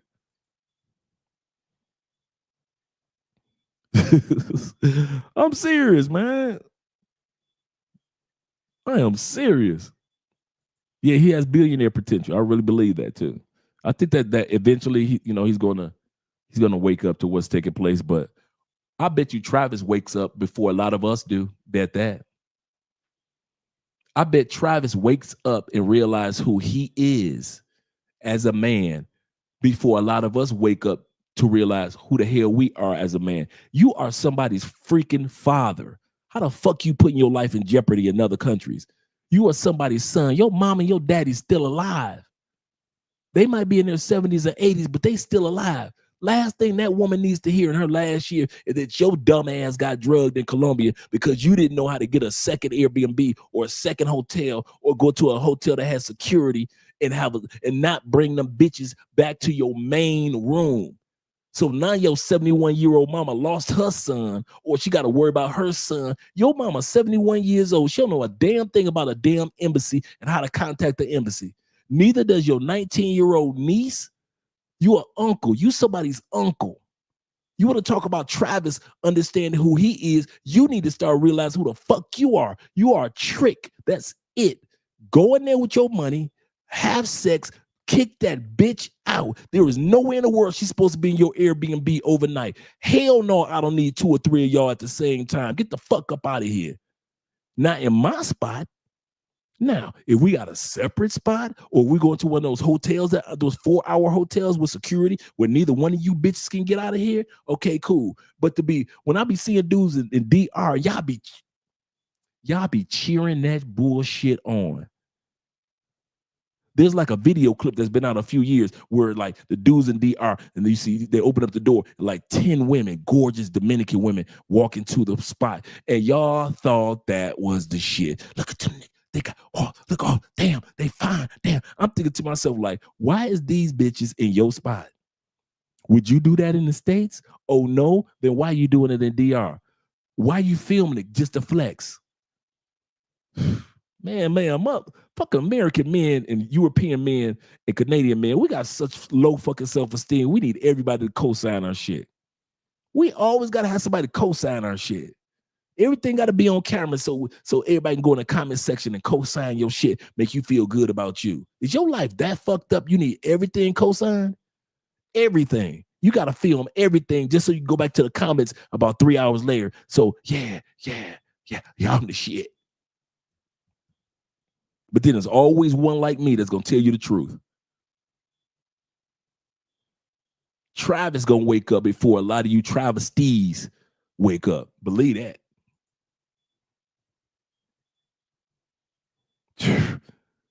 Average dudes. And I sit back because of Travis also. Travis ain't nothing but a 22-year-old, 21-year-old kid. You know how many fucked up experiences I had with women at 21, 22? You know, I went to the feds at 23, but I didn't have a perfect track record where I never made no mistakes at 19, no mistakes at 20. I had simp moments. You know, back then it wasn't considered simp, but we all had simp moments when we were kids and teenagers and things like that, trying to navigate this thing called manhood. That dude's a kid. That kid's going to be worth in the next year or two almost $100 million between contracts and endorsements. He going to make a lot of mistakes. What's our excuse? That's what I would fuck Travis. Let me talk to you, travesties. What's your excuse for being a fuck up at 40? For being a simp at 60? What's your excuse? Tell me your shit. I can understand Travis shit. Tell me ours. Why are we still out here doing the same shit? Watching the same travesties over and over. Western Union lines, always long here in Colombia, always long in Brazil, always long in Southeast Asia. Nothing but bitches in the Western Union line. Money exchange lines, always full of bitches. Got you dudes standing and get money at the money exchange for them.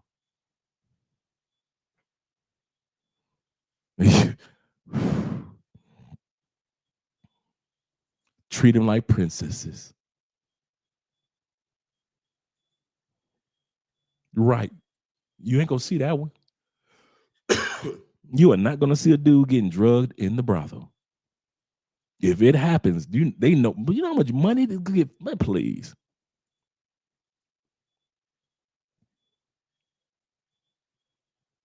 If you don't eat off the sidewalk, that's a good point.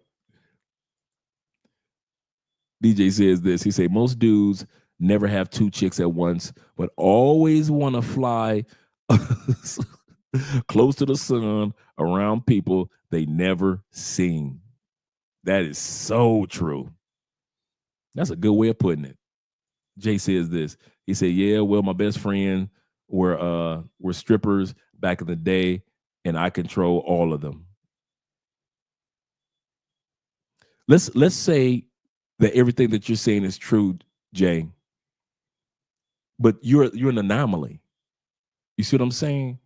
You know that's with your best friends being strippers. And I had stripper friends back in the day.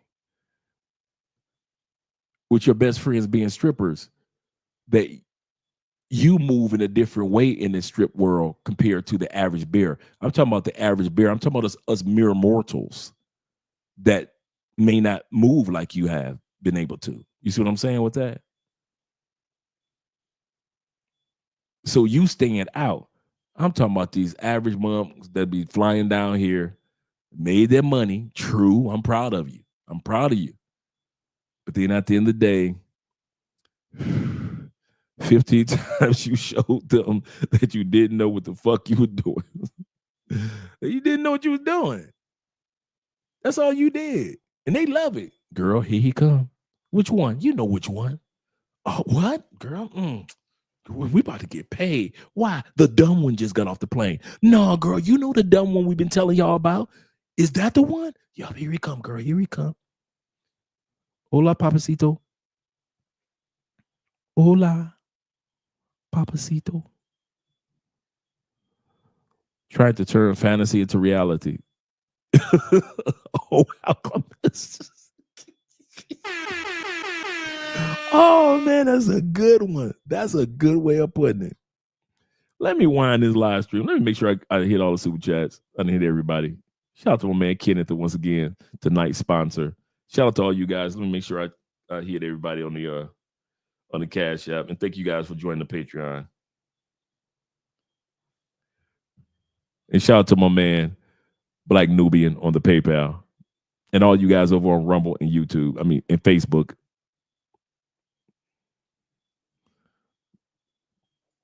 Yep, exactly. No evidence, no video. Absolutely.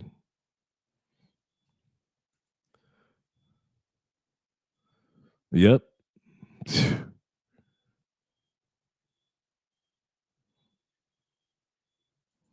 Yep, and that's what that is. A part of it, I like that you put that no limit. A part of it that a lot of people don't want to admit, that brother got some haters. And I mean male and female just straight hating on the young man. We know he's saying this because we're trying to help him. Yeah, I got y'all. But there's a lot of dudes that just saying it. They jump on the bandwagon because they just don't like the dude. They don't know this dude from a can of paint. They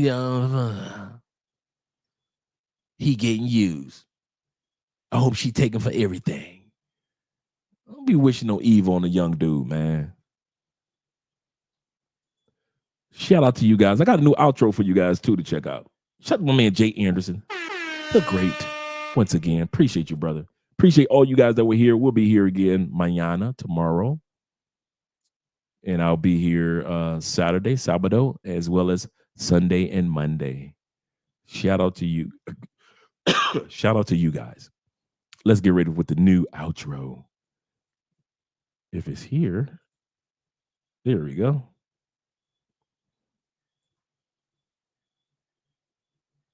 Ella es mi gata, ya, perrea en la disco como nadie más.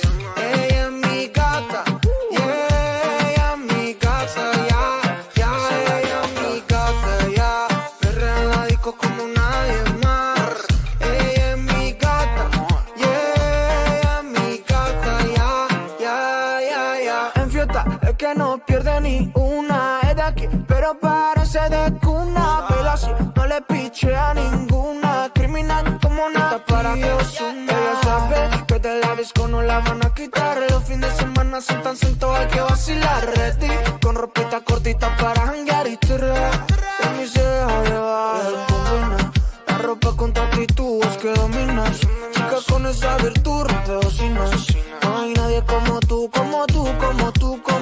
ya, combina, la ropa con tu actitud es que dominas, chica con esa virtud rompe bocinas, no hay nadie como tú. Ella es mi gata, ya, perrea en la disco como nadie más. Ella es mi gata, yeah, ella es mi gata, ya, ella es mi gata, ya, perrea en la disco como nadie más.